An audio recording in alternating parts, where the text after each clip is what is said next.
손해로 돌아왔습니다. 이거를 쫓아갑니다. 자, 그리고 큐! 맞았어요. 판단이 일단 너무 좋았던. 그렇죠. 양건무스까지 잘 씹었고요. 한 번 정도는 무시해줬는데 계속해서 쫓아갑니다. 주얼크. 한 번 더. 기절. 나이트 포크. 근데 여기서 이제 시간이 많이 소모가 되다 보니까 노포함즈와 아웃 오브 더 블루가 대치 상황을 이어나가고 있습니다. 그리고 왼쪽에서 제천 팔랑크스가 등장했고요. 뛰어듭니다. 무조건 이겨야 되는데 아! 이거 굴러 들어오는 과정에서 캐더크를 딜러들이 다 맞았거든요. 너무 깔끔하게 다 들어갔어요. 구도로 연결되고 있는데요. 그리고 그곳에는 혼자 남아있는 마이가 기다리고 있는데요. 뚜시맨 선수, 아니 이게 뭐야, 밀려나왔는데 반갑습니다. 반가워요. 아니 저 금지구역에서 누가 나올 거라고 생각이 들까요? 그렇죠. 저거는 저쪽으로 나가려고 뚜시맨 선수가 서 있었던 건데 네. 카메라가 또 앞에 있고 스택이 스택 계속 유지 중이거든요. 유지가 되거든요. 자 이거 과감하게 들어가나요? 날먹. 간다. 네. 간다. 나 시스택이야. 들어갑니다. 시스택이 맞았어요. 시스택이야.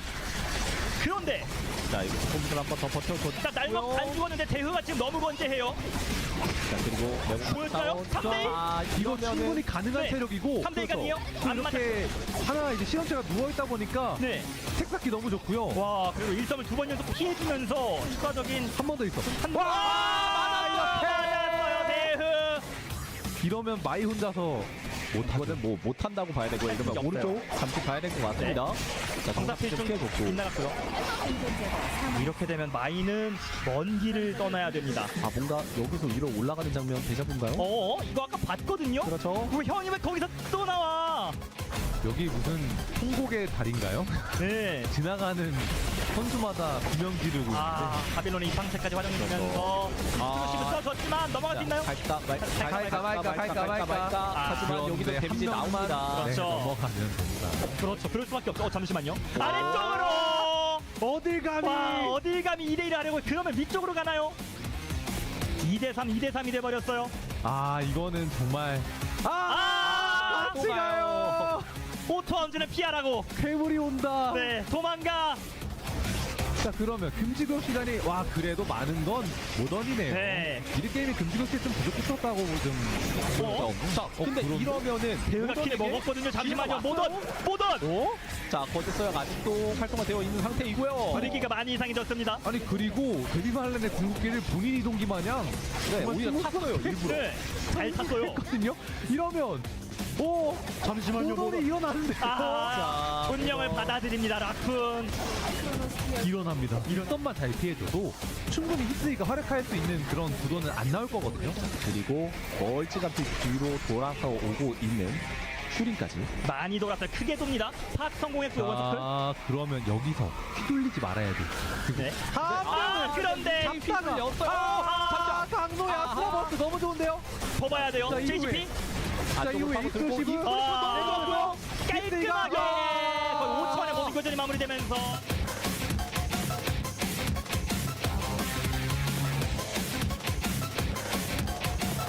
신남 선수가 킬을 어떻게 보면 뺏어낼 수 있었던 상황이고요. 계속해서 보겠습니다. 이게 숲에서 교전을 이겨내면은 결국에는 생명이 남은 다투고 와.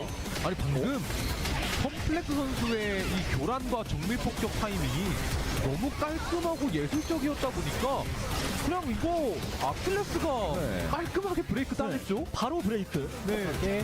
포스코 불러내면서 공장 쪽에 이제 위치한 알파를 먹으러 가면 알맞는 상황이 되었습니다. 그렇습니다. 자, 모래사장 쪽에서도 천천히 대치하다가 먼저 고스트가 들어가면서 도발. 근데 이거 일단은 치바메가 프리즈를 넣고는 있지만 뒤쪽에서 로지도 만만치 않거든요. 서로 프리기를 하면은 결국 이렇게 되거든요. 네.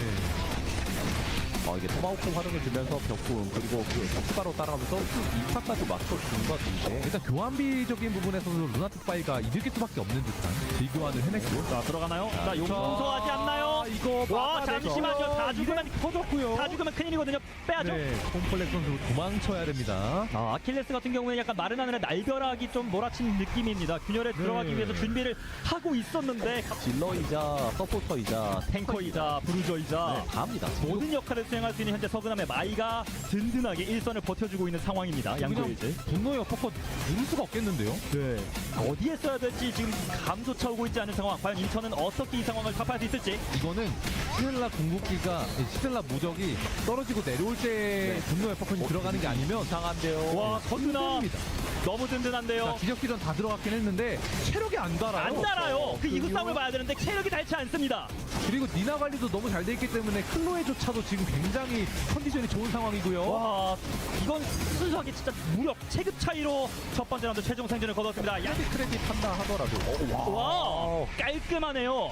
이게 바이오즈 스택이 서 있는 상태에서 그냥 점수까지 같이 나오다 보니까 아, 근데 오지라도 앞으로 뚫으면서 슈퍼 선수를 노려보려고 했는데 닿지 않았습니다. 와, 이것도 거리 조절 한번 또 이렇게 약 올라요. 미끼를 살랑살랑 흔들면서 자, 하지만 플랜저 쓰면서 그 반대쪽에 다시 한번 와, 조지 선수의 집중력도 진짜 좋은데 그렇죠. 슈퍼 선수가 정말 손을 빼놓는 듯한 움직임을 잘 보여주네요. 네, 이 무림 고수들의 한 경험을 보는 느낌이었습니다.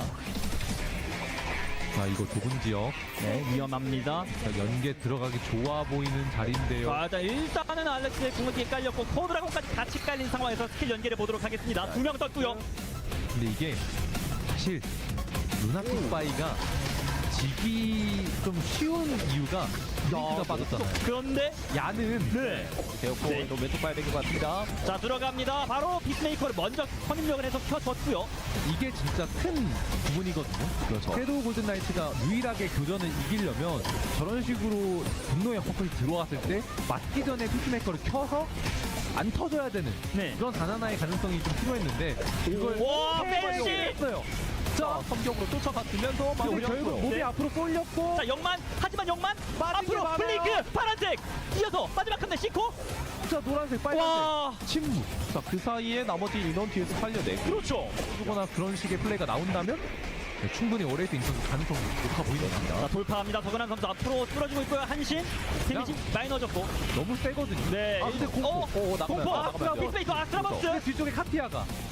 근데 이렇게 되면은 와한대 데미지가 네 빨리 살려야 돼요. 빨리 달려야 돼요. 와요. 옵니다. 섀도우 골든라이트가 내려오고 있어요. 자, 일단 살리긴 살렸습니다만 상태가 좋지 않아요. 받아냈고요. 네. 와 저기서 오. 끌렸으면 죽었는데. 그럼 그렇죠. 끝이었어요. 네 다행히도 끌리지 않았습니다. 근데 이렇게 되면 짱이 선수도 사실 비상이 걸렸는데 확인해서 아래쪽으로 내려오고 있어요. 섀도우 골든라이트. 그리고 지금 약간 제가 봤을 때는 조지 선수가 옆구리에서 갑자기 등장해서 퇴로를 차단했고 오히려 양조웨이즈를 좀 네. 다운시킨 그림이거든요. 시간을 주지 않겠다. 그렇죠. 네. 이거 근데 위에서 짱이! 갑자기 짱이 선수가 이거. 와 이렇게 양조웨이즈가 터미네이트 됩니다. 양주 입장에서 너무 속상하겠는데요. 하면 오레이트 인천도 좋아 보이긴 하거든요. 네 자 근데 결국 하트를 노려야 될 것 같은 이제 구도잖아요. 그렇습니다. 하트가 하트처럼 분노의 어퍼컷을 보자마자 피드메이커를 누른다면 섀도우 골든라이트가 받아낼 만한 여지가 많다는 거죠. 자, 그리고 영만 선수 일단은 비키닝의 효과를 바탕으로 조금 더 잠시만요. 맞았고 무적 빠졌고 피스메이커까지 잘 쓰긴 했습니다. 근데 이거 알맞게 가거든요. 네. 구도가 안 좋아요. 우리 같이 터져버렸어요. 네 이게 원래 이런 구도로 가면 안 됐었고 네. 시슬라가 포킹하면서 거기에 맞춰서 같이 들어갔어야 되는데 수 있는 조합을 갖고 있는 오레이트 인천과 대구수영 가드랜드 입장에서는 저런 원딜 조합들 그냥 너무 쉽다고 생각할 수 있을 것 같아요. 편하게 들어가서 궁극기 쓰면 되죠. 근데 자 이거는 만났어요. 이러전 자 그 조합 드디어 만났습니다.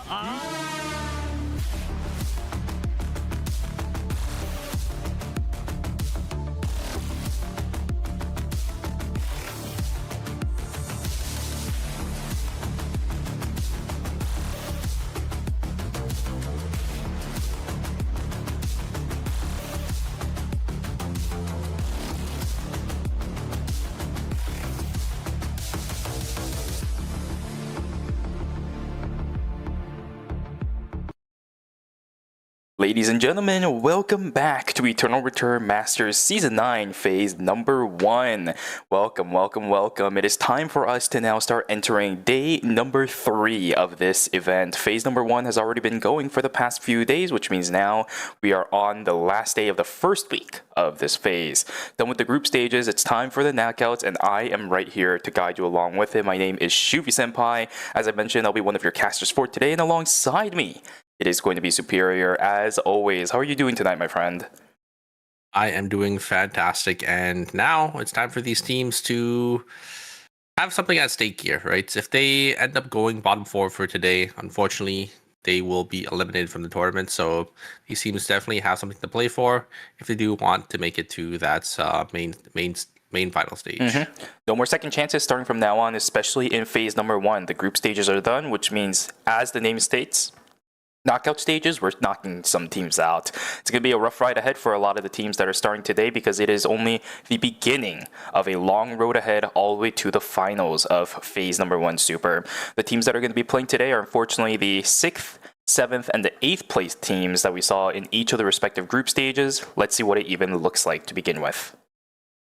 Yeah, we got Crimson Bunflies, Princess Barbara, Phalanx, and Boy coming in as the 7th place spot, and Penguin Friends, Milky Way, Egoism, and Runatic Bai as our 8th place teams for Knockout Stage 1 here. Very rough patch that a lot of these teams had during their own respective group stages, but we did talk about this yesterday, and we've also been talking about it on Friday as well. There are a couple teams, I think, that are here just because the lobby in and of itself was very competitive, and those teams are Crimson Bunflies as well as Princess Barbara. Both of those teams, in my opinion, did absolutely incredible during their own respective groups. It's just that there were way too many teams at that middle of the range pack by the end of the series, which is why they are here. So I'm expecting a lot of things out of them, but I'm also hoping that a lot of the other teams playing in knockout stage number 1 have practiced in the time allotted in order to make sure that we get a good series here today. Yeah, I'm very excited for the first 2 knockout stages. Obviously, it's not going to be as competitive, I think, as the later knockout stages and as in the finals. But I mean, there were some of these teams that showed a really competitive showing in the group stages that just couldn't really find their footing, or unfortunately just got like a little unlucky because of their respective group. Yeah, absolutely. You can definitely tell some of these guys, I don't think they should be here, but the unluckiness of what happens in group stages really stays in group stages. This right here is going to be what we're playing with. Knockout stage number 1. As you mentioned, Super, the 8th place teams are going to be Penguin Friends, Milky Way, Egoism, and Runatic Bai. 7th place teams are going to be Crimson Bunflies, Princess Barbara, Chechen Phalanx, and Old Boy. Now, the top 4 from these teams, after 4 games we're going to play, are now going to move over onto Knockout Stage 2, where they'll be joined by Gyeongnam Sparkle, Esperanza, Murray Gaming, and Invincible Circus to play another set of 4 to determine the top 4 teams moving on into Knockout Stage 3, which will happen next week. I mean, Phalanx being down here in Knockout Stage 1 might set up for that story that we usually have on one of these teams making it all the way, from Knockout Stage 1 to the finals. I think Phalanx can probably be that team to make that happen. Yeah, absolutely. And this is one of the reasons why I was super surprised that Chechen Phalanx is in here to begin with, because they are one of those teams that you would normally expect to be towards the end of the phase, right? Which is where I completely agree with you. I think the opportunity of a golden run is definitely prevalent here today. And whether it does happen or doesn't happen, I think it'll be a good testament to see whether or not Chechen Phalanx can really hold their own up against some of the best ER teams in Korea right now. Yeah, 100%. I mean, we also have some other teams as well that usually have a strong showing, like, Team Milky Way. I think Team Milky Way in the previous seasons has always, sort of made it to near the end of the knockout stages for ERM, and sometimes even making it to the finals. Yeah, it's going to be a long road ahead for the teams here in and of itself, right? And even for the teams in knockout stage number 2, it's not easy playing knockout stages 1 and 2 at all, because you just finished your group stages, you might want to brag, you played a very, very long set of games in order to get to this point to begin with, and now you have to play a few extra games, risk your tournament life on the line this early into the knockout stages as well, where, by the way, you don't get any circuit points. Right? If you fall down here, if you fall down at all during knockout stages 1 or 2, and quite frankly, some early portions of next week as well, 3 and 4, you really don't get any, or maybe very little amounts of circuit points. I'm pretty sure teams like Chechen Phalanx, we even saw, I think it was, Gyeongnam Sparkles, was it? There was another team. Sparkles, yeah. Yeah, right. Gyeongnam Sparkles in knockout stage number 2. Those 2 teams do not want to be here. Their eyes are on the prize of going to the season finals, which means this kind of a start could be a rough patch. But we have seen teams use these playing fields as practice tools to make sure that they hone their skills going into the finals of phase number 1. Oh, 100%. And I think it's also going to be, a little hard for some of these teams just because obviously, starting at such a early knockout stage, they're gonna have to play a lot of games to, sort of crawl their way up and make it back into the finals.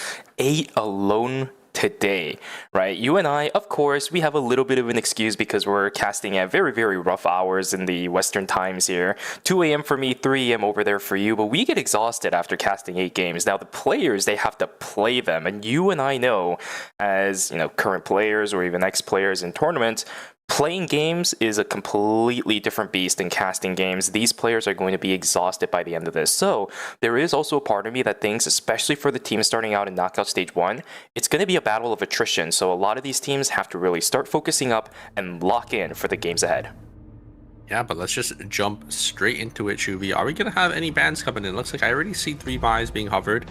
I think this is probably going to be one of the more prevalent picks that we have. We are going to be seeing a lot of these teams playing. I mean, she was being picked almost in every single group stage and always banned out when the opportunity was there. So we have 4 already locked in. So banned for 2 games. Can we get 1 more for a 3-game ban? I do think one of these teams is probably going to be picking it. Maybe Princess Barbara or Penguin Friends here.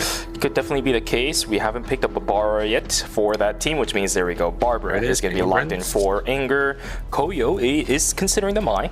Right, if that does end up happening, I think it will be the Mai ban. But of course, with the way that Team Penguin Friends has played during the group stages, there's no way they're going to put Koyo over onto the Mai. I think Ike with the Heart, Chica with the Hyejin, Koyo with the Abigail is pretty much their bread and butter. Like the fact that they are sticking it here. Princess Barbara, though, not going to be going for the Barbara here in game number 1, the Lennox option for Anger instead of their signature Barbara we saw during the group stages. I'm really surprised they're not picking the Mai instead, just because I think Mai is such a more prevalent pick. And to get it banned for 3 games instead of 2 games can definitely, force these other teams to swap off of that pick. But Mai will be back on the table in game 4 here, because we only have 4 Mais, but 4 Mais is still quite a bit, I would say. And I think we also have a Tsubame ban coming into fruition as well. Yep, Tsubame is going to be banned out for game number 2. She will be back for game number 3, but the ban timings are going to be a little bit mismatched between the Mai and the Tsubame. It doesn't feel like it's going to be a problem, because usually the Tsubame is going to be paired along with the Mai just because of how solid of a frontline she is, that it really opens up opportunities for Tsubame to just run amok in some of these fights. I don't know if she'll get banned out in game number 3, but that is a story for way later into the series. For now, we definitely know our 2 bans going into game number 2. Let's see which of the teams, the 8 teams starting out for knockout stage number 1 is going to have it all. Game number 1 is now underway. Crimson Butterflies is playing a double ADC front-to-back team, which I don't think I've usually ever seen, because usually, it's always paired with, or that AD carry is always paired up with that mage, and then you have that tank, right? But Crimson Butterflies is going with the Kadia and the Razi going full damage instead.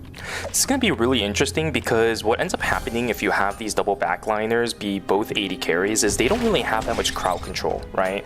You have the Razi, yeah, of course, the Gunvault is there for that little minor stun. The Semtex is also going to provide the slow. And you have the Kadia that's just going to be dashing around all over the place. It's not that bad. But it really heavily relies on the frontliner of Crimson Butterflies really being that solid one. I think Nunu's is the one on that character too. Shouldn't be that big of a deal because we know how confident Nunu's is on some of these frontliners, but it doesn't change the fact crowd control is not going to be prevalent. Happy 9 getting jumped on by a couple members of Team Milky Way. The third one's right on alongside it. Charmer the Nomad not going to save him. First blood of the game is going to go in favor of Team Milky Way. You have to be feeling pretty good about that. If you're Team Milky Way getting some early game pressure here, but it looks like Phalanx is going to be in the fray as well to look to contest. Dina getting a lot of damage onto BTB. Looks like the Nia is already getting chunked down to half HP. And Dion is going to be forced away with that Astral Barrage coming out from that Justina. Horrific. Going to try getting some damage back with those Fenties, but it's not going to be enough. Really nice use of exclusive to get the Justina out of the Nia's game mode, right? It's still early in the game, but Nia can do quite a lot just because of the amount of cooldown benefits she gets from using that skill. Unfortunately, it's going to be a couple members of Team Princess Barbara that will end up having to run away. Lennox down, Lennox running away as the Kadia fell down. A couple more kills from the looks of it up on the western side of the map. BTB going to fall down from Team Milky Way, and it seems like it's a bit of a problem. Horrific is the last one alive. Rockjan is just going to head pop. It's a 1-for-2 trade in favor of Team Egoism. Yeah, Egoism getting this like 1-up onto the side of Team Milky Way. And Milky Way looks like they're just going to decide to split farm here. just keeping around the map to see what is free on the next cycle here, which is what you usually typically see in the early game, just to try to get as much credits and farm as possible. Grappling forward from the Rozzy, able to actually finish off the heart on the bottom side there, and a great gunball over to actually dodge out a lot of the damage coming out from this Abigail, and it looks like Mazuhana's looking for some more here, but Koyo maybe gonna try looking for the return. It looks like both members are just gonna slowly get themselves on out. This is actually really good for Mazuhana because they also got access to the Lumi this early on into the game and picked up the candy apples thanks to that. Ooh. But unfortunately, Koyo is a little bit too good for that. Does end up picking up the kill against the Rozzy, so still being a little bit arrogant up against the Abigail. Even as a squishy character, you gotta deal with the Abigail early game. Didn't manage to do it. Ike gonna be able to 1v1 Nunu down on the ground. Never mind, I thought Crimson Bumflies was running Nunu on the buy, but it's gonna be somebody else on their team. Ike will still knock down Nunu inside of stream. Yeah, I think the pole vault from the Rozzy went a little too early, so it ended up actually getting hit by that Abigail as well. Great exposure shot, but it's not going to be enough as this Ekion is a little too tanky in the early game here, and it is going to be Team Egoism getting a clean break onto the side of Team Old Boy. Perfect, still a little bit isolated away from the rest of their team. Split farm strat for Team Milky Way seems to be the way that they're going to go, but is getting punished for it. There it is, the kill, easily picked up by the members of Team Runatic Bai, who is now sitting on 3 kills for themselves. A great start for Team Runatic Bai, but I need to see more from them this game because that Mai is going to be gone for games 2 and 3. We saw during the group stages that Runatic Bai without the Mai looked a little bit lost, so I need to see some confidence plays right now in this game. Good engage coming out from Ekion, but the members of the side of the Egoism aren't there yet. But look at the damage that Ekion was able to do. Here comes the engage coming out from the Genshin, and they do get the fear onto the UC and instantly take her down. Very nice engage coming out from the side of Team Egoism, and I think they should be able to secure this last kill. No, not gonna be able to get it, but they do get 1 kill, and they'll be able to claim that meteorite for themselves down in Warehouse. Up on the northern side, Team Crimson Bumflies looking to contest over the meteorite against Team Runatic Bai. Both of these teams about at the same point, but the pressure from Nunus is a little bit too much from the looks of it. Kadia is going to be able to push out all the members of Team Runatic Bai, and now this puts a little bit of a strain, I think, on this team because you need items on the Rozzy in order to make this composition work, but Koyo is stealing away all the animals, and now your credits are in a really awkward spot unless you can pick up those extras. Golso is going to be able to pick up Ike, whereas Chica going to look for the counter kill here. Instead, the execution bonus comes through, but the 5 Omens is there to pick up the revenge kill. Yeah, this time Ike not getting the 1-up onto Akadi here is going to get solo killed, but there is going to be that Yejin going to be there to clean up the kill, so not too bad for the side of Team Penguin Friends there as they pick up another kill for themselves. And it looks like most of these teams are just going to be slowly farming here, getting some extra credits to try to get themselves to get that 4-score buy-in. Yep, such a failings, down a couple of members. Doucheman still going to be struggling a little bit as by themselves are going to get caught out. Easy fish for Team Crimson Bumflies to fish up and sink right into the grave. 3 kills, or I should say 3 points now for Team Crimson Bumflies, starting out very strong here in game number 1. With the double ADC in the backline, the fact that they are snowballing this early into the game is really spells good news. Ooh, Hunam is going to be on this. Yan going to try, maybe looking for an engage over the wall here. I think Runatic Bai definitely want to take this team fight as Crimson Bumflies they start to buy. Oh no, the 4-score is bought here. If Runatic Bai can get some huge tempo swing here, Rozzy is taking a lot of damage. Mai is getting chunked down on both sides here. Who's going to go down first? Is it front to back? Versus front to back here, the Rozzys are going to slowly start to pole vault onto each other. It's going to be Runatic Bai to come out on top, and they're going to be able to steal the 4-score away from the side of Team Crimson Bumflies. Ah, that's really unfortunate. Did the Rozzy actually end up calling? I couldn't tell there. I do see their credits being a little bit awkward. Ah, that's really not good. Couldn't keep track of that, unfortunately. Minus 350. A lot of damage over onto the members of Team Milky Way. Horrific is going to sacrifice their life in order to let that Neo run away. Great call, by the way, from both of our runners in both of the teams that we just saw ending up losing out on some of these fights. Unfortunately for Team Penguin Friends, also losing out on a third party from the backside will end up taking the fall for the Abigail. But Ike, exactly. They're just going to take the Rift here, grabbing whatever credits they can before going in. This is a great plan coming from that team. If they can actually secure this, it should not be that much time wasted for this entire team. But Penguin Friends is still being a little bit hesitant on this, which is kind of surprising. Yeah, my guess is it was already taken by the other solo that didn't end up going down, right? Because we did see I think they ended up getting third partied, right? So it was, I think it was a solo that just ended up taking the rift there. So a little unfortunate. Penguin Friends not going to be able to access that.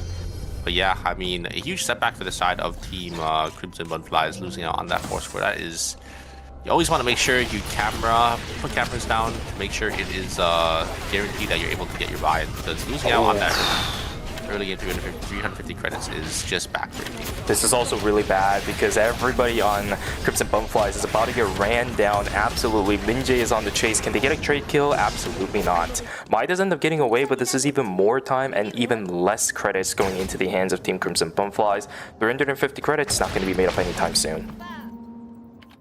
Yeah, and game is going to start to slow down a little bit here. We are going to get to that day 3 cycle where once you die, it's going to be a permanent death, and you're going to have to spend those 200 credits. At least no teams are out yet, right? We saw a couple of teams actually being knocked down in day and night number 2 yesterday. It's not happening right now, but the fight is going to begin. Beautiful proc on the Astra Burst, but June Rockets is still in a little bit of trouble. The distance has been made. The only problem is Unnam is already down on the ground. Great response from Team Oldboy to repel the brute force of Team Runatic by.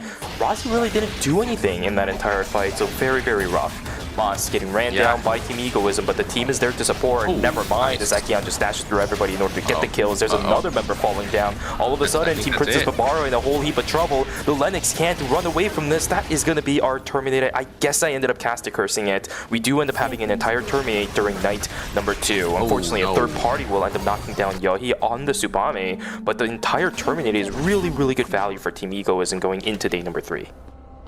Yeah, a clean 3-for-0 and a great find there from the Ekia to just dash on forward and finish off that Cicella on the side of Team Princess Barbara. And it's just a really nice collapse from all those members there. It is going to unfortunately be a early minus 200, but getting that early terminate, getting some of those credits back, is not the end of the world. The only problem is because of how hectic the fight was and how fast that third party came in, I don't know if Egoism was able to pick up any of the credits from the fallen bodies of Princess Barbara. They were at least able to get access to the Cecilias. You can see the 3 transitions that she had before she died. Might have been able to recover some of it, but I don't think they had a chance to do that, according to where that Tsubame ended up falling, which is really unfortunate. Now they're going to be forced to put into another fight as Team Penguin Friends, as well as such a failings, duking it out up against each other. Good damage output over on towards the Justina. She will end up taking the fall. Now Dushimen running away. Penguin Friends just putting down all the pressure in the world. Although Dushimen seems to be pretty safe. Blink over the wall. Sorry, not Blink, but the catwalk over the wall, as well as the White Lily, will allow this Mai to stay alive for the time being. Resurrection coming in inside of school. If Dushimen can somehow stay alive and buy time, get to his teammates, there is a possibility he can get out. The pathing is really nice, and there we go. The entire squad is coming in, and all of a sudden, now it's a really, really bad situation for Ike. This is just complacency at its finest. Team Penguin Friends will get punished for it. Yeah, I think they just dashed in a little too far forward there because Koyo was nowhere near to really help out. Abigail going back here, dealing a lot of damage onto the Tsubame getting chunked down, and there's the engage coming out from the heart, just able to dash on forward and finish those 2 members of the side of Team Phalanx there. Phalanx gonna lose yet another 2 members here, so a total of minus 600 credits for the side of Phalanx. Team Penguin Friends are just completely outplaying this team here, just able to just find access to these priority targets.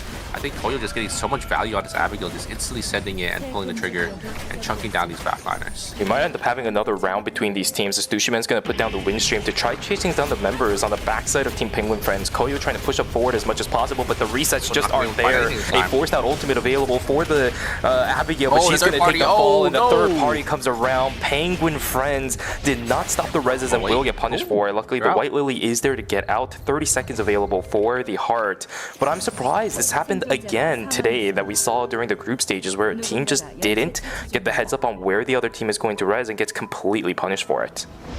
Yeah, I mean, just respawn at the perfect time, and I think the Abigail just wasn't able to get any value this fight.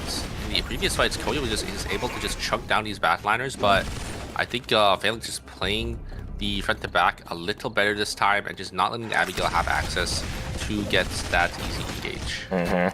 Goodness gracious. Teams have to be a little bit more vigilant on these macro plays, right? Don't have to let these teams just get the free res. No, the jump pad wasn't taken by Hunnam. He does try to get whatever he can, but the jump pad isn't going to help. And this actually ends up bringing Team Milky Way closer to the members of Runatic Bai. Horrific is trying to chase, but the White Lily was left available. Good call from the Rozzy to not take that herself. That will at least keep 2 members alive, but that's another -200 going to Team Runatic Bai. 2 separate fights, one inside of Uptown, one inside of the Research Center. The one in Uptown is going to end as Nunu on that Kadia will take the fall. There goes the Mai as well. Really unfortunate, and Penguin Friends again losing out on the fight. How many people fell? 2. They have no credits whatsoever, and Night 3 just ended, or is about to end, which means another long time to wait before even attempting for a rift. Yeah, and all these teams, they know that when there's a lot of rat teams, you just have to guard the rift and you'll be able to get a lot of kills. And I think that is going to be a team wipe. I think Crimson Bunfly is unfortunately going down there in 7th place. This is really brutal for Crimson Bunflies. They had a very solid early game, but couldn't actually translate that to anything during the mid game. Ended up taking the fall a couple of times, using a lot of credits in order to get their reses back. Now they're completely dead with only 5 points to show for themselves in game number 1. Revolu trying to do what they can to get away. It is a Tsubame, so luckily we'll be able to get out. If that Yan put down a camera, I think that Tsubame could have absolutely been taken down. Yeah, I mean, if it was the mindset of the Yan, I do think this Tsubame probably just would have went down there because you do have some mobility to get yourself out, but, you know, getting hit by that Quake or even that taunt will just seal the deal there. But Yan, a little unreliable to try to, you know, get that CC onto a character like Tsubame because Tsubame can react to those knee kicks. Alright, well, let's take a look at the state of the game as we are right now. Research Center is about to close, which means we know what's up. Wickline will spawn. It's going to be over in the fire station side of things. Quite a lot of teams actually up on the northern side of the map too, so this could actually be a quite contested objective. We have, what is that? I think that's going to be Titsum Phalanx over there. We have Runatic Bai over there. We also have Old Boy within the vicinity of this objective.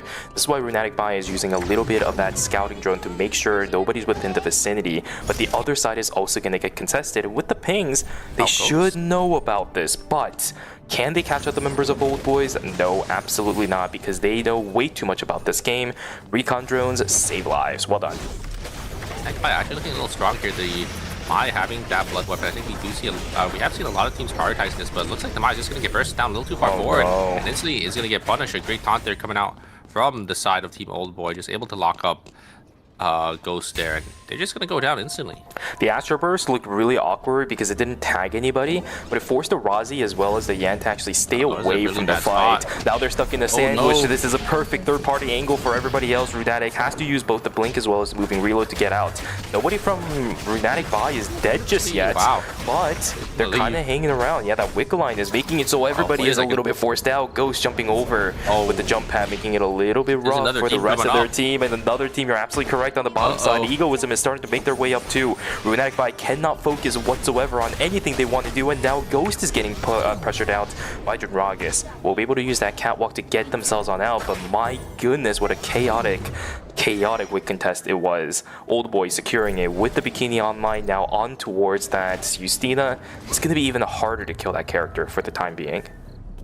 Old Boy looking really strong here, getting that wick buff, getting some consumables as well with those extra items as well from that wick line, and they're looking pretty strong here. Getting it completely uncontested as well, or it was contested, but when there's too many teams contesting for a wick line, you have that little situation where all these teams sort of contest each other off of it, and there's one team that usually is able to grab the 3. Huge engage on the heart here. Peacemaker is going to be forced. So you're going to try getting some damage, going to try to trade the Nia, but a great one up there to actually keep them alive for just a little bit longer. It's going to be coming down to a Yawn, and our Abigail, a huge roundhouse coming, and it is going to be the side of Team Milky Way getting a nice clean 3 kills. Going to lose out on their Nia, but just going to be able to pick them back up there. Sickest feeling in the world as an Abigail is when you have to fight up against these melee bruiser characters with a lot of crowd control that also has a lot of mobility, right? I don't think an Abigail is ever getting away from a Yan in that kind of situation. They just have to stick their ground, try to fight it out. Of course, it's not going to go in their favor with the 1v2 eventually, but a nice attempt from Team Penguin Friends. 11 points in game number 1, definitely not a bad result for a team that is oh so fight-centric. But of course, it's not the finish that they wanted to see for game number 1. Yeah, I mean, I think the item difference was just a little too big as well. The Yawn having 2 blood samples, and if you're, you know, having fully full golds, kind of get it out there. So a little unfortunate for the side team Penguin friends, but yeah, they just got sent a little too far behind in the early game. They're just not able to bounce back at the very end there. Dushiman, good check with the recon drone, is able to get himself out before so many people of Milky Way is able to lock him down permanently. Tichum Phalanx wants to actually get out of here, which is quite surprising. The items on this team is definitely not that bad, and the Nia's game world comes half a second too late, which means all members of Team Tichum Phalanx is able to get out, but goes into a zone that is already being contested. Runatic Bai is sitting inside the zone. Items are not that bad on that team either. Tichum Phalanx, you gotta have a plan for this. Let's see what you decide to do. I think they probably just want to look for maybe an easier team to fight, but I think at this point in the game, every team is pretty strong here. I think maybe Runatic Bai is a team that they could look to opt to fight here. They're getting a lot of damage and a lot of poke onto Ghost here. Ghost looking for engage, not going to be able to find anyone. Both the Mai's are going to miss out on their taunt here. And it's going to be a stalemate. There's comes engage from the Yan. Is able to get Dina, but great exposure shot to actually cancel out on anything more from the Yan here. Yan does have the Q2 charge, and there is the taunt going to be hitting onto Yusina as Rebrod is to be forced. But look at the damage coming out from the ADCs. Hitting Runatic. Great damage back, and no, it is going to be the Mai going down from the side of Team Runatic Bai there.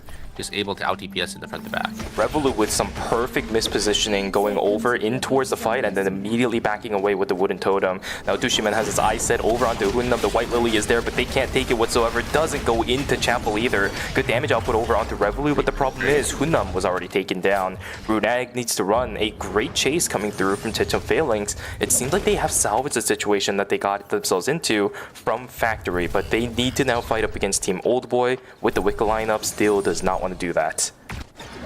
Yeah, the problem with Team Runatic Bai is they have to find a really good engage and a good CC chain, right? Because they're playing that Mai Yan compared to the side of Team Phalanx that are playing that typical front to back, right? You're just gonna get out DPS, but we are trying to trade into the tank because of how much extra damage Team Phalanx have from that mage. Runatic is in trouble. He's going to get caught out with the catwalk as well as the taunt. Goodbye to Team Runatic Bai. We will see them in the next game. 5th place is where they're going to finish, which means every single team getting terminated at this point on. Egoism is going to take the additional placement point for themselves. Hyejin alive by their lonesome, trying to keep themselves alive as long as possible. Yeah, that's pretty good. Happy 9. Yeah, 15 points for themselves already here, and a little more. I think they maybe try waiting for Lumi, but I mean, you're not gonna be able to get 2 reses here, so probably just gonna try riding it out for a couple more placement points here. But being a solo, especially when you only have a limited seconds of timer, is gonna be a little rough. Yeah, I was gonna say timer for Happy 9 does really not look good whatsoever. Although it is a Hyejin, so a bit of a slippery character that we can see hanging around. The only problem is now they're gonna get found out by the members of Team Tichum Phalanx, and we know this Hyejin is gonna get ran down immediately. They do not want this Hyejin whatsoever sitting inside of this temporary zone by themselves, because she could be an agent. Yeah, you cannot have a random duo or solo in your zone because of what they could do to your team fight, right? So you take the 3v3 and the Hyejin or whoever the solo is can sort of play Kingmaker, especially on a character like Hyejin that just has so much AoE and so much CC to kind of swing a team fight into the other team's favor. This is a really good play from the Hyejin. Now, Egoism with the Hyejin in tow is going to potentially look for an extra placement point. Maybe the third party coming in. The fight is going to begin as well. Revolu's still alive, but the problem is straight back into the Nia's game world is going to be the Tsubame. She gets taken down first. Tichum Phalanx, can you recover? Revolu will get secured. Milky Way with a really, really nice lead inside of this fight so far. Can Happy 9 somehow be the deterrent? That recon drone is not going to be able to find out the Hyejin. I don't think Tichum Phalanx knows. Same thing for Egoism. But Happy 9 already used a safety drone. I think Egoism is going to go down, unfortunately, in 4th. Tichum Phalanx should not lose out on this unless they make a bit of a mistake on the macro. Immediately pouncing over on towards the Hyejin. She will go down. Watch out with a double knockup in towards the wall. Beautifully done. Dina gets eliminated, and we will see Dushiman getting taken down too. Achin is playing so well on this Yan here, sitting on 3 blood samples for themselves. I mean, a huge engage coming out from the Yan, right? Having that 10 stacks already before that team fight did end up occurring, and then just able to find the angle onto both of the backline carries, and it was just easy follow-up for Nia to finish off the job there. So Team Milky Way, they're looking so strong, and they're looking to close out this game here. 3 blood samples on this Yan, you have the high noon onto this Nia as well, so Nia can definitely follow up and look for these one-shot follow-up engages. Milky Way can end game number 1 with 28.5 points. Old Boy, though, they can't even catch up to Team Milky Way. That's how behind they are, and that's how ahead Milky Way is going to be. Great attempt from Rachan. They're going to look for a flank around. Old Boy is going to get found out. Rachan jumping on towards Junragas, but unfortunately, no real combo landing. I don't think Rachan really expected Junragas to be right there either. Good damage over onto the Justina. No Astro Burst sent. Same thing for the Nia's game world. Chronosphere has popped. It's going to be on that middle to western side of Cemetery. So a good chance that it's going to go towards the east. Old Boy, though, pushing themselves actually further back in towards the western side. Milky Way with such a good position inside of the zone. Nia's game world is going to go down, but the only one in pressure is going to be Bob Malsa, who's taking down the half HP immediately. Can Horrific get the kill before he gets taken down? Absolutely. Actually, it's Huang that hits the out first instead. Rachan is just such a threat on the backside at the moment. The damage output from this Yan is absolutely insane. Bob Malsa also gets obliterated from the power of the Yan, and now Junragas is the last one alive on his team. The quick spin to completely negate the damage. The win stream is there. A clean fight from Team Milky Way. Might have lost Horrific, but Rachan with the carry. That Tetragon was such a nice touch to a beautiful fight taken from Team Milky Way. GG's. Yeah, he just completely soloed out on the Subame, and that is a lot of their damage going to be gone there. Just really, really nicely played by Rachan on this Yan. Able to show up when it counts. Yeah, a lot of play from the Yan. That's what you need to see from a Yan sitting on 3 blood items that late into the game, though, right? Exactly, pinpoint accuracy on all of the skills. Sorry, that he landed. We even saw the double tomahawk roundhouse on a couple of targets in previous fights as well. Rachan is locked in. That Yan is going to be detrimental to so many teams in the next few games going forward. 100%. These teams have to be a little careful playing into this team. I think Milky Way, with a game like that, has basically secured their spot in the top 4 placements, unless they somehow go 8th place in the next 3 games, but it's pretty unlikely. Yeah, 28.5 points is very nice, but we saw the average yesterday and even on Friday as well during the group stages. 22 points is typically the average amount of points that a team will get just by going first and winning out the game. If Milky Way gets another decent enough of a game where their point total is going to be somewhere around maybe 40s or something like that, low 40s after game number 2, then I'll definitely give a little bit more of a confident, yes, you guys should theoretically be okay in knockout stage number 1. But until then, I'm not going to really give them the okay just yet. It is a great start to the series, but you can't get complacent just because of that. Oh, 100%. 100%. They still need to have a consistent game 2, 3, 4, but I think with a really strong start like that, 28 points in one game, it's really hard to go bottom 4 at this from their spot, right? Because they only need about maybe 4 points average per game. About 40 points, I think, is sort of the break point, just to make sure you get into that top 4 spot. Interestingly enough, this composition is also very reminiscent of a composition that you and I are very familiar with that actually ended up winning the Eternal Return Masters season finals for season 8, right? We had the Yan, we have the Nia. The Jackie is just subbed out for the Fiora, and of course that's going to happen because it's Horrific. He really loves playing Fiora in competitive, but the idea is still there. Tetragon locked down with the Yan, you get the Nia's game rolled up and try to just blow people up the moment Yan gets access to them. We did see it maybe once or twice. It actually didn't come to fruition in the final fight, but it didn't really matter because of how strong Rachan was.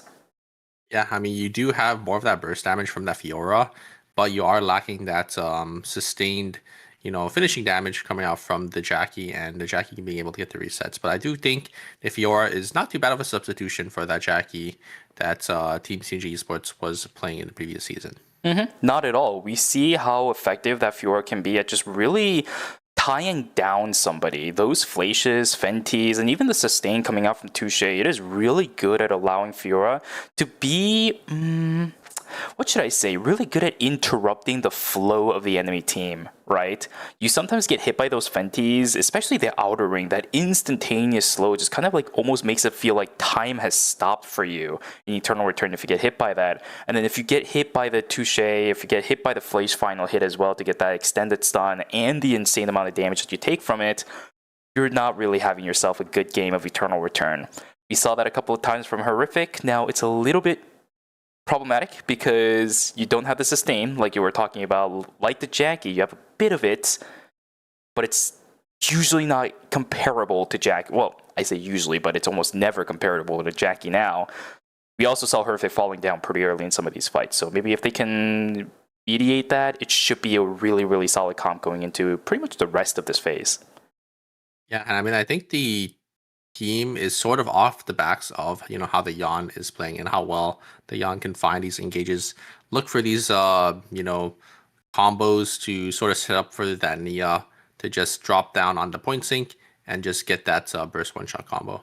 It's all about the burst one-shot combo for that team. If you can't really do it, the sustained damage is there, but I think with the team composition that a lot of other teams are boistering right now, it's going to be a bit hard to let you reset some of these fights. Although, that could change because of the Mai and the Tsubame ban, right? We need to start going into a little bit more unconventional team compositions for a majority of these guys, which they should have expected. With the number of Mai showing up in the group stages, these teams should have prepared for this kind of situation, but it does create openings for Team Milky Way to potentially get another game like they did in game number 1. Because Team Milky Way, they're not playing any of the characters that are being banned out here, right? They're on the Yon, Nia plus Fiora, so Mai being off the table is definitely going to help them out a lot, because the Yon engages are going to be completely uncontested now. There's going to be no exclusive to, you know, pull anyone out of that Tetragon. Absolutely. You can see how confident of a game number 1 it was for Team Milky Way. It is not even close.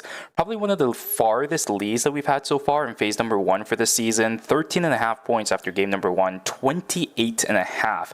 A monstrous game for Team Milky Way. But it doesn't change the fact that Egoism is behind them. Pretty close, as a matter of fact, considering how dominant of a performance it was for Team Milky Way. 15 points. So the middle of the pack is still there. I think it was like 15, 14, maybe 13.5 or something like that. Yeah, second to fifth place is really tight in terms of points here. I think it's really anyone's game still, right, to make it into the top 4, these teams. And it's also still game 1, so there's still a lot of return to be played by these teams.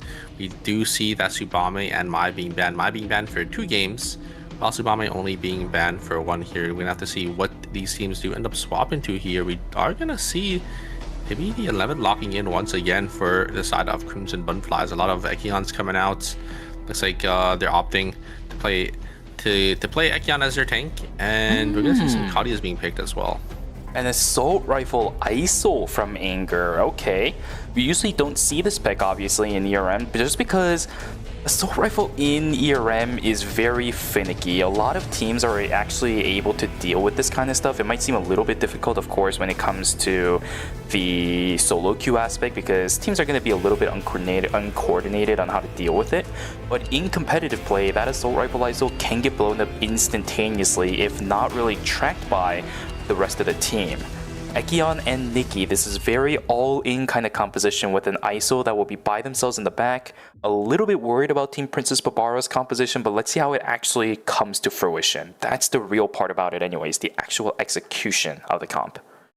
Yeah, I think they're just gonna just have the Ekion go in and have the Nikki maybe play as a peel, more peel oriented with their Peerage Uppercut to try to get this ISO to safety. But yeah, if they're playing just full dive in, the ISO is just going to be completely isolated and should just die to, you know, any of these teams that are looking to maybe snipe the ISO down there. We are going to have an Ekion ban actually coming into fruition though, because a lot of these teams swapping over to that pick instead of that Mai that is going to be off the table for 2 more games. Quite interesting that it's the Ekion getting banned, right? We really didn't see him during game number 1. I think there might have been one team that ran it, but it didn't really get too much value if it even was the case. I'm not even remembering correctly. That's how low value of a character pick it was if it was a thing. But to see an Ekion ban just because we had the Mai ban, now that is very interesting. It does mean that a lot of these teams are kind of changing up the way that they're going to be playing in this game, so do expect a lot more dive-esque compositions to start actually doing what they do best, sending the Ekion in and following up on it. Yeah, I mean, I think Ekion is definitely a lot different than how a Mai would play, in the sense that, you know, Mai has that exclusive to keep them alive for the longer and have access to saving your backliners, and then also just having that hard CC with that taunt. But Ekion, one of those characters that sort of also, I can sort of see that's somewhat similar to mine in the sense that they just send it, try to wreak havoc with that Quake, and they actually do a decent amount of damage as well, you know, being on that tank roll.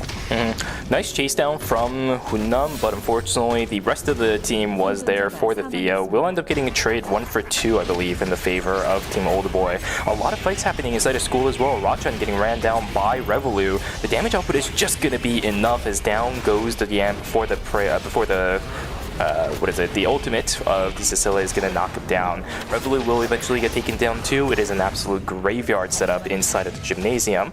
Maybe more fights to come Classic. in the next 40 or so seconds. Yeah, it's always the gymnasium here. Looks like Dushimon is going to get caught out as well by Yohi, and it's a lot of damage. And yeah, I don't think this Henry has any shoes, so they should just go down. Still sitting on those green shoes, not gonna have enough movement speed to get themselves out of there.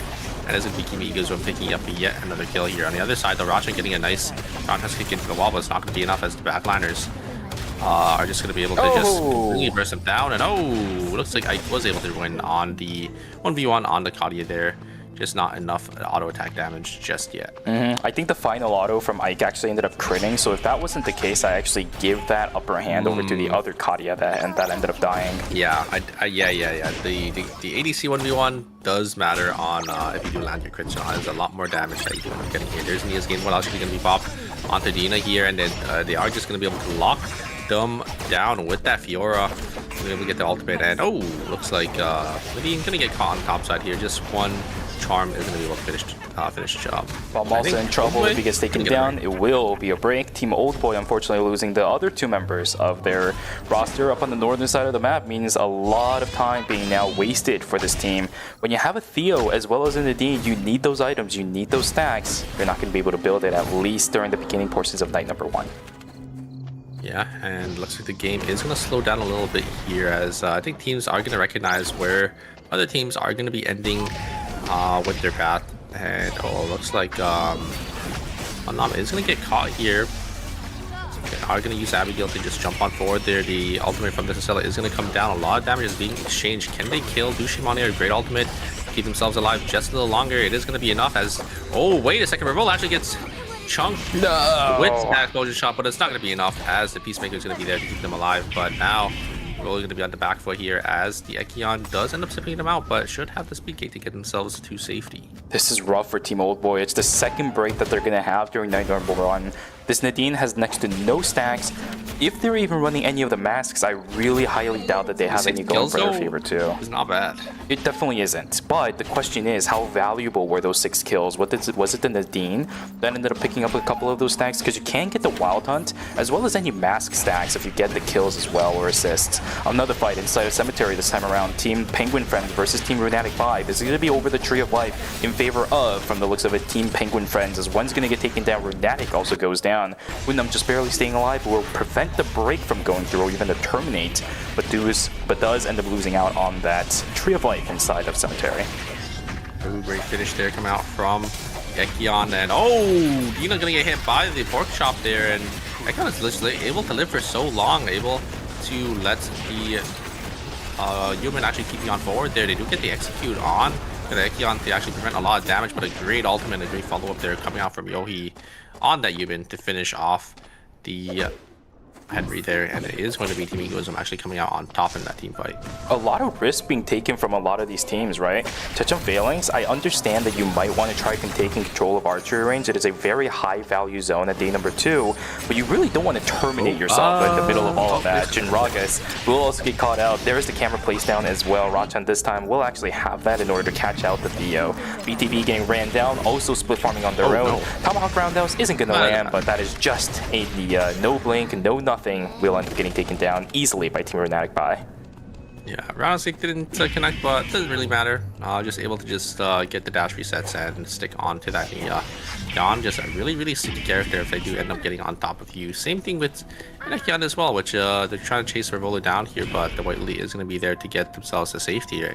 Looks like Ekion still wants some more, but shouldn't be able to find anything here as there's going to be another White Lily down there in pawn. This is awkward. This is awkward for a lot of teams because they're so split apart. Chechon Phalanx, because of how split apart they are, they all have to buy their items individually. You can already see Dushiman with 21 credits now on his side. Scylla finally buys, but these stagnated buy timers doesn't really help anybody at all. Junragas, White Lily straight in towards the charm. That makes it easy pickings for Chica. Nicely done, and Ike also to follow up on that kill as well. Yeah, I mean, Theodore gets completely isolated from their team.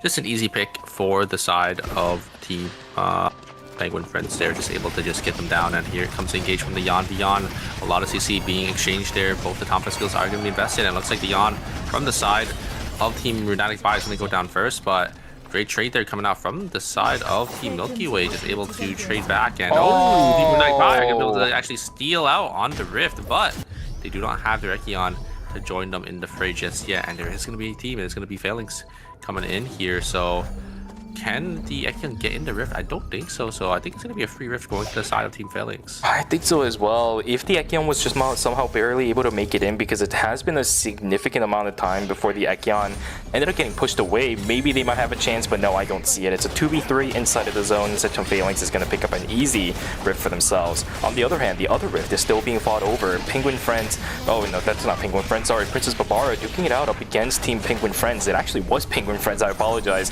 It's a 1-for-1 trade, but look at the health bars on all the members of Team Penguin Friends. It's going to take quite a bit before this Ekion is going to be able to heal back up, and with the Inner Blitz, it's going to be even harder. Reset for the Ekion. The reset is coming through. The res is going to come through as well. Now it's a 2v3. Can this Ekion somehow buy enough space for the ISO to get some of these kills and auto attacks with those 2 charms landing? I don't think so as well. The fear is going to go in. That is going to do it. We should see Penguin Friends taking away the Dimensional Rift. Clean. 3, 4, 1. There we go. Yeah. And yeah, the ISO unfortunately just doesn't have enough range, right, compared to Ikalia. The Ikalia is just able to just completely outrange them and just get chunked down before they're even able to walk up to get any auto attacks. A little unfortunate for the side of Team Princess Barbara, but they should be back up here. Just a small little timeout after losing out on the Rift here. We do have the side of Team Crimson Bunfly is just not really grouped up just yet, as they are, you know, looking to split farm and get some farm up here. Ghost is gonna jump on forward there, gonna get the Ekion reset, but not gonna be able to find any value out of that. Is able to just jump on forward and look for the backline here onto the Kadia, but the Kadia is just able to live for so long. There is the Abigail able to get so much damage onto this Roz, and Roz is going to go down instantly. I think that's going to be it for the side of Team Runatic Bai. They're gone. That is so awkward for Team Runatic Bai. The fight looked really good, and I really appreciate the fact that the Ekion ended up still looking for the angle onto the Kadia. But Kadia does not really struggle up against tanks that much anymore, right? Especially up against a tank that doesn't have that many items. Really rough time for Runatic Bai. They will only walk away with 3 points on their side for game number 2. I think it's just Runatic just getting caught there by the Abigail. Took way too much damage just from one rotation on the Abigail. Is not able to dodge out on too much of the damage. Used the Pova a little too early, and that just allowed Abigail to just chunk them down to about 30% HP, 70% of their HP bar from one rotation, and it's just easy for the side of Team Runatic Bai to finish the job there. But Malsa as well as Huang just completely isolated away. Beautiful push away with the explosion shot, but Huang is just completely isolated. Will end up getting taken down. So a great pick coming through from the members of Princess Barbara.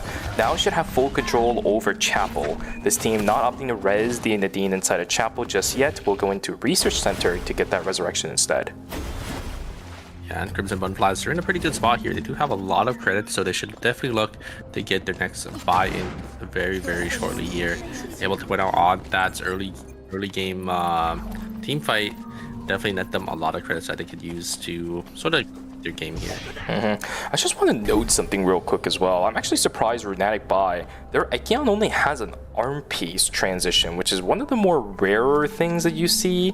They were also on, if I remember correctly, the Black Mamba King, so I actually wonder what the hell was.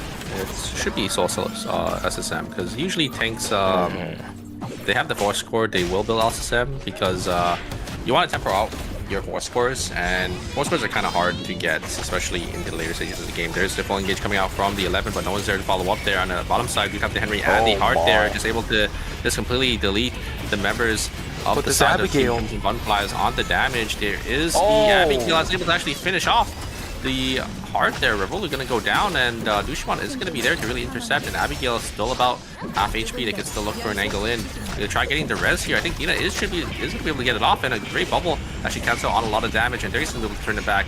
Huge play coming out from the side of Team Phalanx there. Great recognition by Dina to just instantly get the kiosk down. No cancels from the Abigail, right? That's one of the biggest problems with her kit. You got no crowd control except for that slow from the ultimate, but that doesn't cancel the resurrection from the kiosk. Great call. You're absolutely correct from Dina. In the end, I think it's gonna be a 1-for-2 when it comes to reses in favor of Team. What is that? I think Crimson. No, not Crimson Bumfly. Sorry. 9ㅅPhalanx. A great fight, plus the Omega going in their favor during night number 3. Another fight inside of Chapel and Cemetery is. I don't think that's a fight. That is a complete one-sided domination. Chica also getting ran down by Horrific, and the blink ends up missing. Chica, no. You can see BTB hanging around the outside too. That is so unfortunate for the Hyejin. Oh my goodness, a -400 off of a really tragic mistake for Chica. I don't think they get into Rift, and the Rifts are going to be closing very shortly here. So yeah, -400 for the side Team Penguin Friends. Not what you want to see, especially when you are playing that triple backline team. Yeah, items are not bad on Team Penguin Friends, but those -200 credits really detracts them away from potentially the blood samples they were about to buy as well, right? 330, 320 for both the Kadia as well as the Chloe. That's all going to disappear in the blink of an eye. 133 now and 124. Blood samples are really not going to be an opportunity or a possibility for that team. In a blitz, it's going to whip, but this is going to be the Theo ultimate sent down. Those lasers hurt quite a bit, and Nina just gets disintegrated. So I don't think Team Penguin Friends can fight this anymore, although Chica, be a little bit more careful. Ballistic advantage, almost knocked down the Hyejin. That is psychotic how Chica just ended up blinking in for that just one fear. Yeah, I mean, Penguin Friends had a really good engage, but the problem is it's a Theodore in that corridor. You cannot push into that there. And oh, a huge taunt there coming out from the 11. A great follow-up there coming out from the Abigail to finish off with that Hyejin there. Now Team Egoism, wait a second, they actually were able to get the Kadia on the backside. So now it's going to come down to a 2v2, and Human thrives in these situations here. Just able to just completely solo out the 11. Look at the damage coming out from the Human, and the 11 is just going to go down. This really sucks too, because Matsuhana just ended up resing back the Kadia, but 11 falling down, that's going to result in a 1-for-2 trade in favor of Team Egoism. And plus, this is really nice because now they have full control. They actually have the option to run away, whereas Team Crimson Bumflies has to run away on foot because of Team Milky Way starting to walk in on towards Uptown. Yeah, great recognition there from the side of Team Egoism, knowing that there was another team in the zone. I think probably saw the pings of...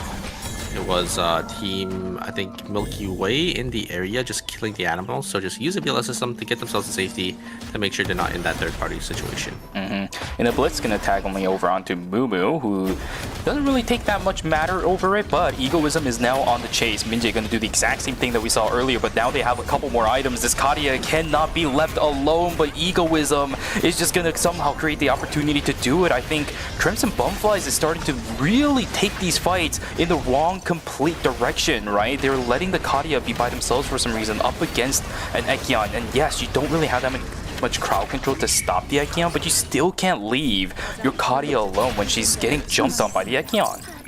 And Team Egoism, they're going to use the VLS once again. I mean, this is a really bad situation to be in because you could see the amount of teams that are kind of in the research center and also setting up for this wick line. So I wonder what is exactly going to happen. We have two teams in the research center. Oh, it looks like both another team going to VLS out, but we do have Team Phalanx here in the research center. Maybe gonna just sit in here and wait for a team to start with and try to there's the engage coming out from the Nikki, but it's just gonna get instantly bursted down by the Human there. A great ultimate coming out from the Human to just completely lock down the Nikki from having any access to finishing them off. There's just so much damage coming out from Human into these hyper carries. Nunu should be able to make it in. The snake bite away as well. 4 seconds and the push away from the explosion shot of all things. Crimson Bumflies perfect CC rotation from Team Oldboy to deny that 11 from taking that rift. That means Crimson Bumflies is eliminated from game at number 2 as our 7th place team, 7.5 points. Beautiful stacking on the crowd control from Team Oldboy. Unfortunate, yeah, that's so unfortunate. It was the snake bite into the Flay, into the Theo Sparknade, and then at the very end, the explosion shot to deny the 11 from getting on into that rift. That's just matchup, right? Unfortunately for the 11, we've seen actually a little bit of a common pattern where some of our Nadines are actually running the bow instead of the crossbow. We saw that during the group stages, but this one particularly opted to go for the crossbow, which actually ended up netting them that additional point. So the decisions that this team made at the beginning of the game to go for the crossbow instead of the bow, it does trickle down into an extra point going in their favor. The question is, can they get any more out of this? Because look at the items on Team Old Boy, it is absolutely in shambles. Pretty poor here, and it looks like they're just going to get full sent on by the white team here. I 100% agree with this situation when the end difference is just too big. But wait a second, the Chloe is actually going to get caught here, and they're going to go down. But a huge find coming up from the Hyejin. And a great follow-up there from the Claudia, just get a couple more auto attacks. The item difference is just a little too big. It's so unfortunate because the Chloe just ended up getting caught there. But yeah, they just walked up, slapped them with their wallets, and there's not much they can do. No, the Silent Team Old Boy runs straight into the hands of Egoism, and Egoism just get a clean 3 kills. So fast, and look at the amount of points that Team Egoism has now. It sucks so bad. Egoism, this is the game that they need to get in order to turn it around up against Team Milky Way, right? Milky Way is still in the game, only 9 points, so Egoism has a really good chance to actually even further close the gap up against Team Milky Way. 13.5 point difference between those two teams right now. Extra res, it's pretty good. Egoism has 7. Yes, Penguin Friends do get the res back over onto Chica, which is absolutely massive. Let's see how well they can convert this, because look at Team Milky Way's builds once again. Rachan is sitting on 3. We are very close to seeing peak Rachan items from the last game repeated again in game number 2. Remember what I said yesterday, Super? Coincidences don't happen after things happen 3 times in a row. So this continues to happen. Milky Way might have something going for Knockout Stage 1 and even 2. Egoism look really strong right now. 3 bloods, 2 on Hyejin and 1 on this human here. This human has just been showing such a dominant performance into a lot of these teams that are just getting caught. And it seems that do have those melee carries are just getting completely run over by this human pick. Yohi will get tagged by the inner blitz, but blocked away by Minjae. Oh my goodness, Heavy9 is just completely pushed away from the fight. The Zekion is trying to do what he can, but the damage output over onto him is way too much. Yumin somehow snipes down Koyo. Beautiful play. The resurrection is going to get canceled because Koyo walks away from Chica, and now Chica is left by themselves as everybody else on Penguin Friends is going to fall down. But look at this. Team Penguin Friends now getting ran down. Egoism getting ran down by the members of Princess Barbara, but the Hyejin pushing everybody else away. Chica should be able to get the res over onto Koyo, but another team inside a cemetery might end up catching out that team, which it does to seem like it. Look at this. Jets of Veilings on the hunt. They see the Nina. 24 seconds left on Koyo. Can they find anything, even the Lumi, to get the res back over onto their Kadia? I don't think so. Lumi already rotated around, but yeah, that looks really awkward for the Silent Team Penguin Friends there. Chica tried to go for the res and just ended up standing still because it ended up getting cancelled, so just nothing really going to be happening for the Silent Team Penguin Friends there. And Egoism just immediately capitalized a huge ultimate from the human to get that Kadia on the backside here. No, Koyo's going to get caught. No more timer for the side of this Chloe here. Chica as well. Looks like it's going to be another team's going to be Phalanx on the other side, and they're going to be able to get a kill as well. And that's going to be Team Penguin Friends going down in 5th place with 9 points to themselves. Not too bad of a game for them, but probably not what they're looking for. And then there were 4. We now have Princess Babara, Chechen Phalanx, Milky Way, and Egoism as our last 4 teams in game number 2, I apologize. It's going to be Egoism versus Team Princess Babara, trying to get some kind of control inside of Hospital. We are going to have Chechen Phalanx starting to join in on the fray, but now they're stuck in a corner. I don't think this is exactly where they want to be. Dushiman is going to look for some kind of retaliation, but doesn't need to pop the Chrono Field just yet. Good idea on holding that, because as soon as that ultimate goes down, Minjae gets a lot more freedom to do whatever the heck he wants. I really like Egoism's idea to try to use a VLS system, because they know there's 3 teams in the zone and they want a clean 3v3, right? They don't want to get third party here.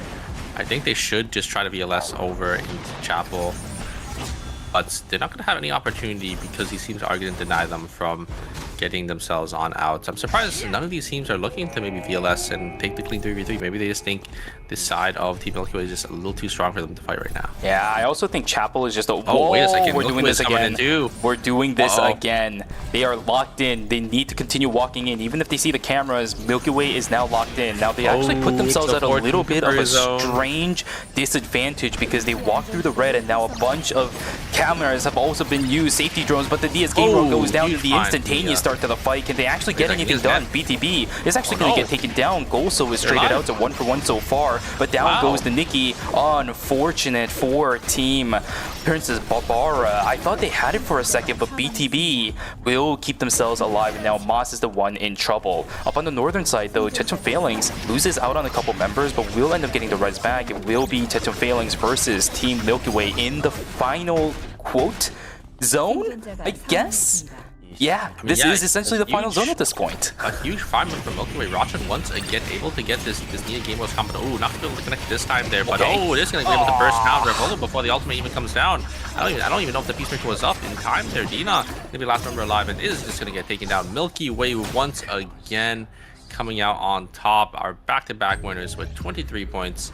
Very nicely played. Nia's game world is a little bit too chaotic for triple DPS that really couldn't get their bearing back, especially after walking into that team in the dark.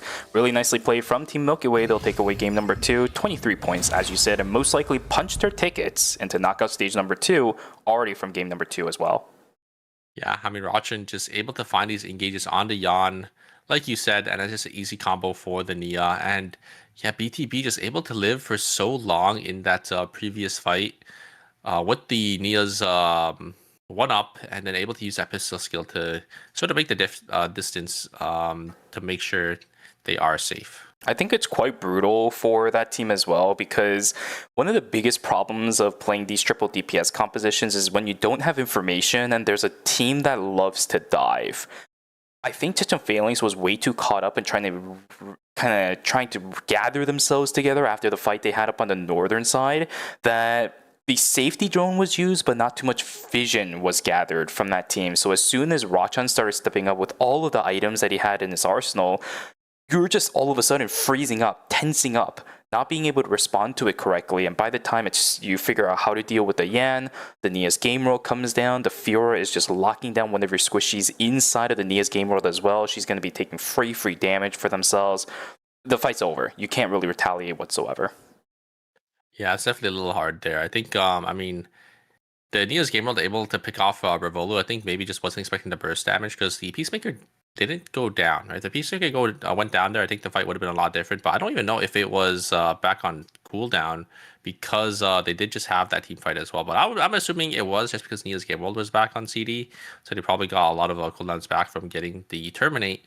So, yeah, Revolo just not respecting that Nia damage and not able to utilize that ultimate in time. It is also a late game Nia, right? Up against a very squishy character. There's a possibility that Revolu, I'll have to go back into the replay. Maybe during the replays in between the breaks, we'll see whether or not how fast Revolu ended up dying. Because there are cases where if it's super late into the game and Nia has a lot of items. Yeah, I'm pretty sure they just got like one shot. Yeah, in that time that it takes you to get like knocked up and brought back into the center of that piece, right? So there really isn't that much time for you to be able to press R because you're crowd controlled the entire time when you get one shot. Well, you just have to press it when you're getting hit by it, I think. Yeah, you just have to preemptively press it. That's the only way to counter it or deal with it at that point. Although, if there is one thing that I will give to the Heart versus the Nia matchup, Peacemaker lasts a lot shorter than Nia's game roll, so it's not exactly the best counter if you're trying to stay alive inside of the Nia's game roll. It's more of a contemporary measure to try turning something around within that time limit of the Peacemaker. Oh, 100%. But I think, just not having that opportunity, right? The Heart just going down a little too fast there. I mean, just close the door for Phalanx to really have any opportunity to win out on that team fight at the very end. For sure. And with that, Milky Way, as I mentioned before, will most likely punch their tickets into knockout stage number 2. It is genuinely still relatively close. 15.5 points still. Look at that from first and second place. Egoism has made their way up into second place now, 36 points. So it's still... Okay, they're not in danger, right, from Team Milky Way, but they still have to work hard if they want to maintain that first place spot, which really doesn't matter in the long run, right? Yeah, it doesn't really matter for these stages. Milky Way should be guaranteed. Egoism, in a really good spot as well. You could see the difference between second and fifth place is about 16 points. So they have a pretty good lead going into the next couple of games here. And Phalanx and Old Boy sitting in third and fourth as respectively. It's still pretty close for the rest of the lobby too. 20 points for Penguin Friends. We got 12.5 for Crimson Bumflies, as well as Princess Barbara.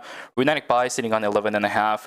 Now, I don't want to call anything just yet, but for Runatic Buy, I genuinely think they have to come up with something. We won't have the buyback until game number 4, so game 3. You're going to have to find some kind of strategy to turn around your fades. Otherwise, banking your entire opportunity on one final game in the series, I don't think it's going to be the best strategy.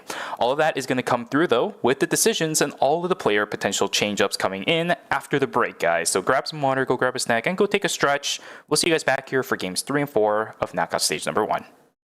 Take care, take care.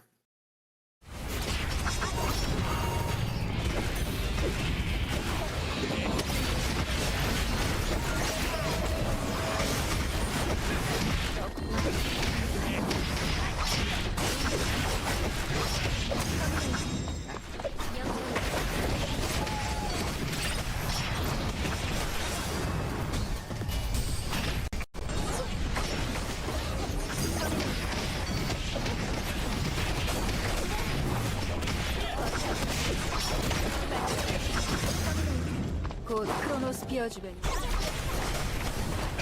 잠시 후 안전지대가 이동합니다.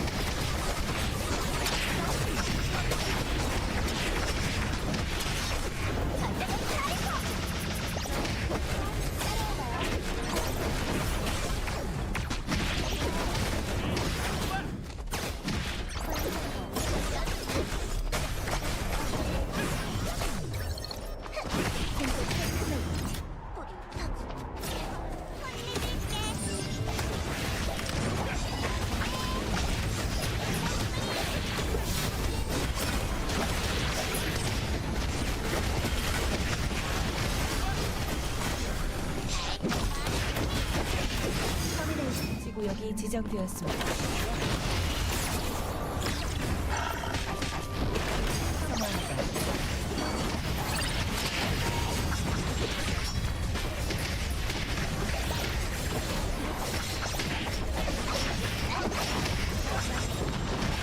생존자가 사망. 전장을 지배하고 있습니다.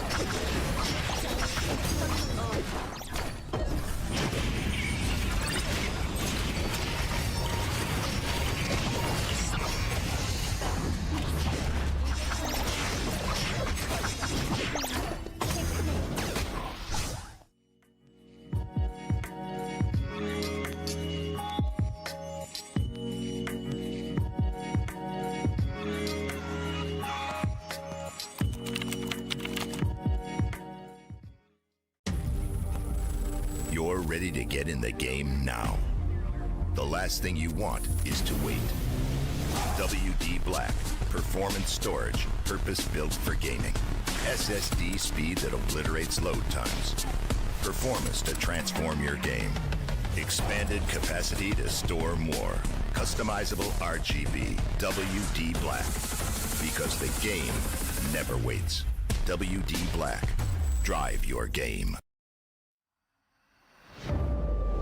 예기치 못한 사고는 언제나 발생할 수 있지.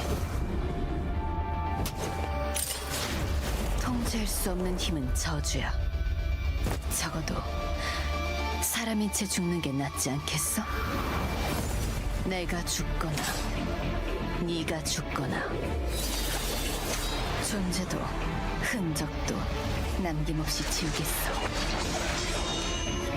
시간 끌 필요 없겠지. 이걸로 과거를 바꿀 순 없겠지만 미래라면 지겹게도 몰려드는 쓸모없긴 사활을 걸고 넌 반드시 데려가겠어.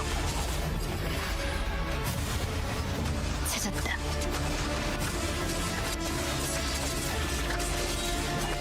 얌전히 죽어. 결국 괴물 하나가 죽는 건 변하지 않겠지. 내가 괴물이 되기 전에 날 죽여줘.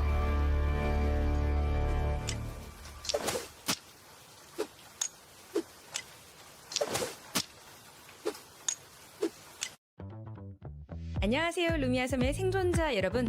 9.2 패치노트 다이제스트 진행을 맡은 천시아입니다. 이터널 리턴이 시즌9 마치리와 함께 새로운 모습으로 찾아왔습니다. 축제의 느낌이 물씬 나는 이번 마치리 시즌에는 어떤 변화점들이 있었는지 지금부터 함께 알아보시죠. 복수를 위해 VF 능력자들을 탐지하고 추적하는 실험체 블레어가 루미아섬에 합류합니다.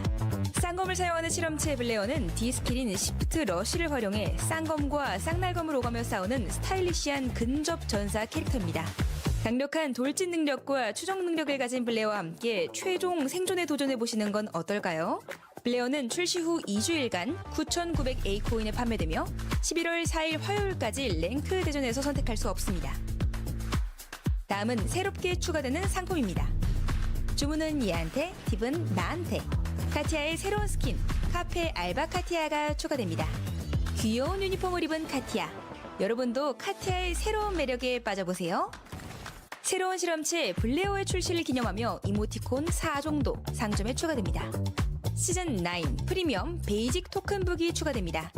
시즌9 토큰북은 미션을 통해서 마치리 토큰을 획득할 수 있는 프리미엄 베이직 퀘스트북으로 구성되어 있습니다. 제작수에 출시될 고스트 헌터 2세를 위해 토큰을 미리 모아보세요. 다음으로 시스템 변화점들을 소개해드리겠습니다. 할로윈 시즌을 맞이하여 루미아섬에서 으스스한 할로윈 축제가 열립니다. 브리핑룸과 묘지 지역이 할로윈 분위기로 새롭게 단장되는데요.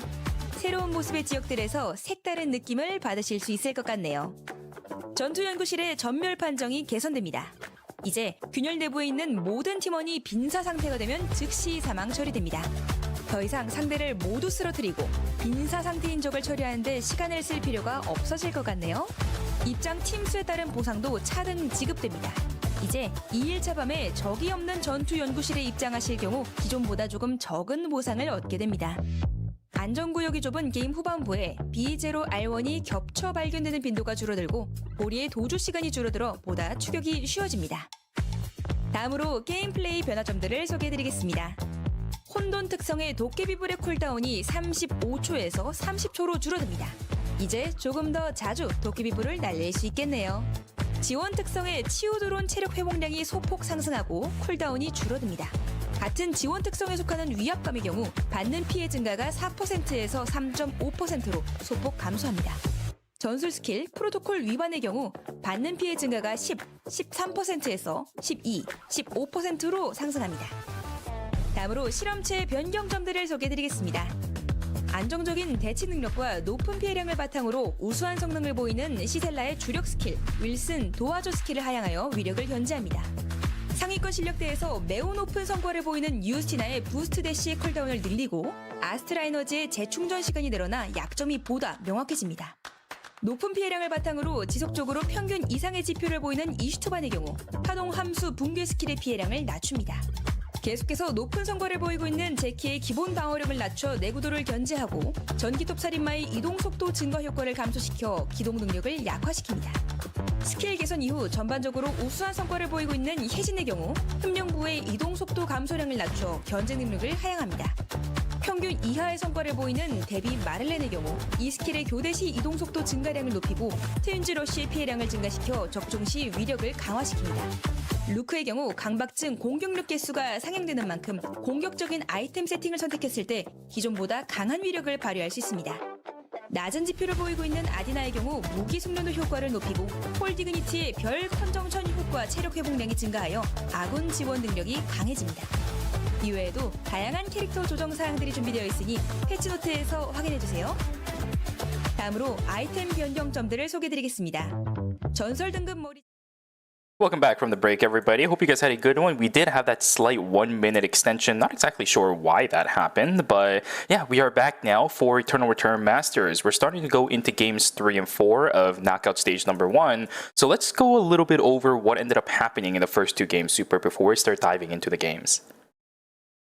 Yeah, I mean, Team Milky Way just showing up on this team comp here on the Yon, Nia, and Fiora just is able to just win out and completely dominate the first two lobbies. Yeah, for sure. Milky Way has seemed a lot more confident in the knockout stages, which definitely makes sense, right? Typically, when you begin the knockout stages in ERM, you're not going to be playing up against the best of the best in the tournament in of itself. And we know Milky Way in the past has been very confident, especially with Rachan on the Yan. No ban threat, by the way, on this player whatsoever today as well. He's going to be comfortably playing the Yan for the rest of the series, might even be able to win out a couple more games. We'll just see how dominant Team Milky Way can be, because the more dominant Milky Way is, the easier it is for the rest of the lobby to try looking for the spots in that second, third, and fourth place spots to get out of knockout stage number 1. Oh, yeah, 100%. And Milky Way is also... Or the team comp is also not, or because it's completely uncontested, right? Yeah.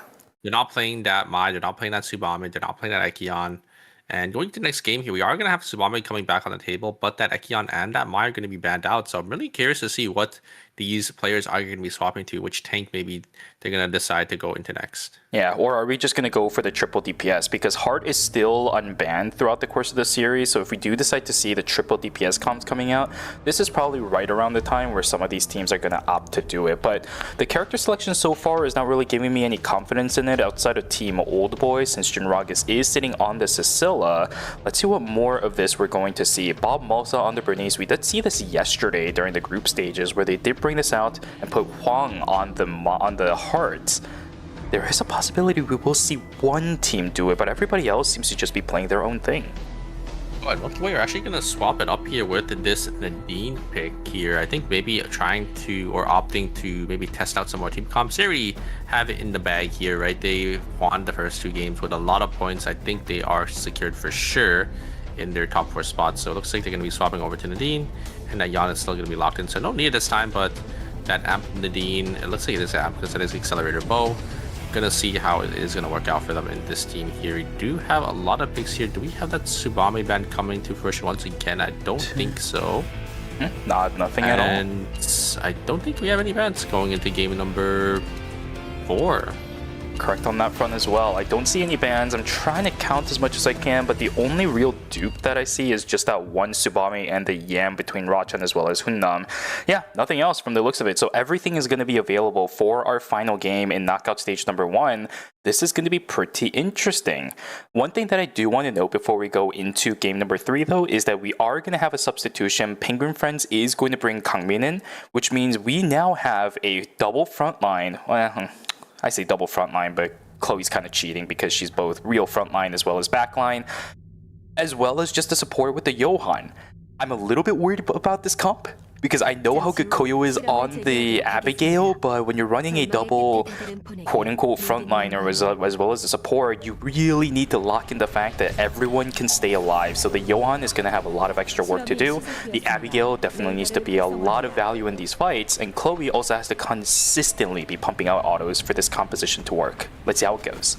I mean, Chloe, one of those backline DPS that does a lot of damage, especially when paired with a support on that Johan. So the Johan can just try to keep the Chloe alive. I think that's probably how they're going to be playing these team fights.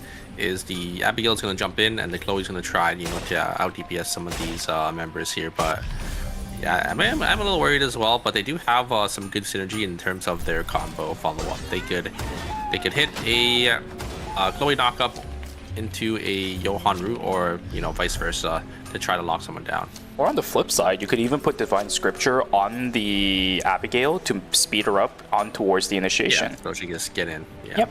That is another opportunity that Team Penguin Friends could look for, but we'll see what their game plan is going to be as we start heading in towards the mid to late stages of this game. Runatic Bai duking it out up against Team Milky Way, but it's not the full team. Ghost is also sitting on just a green headpiece. That is also a Lenny, by the way, so technically Runatic on the Tsubame plus the Lenny. I don't think that's really standing up to anything from Team Milky Way.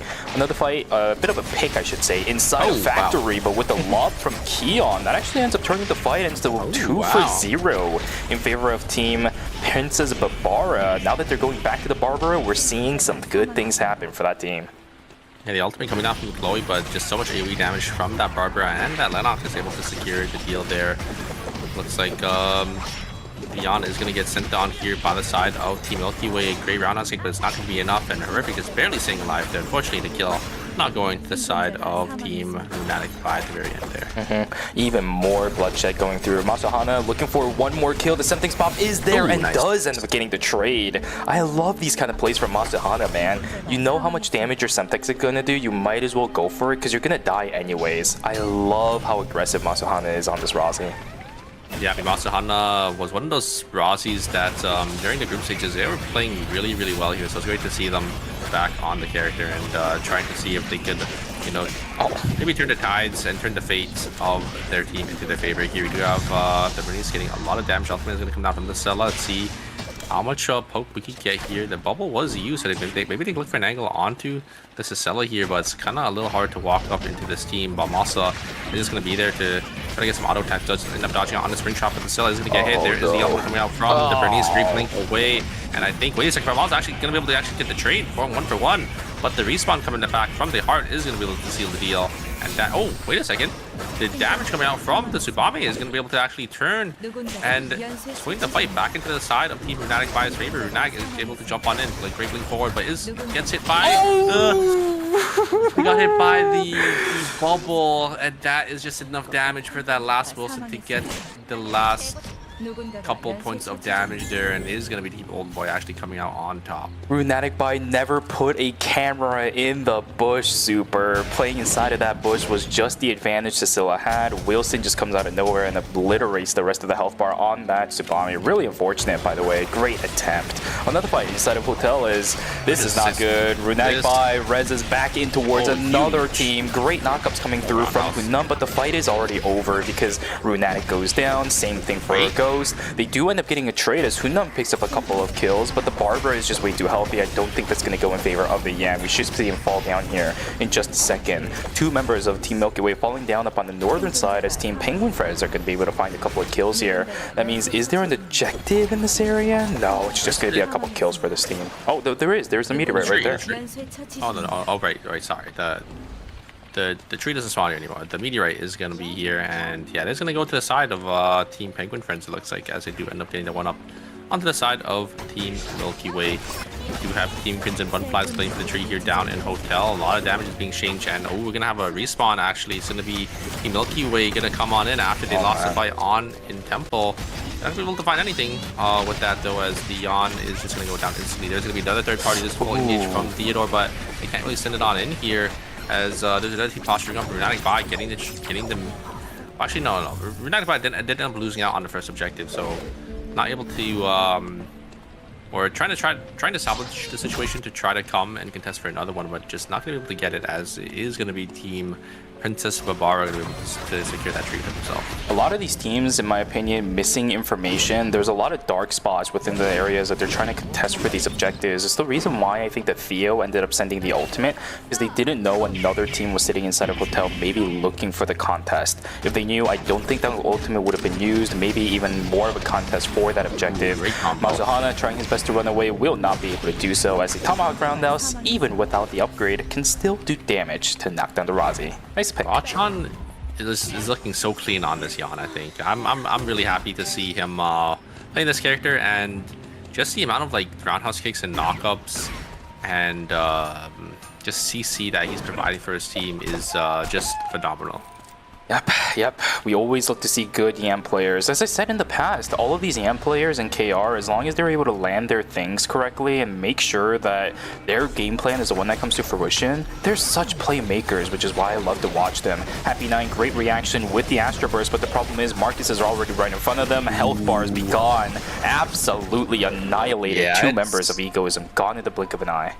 It's kind of impossible to fight an Adriana on that spawn bridge there. It's just so much AoE damage just sitting in the fire, and just so much burn damage that you are taking there. So Failing's going to be able to pick up a nice 2 kills for himself there. Egoism going to be on the back foot, and it looks like we might have a fight here. Penguin Friends is going to walk up, but I think they also know we don't want to be fighting this Adriana in that spawn bridge. Now we're going to go to more open space. Here comes engage from the Abigail. They're not going to be able to actually get that much value off.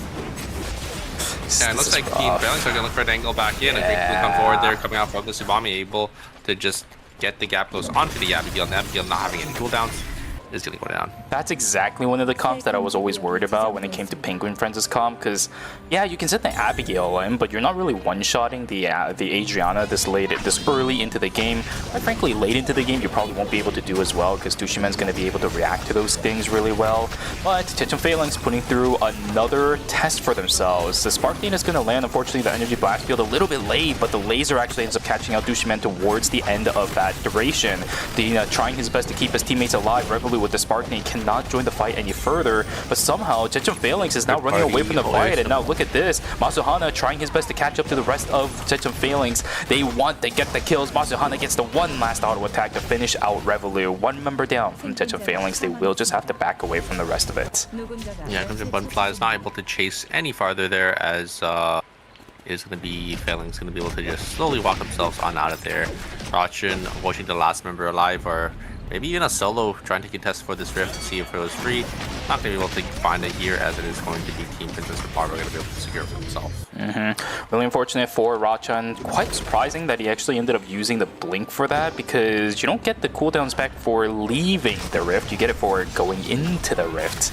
It's going to be a long cooldown not available for Milky Way. I think they'll be fine with it though. It was a nice attempt anyways. Hiragi going to get caught out, Burger flipped all the way towards the back. Ironic, as Nunuz is the one on their side. You can jump that wall as an 11. I have seen that before. Nunuz, it knows exactly where that spot is, will be able to get out. 2-0 in favor of 9ㅅPhase's. Clean fight. A little scary for the side of Team Crimson Buttonflies, but yeah, huge flip coming out from Dina, able to find the priority target, that Theodore. Once the Theodore, one of those characters that, you know, if you could get the catch on them, they don't really have any mobility to get themselves out, so it's going to be an easy follow-up for the side of Team Phalanx to follow up and finish off the job there. Did have a buy here coming out from Dina. I think that item difference is pretty even. And Crimson Buttonflies might be spawning back in, so I don't know if Team Phalanx wants to contest for this tree. See how it goes. Milky Way making their way inside of archery range. It is day number 3, so animals are theoretically they should be spawning very soon. Crimson Buttonflies still potentially duking it out up against Penguin Friends, but both of those teams aren't really interested in that anymore. It's day number 3, which means now it's time for Team Maidage, but that jump in might be a little bit of a bad call. Wait, Targeting, gonna go over on towards Nunuz, but look at this 11 taking a lot of damage. What happened to this team? I thought this one was the one that had more advantages going in on this fight, but Koyo is now gonna catch up to Masahana. This Razi is absolutely dead to rights. I have no idea what happened to this team, but it just went completely alright in the second one. I think the problem was Crimson Buttonflies wasn't fully in position to capitalize on that jump pad, and because they ended up walking a little too close, it just gave Koyo access to just get onto the backline and just burst down the Razi there, and that's a little unfortunate because it's going to be an early -400 for the side of Team Crimson Buttonflies. Anger looking for this a little bit more. You gotta know that Team Princess Barbara is coming through. Safety gadgets are going to have to be used. Never mind, it's just the VLS. We have 5 seconds to go on the Theo. He should be able to get out of this, but single-digit seconds of timer on this Theodore is not really going to spell any good news for Team Crimson Buttonflies, because this team is super behind right now on items. Now you can't run away into the red anymore. That's another limiting factor for this team. Yeah, and I think Princess Barbara also just didn't really have much timer either. Looks like they ended up investing a lot of it somewhere else here. Got the engage coming out from the Abigail, actually going to be able to hit on 2 on the backliners. We're going to try to finish some damage back, not going to find anything. Oh my god, the Astro Barrage just completely annihilates the side of Team Penguin Friends. Chloe not being able to dodge out on that damage. Using because if they use the ultimate, just so much more AoE damage, and the Johan there being that E-mobile support, just not able to get out of that. Great call from the Chloe to not use the Soul Link, as you said, but it still didn't even matter. This is why Justina is such a heavily prioritized pick. Somebody initiates on you and uses their mobility skill. If you place your Astro Burst correctly, they eat the full brunt of the damage of that thing. You just saw how much it did only at night number 3. That's crazy. I think it was a full Astro Barrage on 2 members. That did like 70% of both their HP bars. Yep, I love to see it. Great snake bite, but it doesn't carry Revolut over the wall, which is going to be a saving grace for the Subame.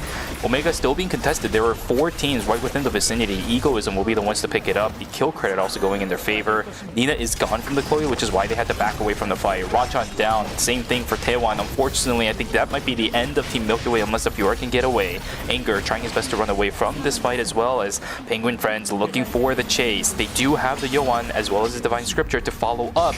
Chica is gonna be the one to go for it, but Anger still has a little bit more mobility. We'll just be able to walk it on out of there, but you can't say the same thing for Gorsor. Yeah, the Kalia going down once again, and that's going to be another -400 to the side of Team Princess Babara, just getting set farther and farther behind this game. We have Team Egoism though, maybe going to look for an angle onto the side of Team Penguin Friends. Penguin Friends down in the bush. I don't know if they know they're in there. You have the team fight once again by these two of the same team, and they do find an angle onto the Rozzy this time. The Rozzy is already getting come down to about 1 HP, creeping over the wall to get them all out.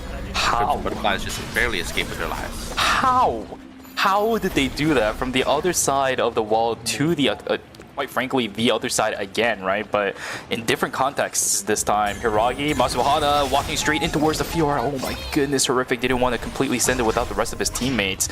Oh, that could have been really dangerous for Team Crimson Bumflies. You gotta check those bushes, but look at the way that they're placed out. Hiragi with a fadeaway Wolfaso will be able to lock down the Theo. Now Masuhana is the one caught out.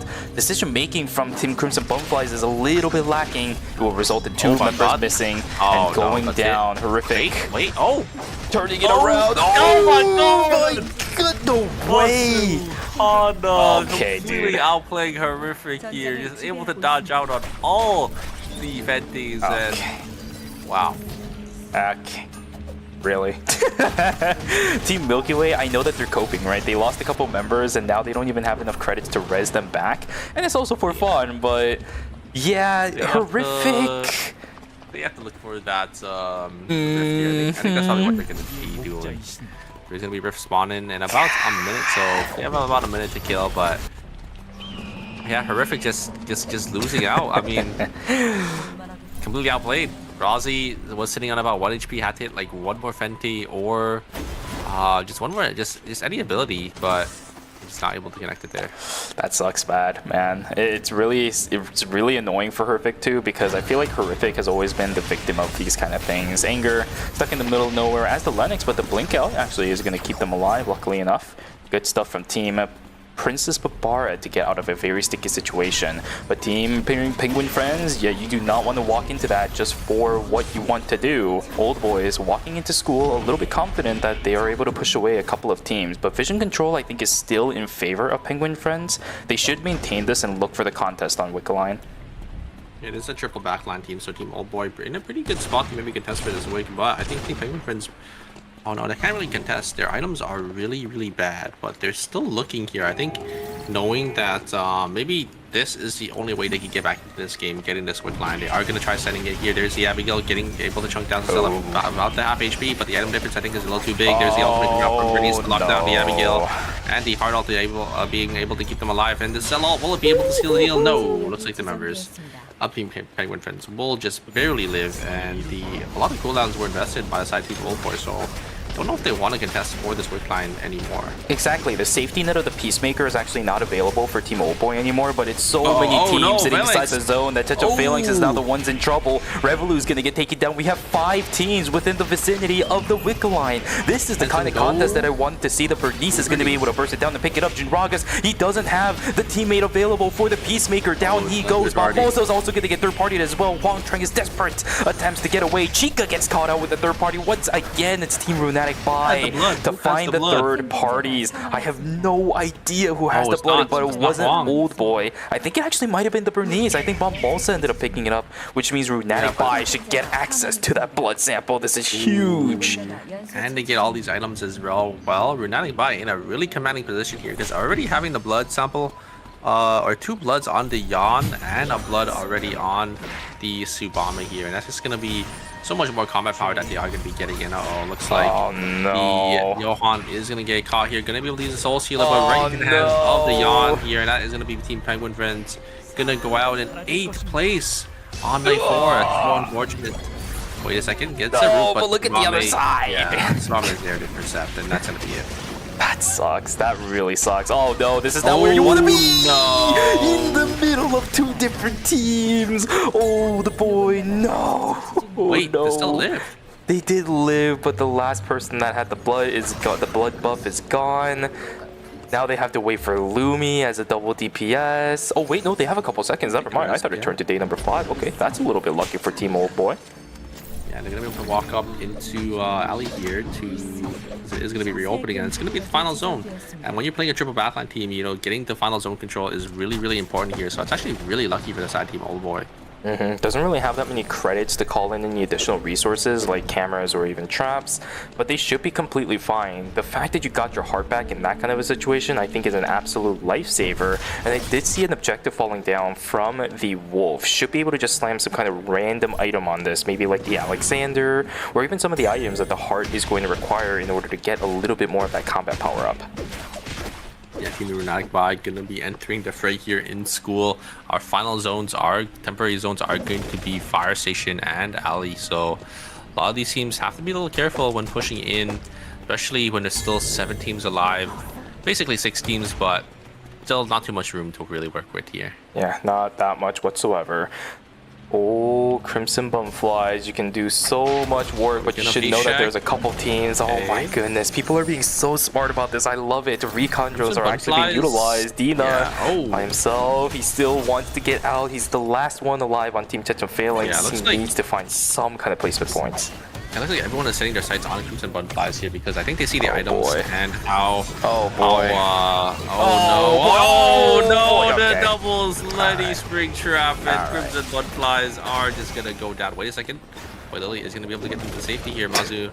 Anna should be able to get out. Oh no, but the wind. Oh, 2 gadget wins to try to finish the job here. Mazuhana doesn't have any time left. He's gonna use the VLS. Hey, no, it's too far. It's too far. A lot of damage, and I think it's gonna be a -1 in the air. Boom. Mazuhana gonna go down in 7th place for the side of Team Crimson Butterflies. That's so unfortunate. But I think yeah, I don't think they were expecting, you know, the other team to wrap around. But I mean, the item difference was just so big that Team Runatic Bai just wanted to probably just look for any team fights, especially a team like Crimson Butterflies, who doesn't really have too much to their name. Yeah, and with that, I think this is actually the first time ever that we do end up seeing a pop right in the middle of a VLS for one of the teams. So that's something cool if you never realized how that interaction worked. That is going to be a -1 over onto Crimson Butterfly. So for this game, they are only going to be able to secure 5.5 points instead of the 6.5 that looks to be on their screen. We're down to 6 teams now. Dina still left by their lonesome. No credits to be able to resurrect any of their teammates back, meaning that this Marcus has to somehow stay alive by himself for a very long period of time.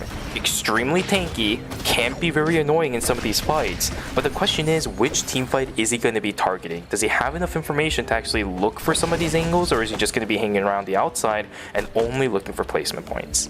I thought no one wants to send on Dina because they know if they do, they're just gonna get burger flip and they're gonna die. And looks like we're just gonna have Runatic Bai just fully sending it onto the side of Team Crimson Barnes. This is gonna be a clean 3-0. Third party not really gonna matter for these teams, as Runatic Bai is able to just seal the deal for the side of Team Princess Bar. I think Princess Bar was a little too far behind, so I do like the instant send on the side of Team Runatic Bai. Despite there being a team that's relatively close, you should be able to get a nice clean 3 kills there and get yourselves on out. With that, we are down to 3 teams. Now, the team up in Alley at the moment is Team Old Boy. I don't know if they're going to be confident enough to go for the strategy that we saw Team Milky Way do before, but this does mean that Egoism, knowing that there's 3 teams inside of that zone, including them, will take the VLS over onto the other zone. The only problem is, now they're pushing into triple DPS inside of Alley final zone, some of the hardest to push into some of these squishy poke characters like the Cecilia.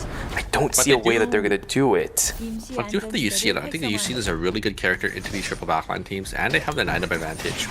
There is also Milky, or I think that's Milky Way. Yeah, does Old Boy know? Did end up joining at the very end here. I don't think they have a cam down here, so no. And they're gonna know now.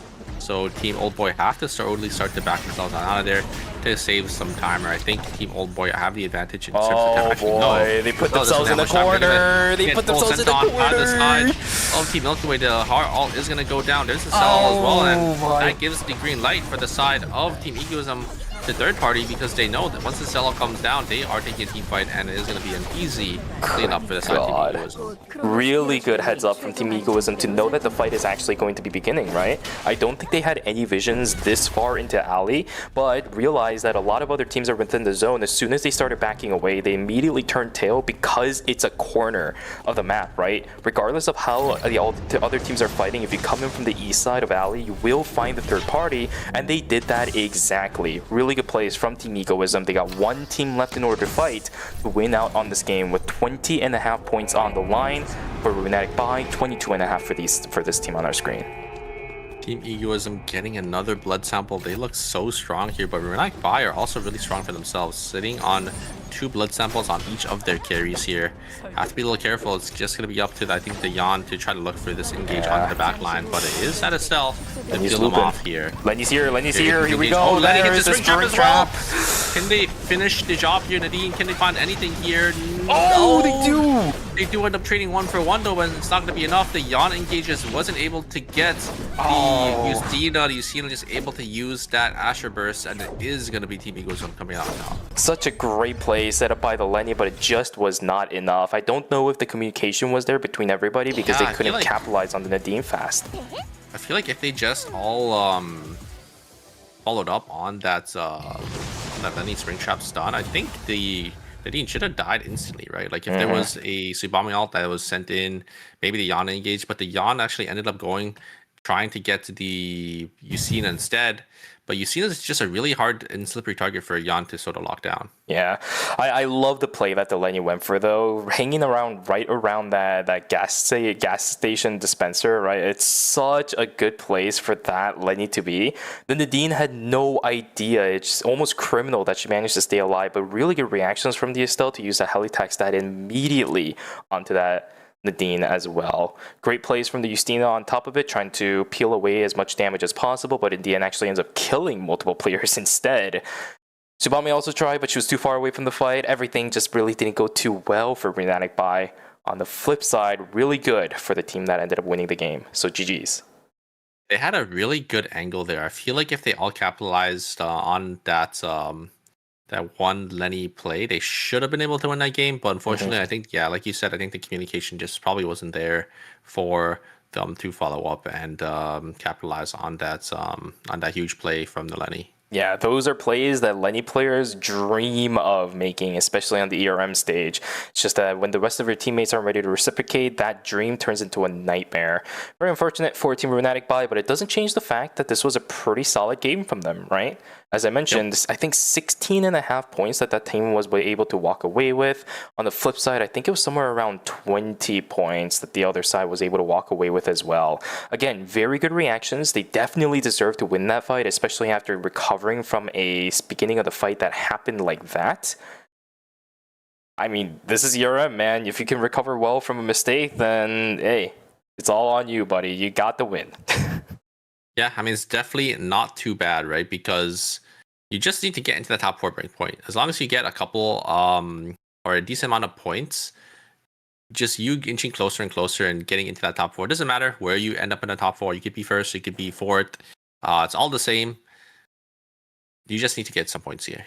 Quite literally does not matter, but the road ahead looks very, very rough because look at the top 4, 63.5, 56.5, very close between Team Milky Way and Egoism, but they really don't care because the rest of the lobby that really is in danger are not even close to them. 5th place is 29 points. It is a 27.5 point difference between Runetic Bai and Egoism. That is not being made up in one game, most likely, with the way that this game has been, the series, I should say, and this tournament has been going. Checham Phalanx and Old Boy, though, they will definitely have to be careful. Phalanx, I think, are in a more secure spot because it's a 12-point difference between 3rd and 5th, but Old Boy definitely have to watch out. I think their top 3 is sort of locked in, but I mean, we have seen situations where our 3rd place team maybe goes in 8th place and they just have a really, really bad game and they end up getting kicked out. Don't ever call anything or confirm anything until the end of the series, unless your team Milky Way and you're basically within almost all realms of possibilities confirmed at this point, unless all the other teams decide that game number 4 is the one to go. 40 points with Milky Way going down early in day number 2. Yeah, I don't think it's happening. So at this point, Milky Way should be completely fine. Same thing for Team Egoism. They should be pretty okay with where they are right now as well. Those two teams should not be giving up this last game just for fun, especially with Mai now coming back in, as well as the Ekyon. Everything is on the table today. Yeah, everything is back for these teams to decide on what they want, and I think we're probably gonna see a lot more Mai's being picked again. I mean, Mai, just such a premier tank in on the ERM stage, especially when she does rotate back into the meta, and that is exactly what we're seeing in phase 1 so far. Almost every single set of games here, we do always have that Mai band coming in. Absolutely. Don't expect to see any less than 3, I would have to say, in the final game. Some of our other teams that did end up running the Mai in the first game has found a team composition that they're comfortable with. I think especially Team Runetic Bai, right? The Lenny, Subami, and the Yen actually did end up working out. It's just that the last fight was a little bit shaky, but other than that, the performances in each of the fights were really good. Runetic on the Subami played excellently, just kind of constantly diving into the back lines, making sure to teleport back over onto their wooden totem if they're in any danger. Meanwhile, we have, I think it was Hunnam just constantly pumping out damage as the Yan as well. Everything seemed to go fine for Runetic Bai. I want to see this composition one more time, although the Mai might make it a little bit harder to pilot now that I think about it. I'm not sure. I'm not sure what they want to do. Yeah, I do think the Mai can just sort of try to hard lock down the Yan, and because they don't really have, like a tank, it's really hard to keep the Yan alive. But they do have that Lenny to, give them some extra healing. But I think into a straight front to back, it's going to be a little tough for the side of Team Runetic Bai. Yeah, we'll see what they end up doing because we're getting ready now for the final game of knockout stage number 1. After this, we are going to lose 4 teams for the remaining of phase number 1. The other 4 will move on into the next set of 4 games up against our 6th place teams in each of the groups. So let's see what these teams are going to decide on for the compositions. Runetic Bai will seem to go back over onto their Mai. Ghost is hovering that and should be locked in a couple of seconds here. Masuhana back in the Razi. Not surprised about that one. Yep, 2 Mai's already locked in. A third one already showing. It's going to be Team Old the Boy, but I'm also going to be on the Mai as well. So Mai, already 3 picks, would be banned again, but it is our final game here, so it's not going to really matter. We do see some Subamis being picked again as well. We do have an Adina being picked for the side of Team Penguin Friends. What's going to be the third one to lock in that roster? It is Chica, so Hyejin is going to be a very high likelihood, but this makes it a little bit weird. We have a triple mage composition for Penguin Friends when we have things like the Ekyon as well as Mai starting to come back in. You have a lot of crowd control to stop the Mai, but I think the inconsistent damage from a composition like Team Penguin Friends, they're going to struggle a little bit in getting through the Mai, or at least stopping the Mai whenever she's looking for the initiation.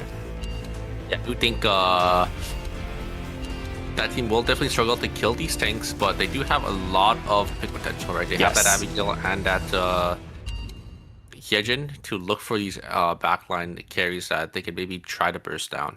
The cool thing about Team Penguin Friends' composition as well is that if the backliners walk a little bit too close to their backliners, a lot of the meaningful damage on Penguin Friends goes through people, right? We have Sun Kanjung from Kangmin, as well as the Charms from Chica. They all go through people, so if you just kind of sit behind your frontliner thinking you can do free damage to people just because they're in front of you, think again, you will get disintegrated. So everyone has to play very safely, and yeah, I mean, let's be real, it's game number 4, it's ERM, everybody has to play safely and correctly. The final game of knockout stage number 1 is now underway. Let's see which 4 teams are going to move on and which 4 teams, unfortunately, will take the fall and finish their run in phase number 1.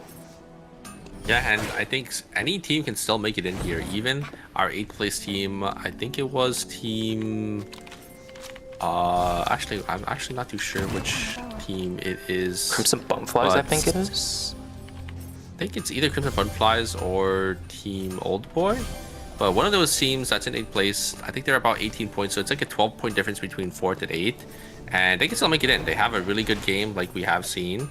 It is Crimson Butterflies, yeah, in 8th place with 18 points, only a 12.5 point difference so far, and that's easily make up for them. As I said, the average number of points that these teams have had if they end up winning a game is about 22. So if you do end up winning a game as any of these teams, a lot of the other teams struggling instead, right? You could still make it through, exactly as you said. We're going to have Hiragi getting bounced around against Hunnam. There's the snap down from Fnatic to kill that Theo. Going to be the first blood of this game. Gets the second one on top of it. News is going to take the fall. Crimson Bumfly is going to be starting out a little bit rough. A full-on team fight from these three members. Chica getting ran down first. Anger will be able to snipe that down with the Q. Any more from Koyo? No, absolutely not. As unfortunately, I think the Siphon Maelstrom coming a little bit late. It's going to be a clean break for Team Princess Babara. And quite frankly, they needed that break because they're in 7th place. 2 additional points going in their favor will absolutely help them in their progress to making it up to that top 4. Yeah, huge find for the side of Team Princess Babara. They need as many points as possible because they are on that bottom end there. So just closing the gap, but it was Team Fnatic Bai that was able to get the points as well to close the gap on the side Team Old Boy. Nice try from Yohi. Masuhana, you're walking a little bit too close to the sun. Minjae is just autoing him down. The execution bonus is there. She is really good. Happy 9 is joining the fray. No. Using that force field is a little bit of a cheat code that Ekion has, especially when he is on that weapon. And that Hyejin as well. I think the Hyejin wasn't there. I feel like the Razi actually could have taken that fight. Masuhan just able to dodge out on so many of the key those key skills from the Ekion. If the Ekion doesn't get the dash reset, that's a lot of their damage just completely down the drain. This is early on in the game too, so no matter which weapon type the Ekion has, if it's bloody, if it's not bloody 9th, but if it's the red Mamba King, you kind of still want the tree sample, right, in order to get the flame barrier. If you're on the Sidewinder, it's whatever, but it is what it is. Perfect going to be able to catch out Hunnam. The blink invested from the Yan unfortunately will get up taken down. Get by Taewon, who was waiting inside a cemetery to reciprocate the kill.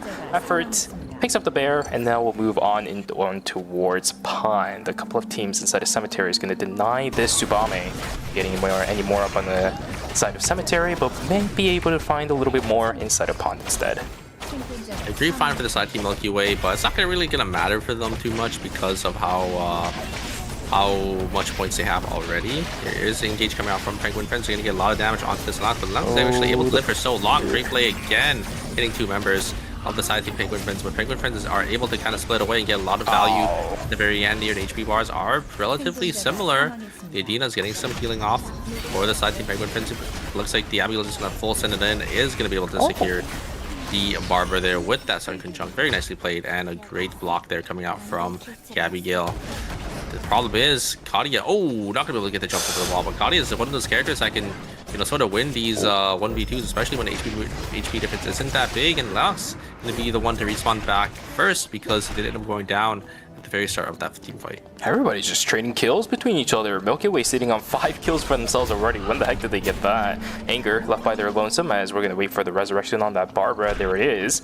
7 seconds to go until the Tree of Life is going to spawn. I think at least for the time being, Princess Babara does have prior on that on the southern side of the map. Whereas we're looking for a meteorite for Team Milky Way. Chechum Failing's a little bit mispositioned to fight for this. This should be the meteorite going in favor of Taewon with absolutely no contest. But inside of Factory, a fight, double spinning 5 omens between 2 different Hyejins, but Happy 9 gets taken down first. Chica will be able to stay alive, whereas Yohi trying to find the trade will not be able to do so as the untargetable from Abigail Ultimate is going to deny the auto attacks from the Tsubame. Yeah, I think the Tsubame Q going a little wide there. I feel like if that connected, they actually would have been able to kill Tsubame and maybe look to turn their fate around in that fight. But just a little unfortunate there for the side team Egoism. Ended up getting caught as a 2-man, and Penguin Friends are gonna love that, getting in a free 2 kills, and you have to be feeling pretty good because Team Penguin Friends are one of those teams that desperately needs these points since they are on that bottom 4 cutoff. Look at Team Old Boy. They only managed to get half a point from the day 1 cycle, or I should say the phase 1 cycle to begin with. 31 points is the name of the game, at least for the time being. You do see Runatic Bai on 1.5 points for Team Penguin Friends sitting on 3, so the gap is closing already for and against, I should say, Team Old Boy.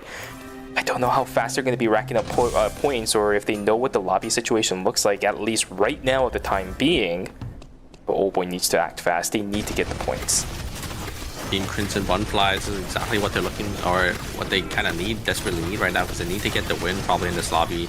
But they don't really have much points in their name. They are going to be able to get a Lumi with the tempo swing, and they're going to be able to get a lot of value off of that. Team Milky Way are going to be able to find members of Team Runonic Pi. They're going to get a lot of damage, but the third party is going to be there. It's actually just the Ekion here. The engage coming out from Horrific. They're actually going to send the ultimate in, and they're going to be able to get the stun and lock down the Yan here, but the trade kill as Rachin was a little too far forward. They're going to be able to just trade 1-for-1. Both the Yans are going to go down. Great call from the rest of Team Milky Way to back away. That's a fear going straight into the hands of that. I think it was the Kadia that ended up getting taken down at the end there. Fortunately, the Kadia's backstep got cancelled by the W from that Hyejin. So, yeah, the Kadia just getting caught there. A little unfortunate because I feel like either you have to use it earlier before the W comes down, or you have to buffer it, which Kadia, you know, definitely can if you time it correctly. Comes the engage from Milky Way, a lot of damage, but a great roundhouse kick into the wall from the side of Team Runonic Pi, as it is going to be Team Runonic Pi getting the 1-up this time onto the side. Team Milky Way not even going to trade 1-for-1 onto the Yans this time, and they're going to try looking for an angle in. Yes, they're going to be able to get all their members in. Horrific not going to have that CC on that Fiora just yet. It needs to get that R3, but didn't have it charged. Great mindset to be able to go for this objective. Now they're going to look for a fight back onto the other side of Yo. He is jumping around as much as he can, but Runam is too good to let that kind of thing fool him. Nice pickup over onto Yohi. Now it's a 2v3. I don't really know if Minjae has enough, especially when the dash gets canceled out. No resets there. Happy 9 is going to get taken down. Easy fight pickings for Team Runonic Pi. Fantastic initiation from Hunam. He also held on to all of his really core crowd control until everything from the Tsubame was invested. Beautiful play. And just really nicely played by the side Team Runonic Pi using that White Lily that a lot of these teams in these rifts kind of underestimate.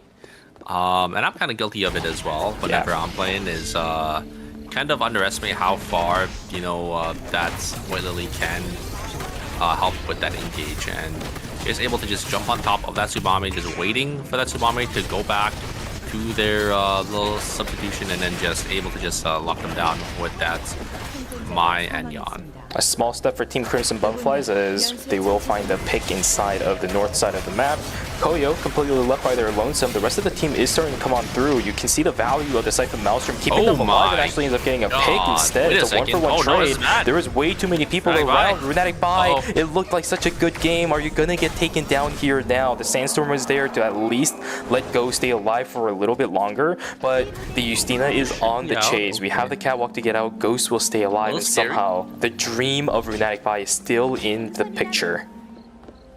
Yeah, really scary for the side from Runonic Pai, getting hit by the third party, but yeah, so well played by Koyo there. Hitting, I think, 2 members with that side from Nelson is able to get so much HP value from that augment to keep them up and just get that pick onto that Tsubame on the top side here. It's going to be a member each from the side of Team Milky Way and Egoism. Just going to be traded back and forth, taking isolated 1v2s, and the rest is going to come through some early -200 for both of these teams, and it's still playing for this box here.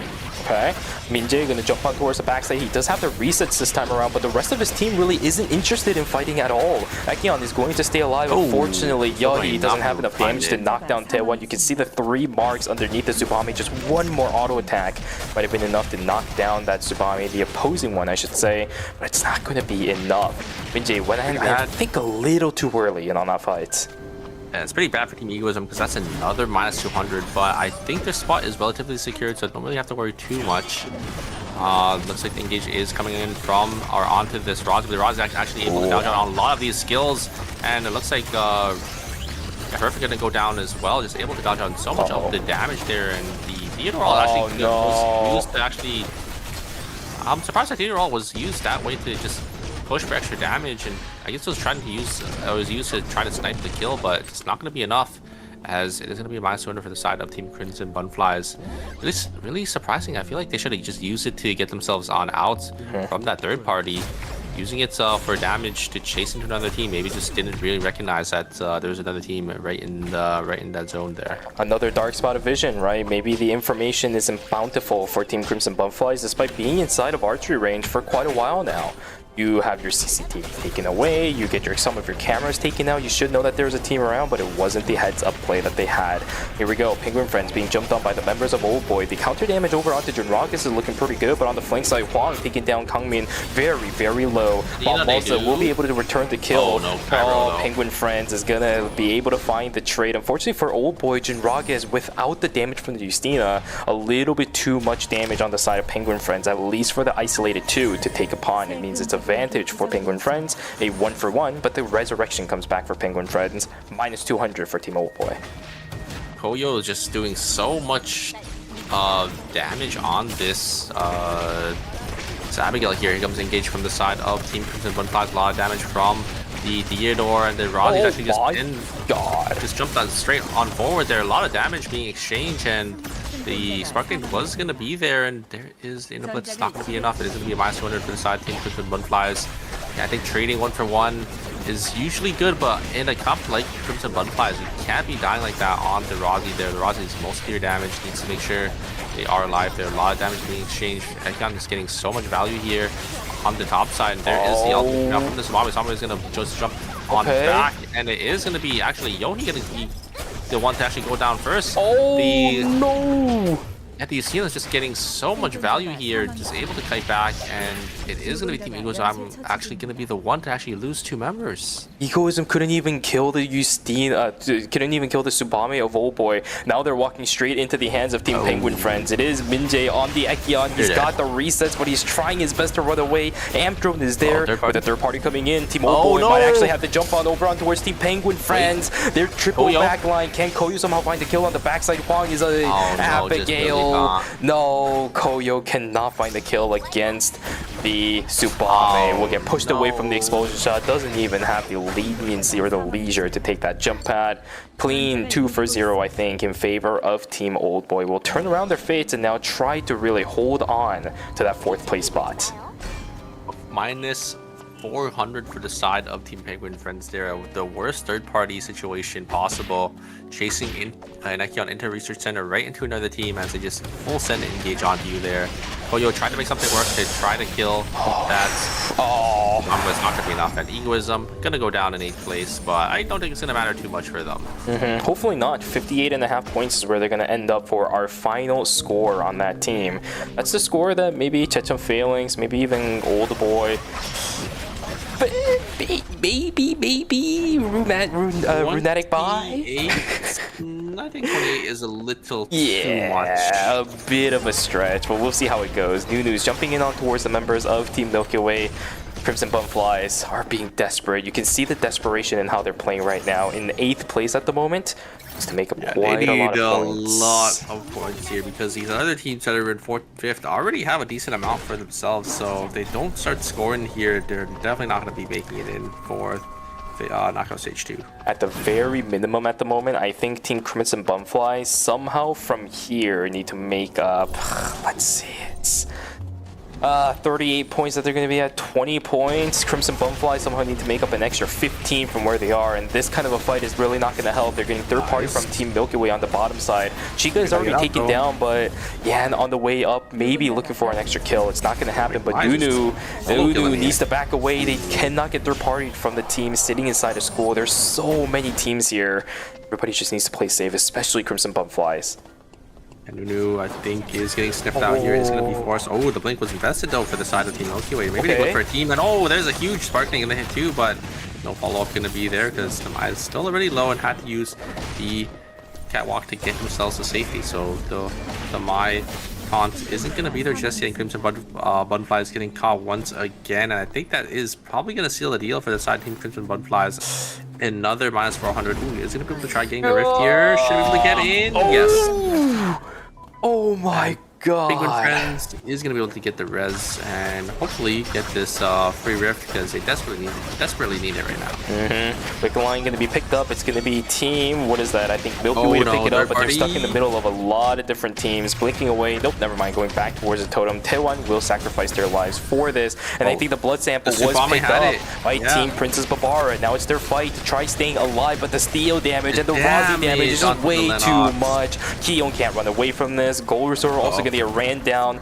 Oh my goodness. Kadia cannot run away from a Razi, nor can she really run away from a Mai. Does she have her E up? Yes, she does. The additional movement speed is looking pretty good. Unfortunately, Hiragi ended up getting taken down, but there's a kiosk right in front of them.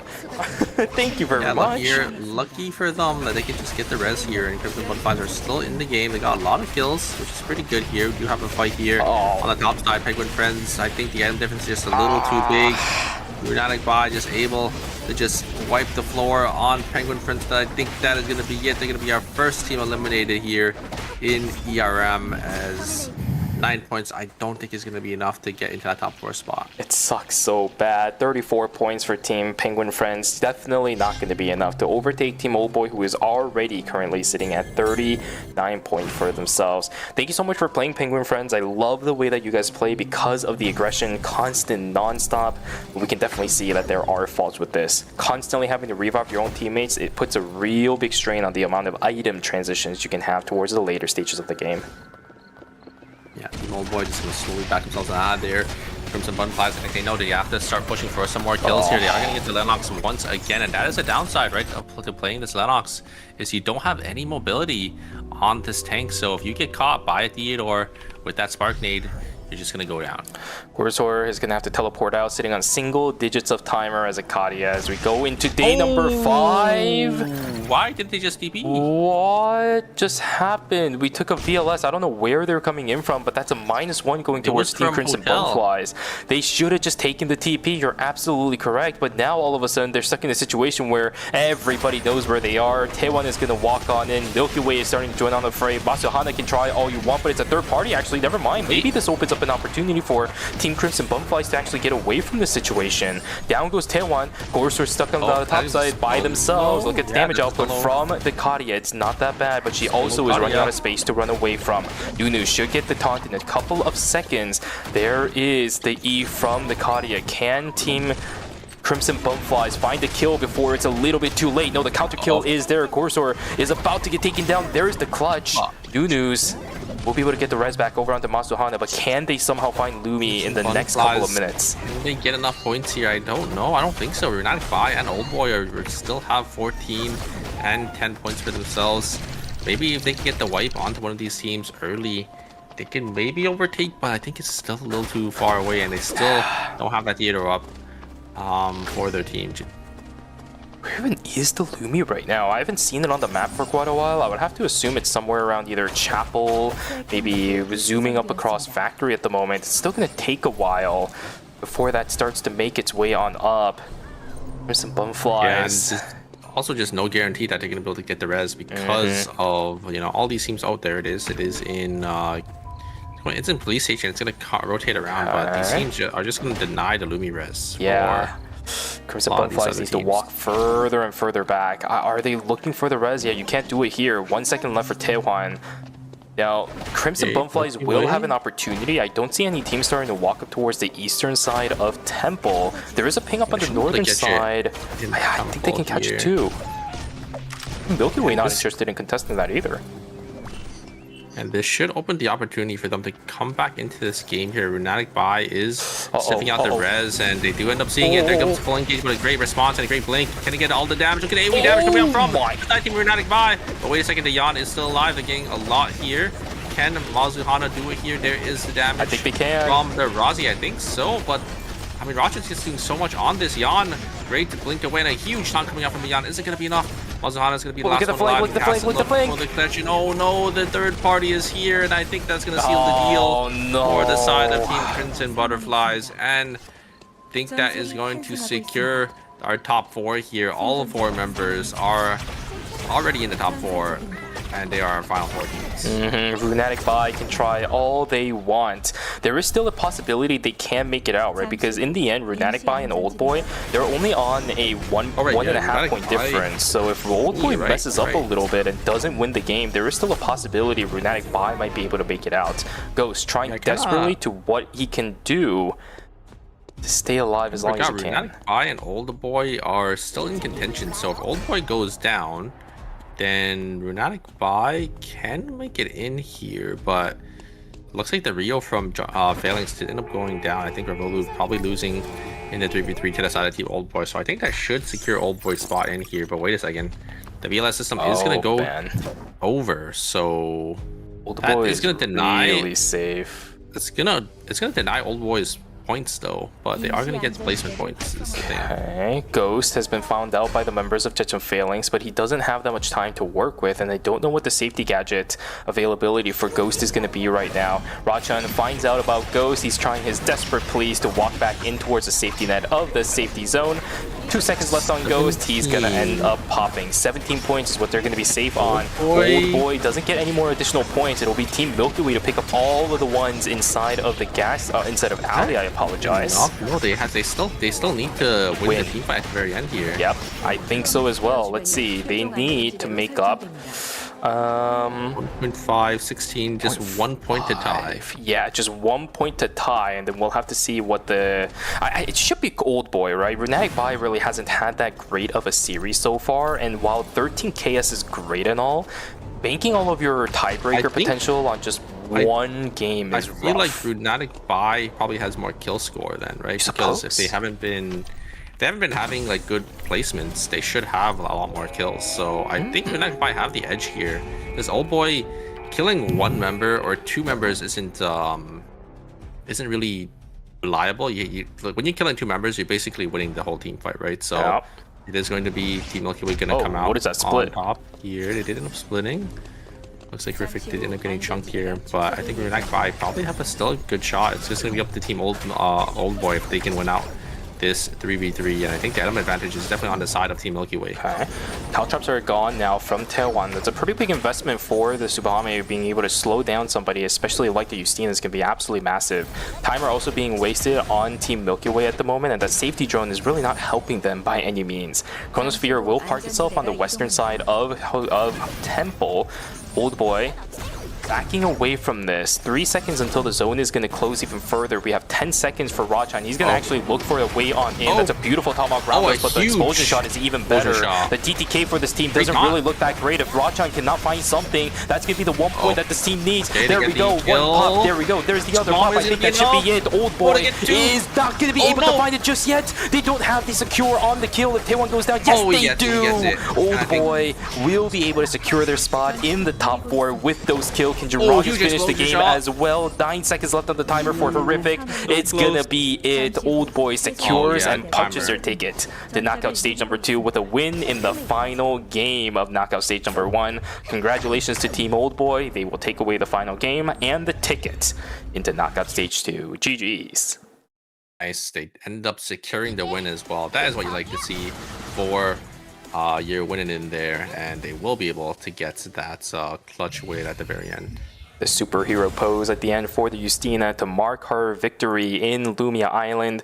Once again, congratulations to Team Old Boy. I have no idea if they actually know that that was the game state they were under, if they were under any pressure from the fact that they needed to win that final fight, or at least get 2 kills out of it in order to move on towards knockout stage number 2. But they did it regardless, right? So really, really big kudos to that team. Great attempt from Team Milky Way, but the amount of timer they lost from the initial Chronosphere closing in at the beginning, that was really detrimental. Yeah, 100%. Wow, and that is our knockout stage number 1 here. I mean, a lot of pretty solid performances for these teams. I think Team Milky Way definitely stood above the rest of the lobby here, but we're gonna have to see if they could bring that performance going into game number... or not game number 2, but knockout stage 2 here, when we are going to have a completely new set of teams coming in. Yep, absolutely. Well, we should have our score sheet in a few moments here. We'll finally be able to tell which 4 teams are going to be the ones moving onwards to deal with the potential hellfire that is going to be knockout stage number 2. Our 6th place teams from each respective group, it's still going to be a rough one because of the teams that we mentioned earlier, but the ones that did get the top 4, I think to a certain degree, has shown us that they really are prepared to continue moving on in this series, right? We know Team Milky Way has done absolutely fantastic. Egoism also showed some really good confidence plays throughout the course of the series as well. 3rd and 4th place, Old Boy. We didn't get too much out of that until game number 4, so I'm still a little bit shaky on it. But overall, really, really good series from our top 4 from knockout stage number 1. Oh, 100%. And I think they definitely stood above the rest of the group. There was just that one team that just didn't barely make it in, Team Renatic by, but I think in these knockout stages, there's always going to be that one team that's sort of just are on the cusp of not making it, unfortunately. Yeah, in the end, it is knockout stages, right? We are guaranteed to lose 4 teams, even though we might not want that to happen. It's still going to be something that will guarantee it happen. It's going to happen again for knockout stage number 2. Don't get too accustomed to this feeling, right? But it is something that is inevitable during the knockout stages. What did you think about the series as a whole, and what are you now expecting as we start moving turning our attention over to knockout stage number 2? Well, the one thing I think everyone is expecting in all these groups is, the Mai ban. Obviously, I think Mai is quite the prevalent character in the meta so far, and everyone's going to be playing that. And I'm very excited to see the new set of teams and what the team comps these teams are going to have in store for us. She should really be a priority pick for pretty much every single team that's going into knockout stage number 2. We know for sure the further and further we go into this entire tournament as a whole, the more Mais we're going to see, right? There's a part of me that genuinely thinks that at one point we might end up seeing something like 7-8 Mais in one lobby just because of how many high caliber teams are playing her right now. I think we did have that one season. There was like 6 Mais being played in one lobby, which at the time we didn't have the alternate ban system, but I think it is capped at 3 game, like a 3-game ban. Because after that, we don't really have any games to play unless we're in Checkpoint, which we have to wait until next Sunday for that to happen. Well, I mean, even in Checkpoint, right? I think it's still capped at 3 games. Yeah, probably. Yeah, character can't be banned for more than 3. So if there's more than 5 picks on the character will be banned for the next 3 games. Yeah. All right. Well, so let's actually, while we're waiting for the score sheet to come up, let's actually bring up what we are going to be seeing in the next set of games. Let me see if I can bring up the standings here for the knockout stages so far, just so you guys have an idea of which teams we're going to be joined by after the break. It's going to be Gyeongnam Sparkle, Esperanza, Burr Gaming, and Invincible Circus. 3 teams here, I think, showed us really good results during the group stages. Invincible Circus, it was a little bit shoddy until the end, right? I think Invincible Circus did show us some kind of fighting spirit towards the end of their series. But Gyeongnam Sparkle, Esperanza, and Mer Gaming all had really, really decent performances during their group stages. So I think Knockout Stage 2 is still prepped up and ready for us to see a really, really solid series. Yeah, I think just a tough lobby for them, but going into knockout stage 2 here, this is definitely quote unquote the lower end teams, but I do think a team like Team Milky Way has kind of shown that they're a step above the rest here. This is the final confirmation of which teams are going to be moving forward. Milky Way, Egoism, Tetchum Phalanx, as well as Team Old Boy. These 4 teams will be going up against the 4 that we just mentioned right after the break. So do be excited for that one. It's going to be a very, very fun series.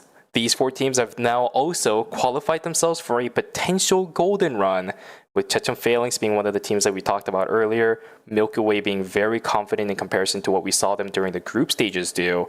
This could really shape up to be a fun tournament. Yeah, and I'm excited to see if we do have any of these teams have that golden run. I mean, Team Milky Way are looking pretty solid. I mean, I think if Rachan can continue playing as good as he is on this Yan, they could definitely make a name for themselves and make it all the way to the finals. The only thing that I am worried about when it comes to Team Milky Way is the consistency, right? I think you and I are way too spoiled by Taegyung's gameplay and even KCW's gameplay as well during Season 8, that you take a look at a player like Rachan, and while he is most definitely known as one of our more residential KR Yam players, there is a reason why Taegyung as well as KCW kind of stands a step above a player like Rachan. The consistency of Rachan is very, very finicky. Every single time he does good, there are also going to be times where he does bad. Just hoping that this tournament isn't going to be one of those cases where he's going to flip-flop between the 2. Super? I mean, 100%. Yan is one of those characters that's if you don't hit your engage, it's a little dicey, right? You just in there and you can't really get any damage. Yep. Super, that was game number 4 though. That is the end of knockout stage number 1. We lost 4 and we have 4 that will move on. But we're going to be joined now with 4 new teams right after the break. So grab some water, go grab a snack, and go take a stretch. We'll see you guys back here for games 1 and 2 of knockout stage number 2. Take care.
해제됩니다. 전장을 누비고 있습니다. 체크메이트.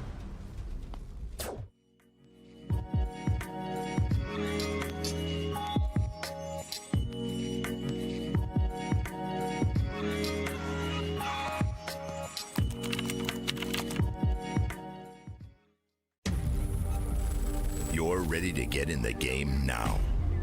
The last thing you want is to wait. WD Black. Performance storage, purpose-built for gaming. SSD speed that obliterates load times. Performance to transform your game. Expanded capacity to store more. Customizable RGB. WD Black. Because the game never waits. WD Black. Drive your game. 예기치 못한 사고는 언제나 발생할 수 있지. 통제할 수 없는 힘은 저주야. 적어도 사람인 채 죽는 게 낫지 않겠어?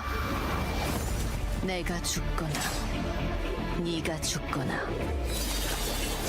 존재도 흔적도 남김없이 지우겠어. 시간 끌 필요 없겠지.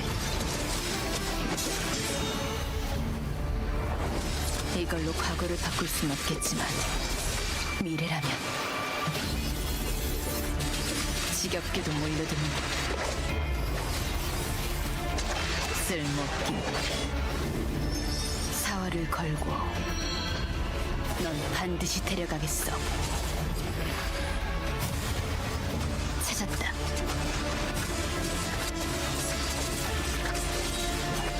얌전히 죽어. 결국 괴물 하나가 죽는 건 변하지 않겠지. 내가 괴물이 되기 전에 날 죽여줘.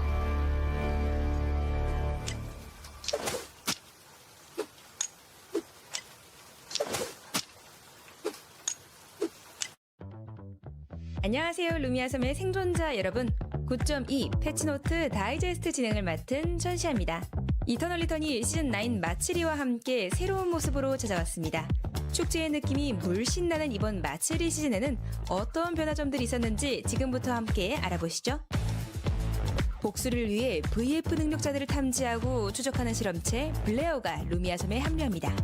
쌍검을 사용하는 실험체 블레어는 D스킬인 시프트 러쉬를 활용해 쌍검과 쌍날검을 오가며 싸우는 스타일리시한 근접 전사 캐릭터입니다.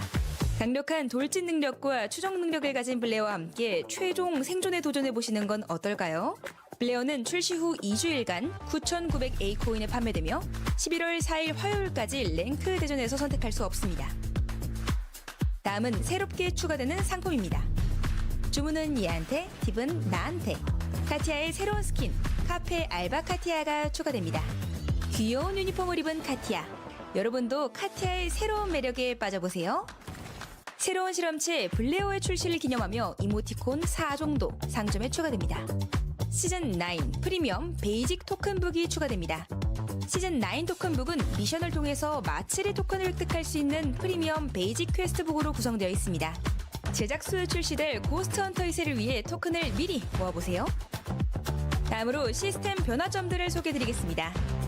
할로윈 시즌을 맞이하여 루미아 섬에서 으스스한 할로윈 축제가 열립니다.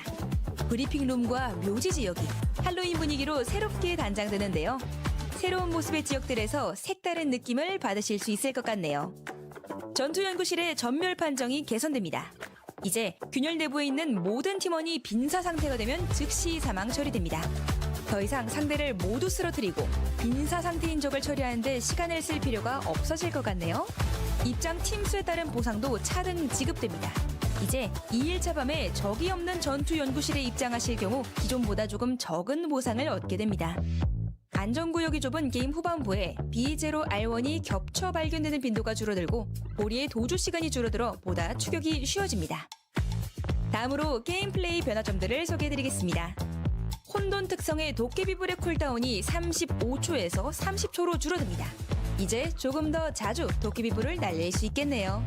지원 특성의 치유드론 체력 회복량이 소폭 상승하고 쿨다운이 줄어듭니다. 같은 지원 특성에 속하는 위압감의 경우 받는 피해 증가가 4%에서 3.5%로 소폭 감소합니다. 전술 스킬 프로토콜 위반의 경우 받는 피해 증가가 13%에서 15%로 상승합니다. 다음으로 실험체 변경점들을 소개해드리겠습니다. 안정적인 대치 능력과 높은 피해량을 바탕으로 우수한 성능을 보이는 시셀라의 주력 스킬 윌슨 도와줘 스킬을 하향하여 위력을 견제합니다. 상위권 실력대에서 매우 높은 성과를 보이는 유스티나의 부스트 대시의 쿨다운을 늘리고 아스트라 에너지의 재충전 시간이 늘어나 약점이 보다 명확해집니다. 높은 피해량을 바탕으로 지속적으로 평균 이상의 지표를 보이는 이슈토반의 경우 파동 함수 붕괴 스킬의 피해량을 낮춥니다. 계속해서 높은 성과를 보이고 있는 제키의 기본 방어력을 낮춰 내구도를 견제하고 전기톱 살인마의 이동 속도 증가 효과를 감소시켜 기동 능력을 약화시킵니다. 스킬 개선 이후 전반적으로 우수한 성과를 보이고 있는 혜진의 경우 흡룡부의 이동 속도 감소량을 낮춰 견제 능력을 하향합니다. 평균 이하의 성과를 보이는 데비 마를렌의 경우 이 스킬의 교대 시 이동 속도 증가량을 높이고 트윈즈 러쉬의 피해량을 증가시켜 적중 시 위력을 강화시킵니다. 루크의 경우 강박증 공격력 개수가 상향되는 만큼 공격적인 아이템 세팅을 선택했을 때 기존보다 강한 위력을 발휘할 수 있습니다. 낮은 지표를 보이고 있는 아디나의 경우 무기 숙련도 효과를 높이고 폴 디그니티의 별 컨정션 효과 체력 회복량이 증가하여 아군 지원 능력이 강해집니다. 이외에도 다양한 캐릭터 조정 사항들이 준비되어 있으니 패치노트에서 확인해주세요. 다음으로 아이템 변경점들을 소개해드리겠습니다. 전설 등급 머리 장비인 검은 베일의 고유 장착 효과인 광휘의 발동 조건이 낮아집니다. 이제 조금 더 쉽게 효과를 활용할 수 있을 것 같네요. 전설 등급 머리 장비인 검은 죽음의 고유 장착 효과인 명중의 피해량과 쿨다운이 하향 조정됩니다. 전설 등급 머리 장비인 미스릴 투구와 성기사의 투구의 레벨당 체력이 소폭 상승하며 캡틴넷의 경우 레벨당 체력이 살짝 낮아집니다. 전설 등급 8 장식 장비인 프시케의 칼날의 방어 관통과 헬릭스의 방어력이 모두 하향 조정됩니다. 초월 등급 8 장식 장비인 프로미넌스는 레벨당 체력이 상향 조정됩니다. 이외에도 다양한 아이템 변경 사항들이 준비되어 있으니 패치노트에서 확인해주세요. 마지막으로 버그 수정 및 개선입니다. 팀 전멸 후에도 자연 크레딧이 증가하는 문제가 수정됩니다. 새로 추가된 제3자 나니 버나운스가 1일차 낮에도 출력되는 문제가 수정됩니다. 이번에 변경된 부분이죠. 11 힘내자고 툴팁에서 11 세트 조합식이 실제와 다르게 출력되는 문제가 수정됩니다. 이외에도 다양한 변경점들이 적용되었으니 패치노트에서 확인해보세요. 신규 실험체 블레어와 함께 찾아온 9.2 패치. 다양한 개선점들과 새로운 컨텐츠가 여러분을 기다리고 있습니다. 여러분 모두 새로운 패치와 함께 루미아 섬의 실험을 즐겨주실 거죠? 저도 여러분을 루미아 섬에서 기다리고 있겠습니다. 곧 다시 만나요. 천도는 만악을 좌시하지 않는 법. 백비야 행은 수도 없이 겪어봤다고. 배워야 할 악이 있다면 마땅히 될 뿐. 악귀, 멸사,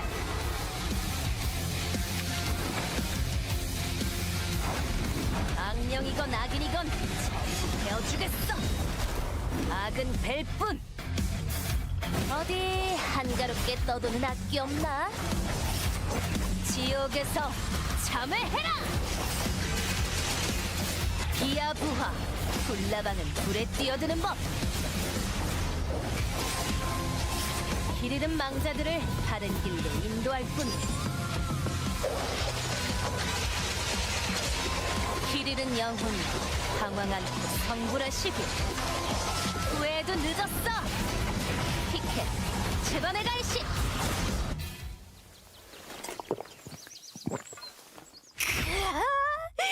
이 맛에 산다니깐.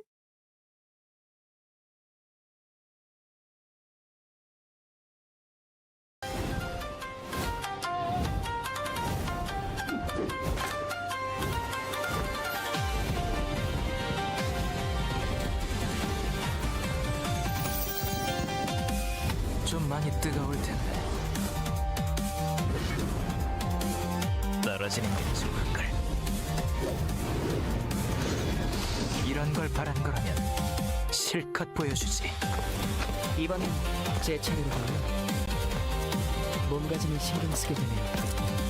딱히 가리는 음식은 없습니다.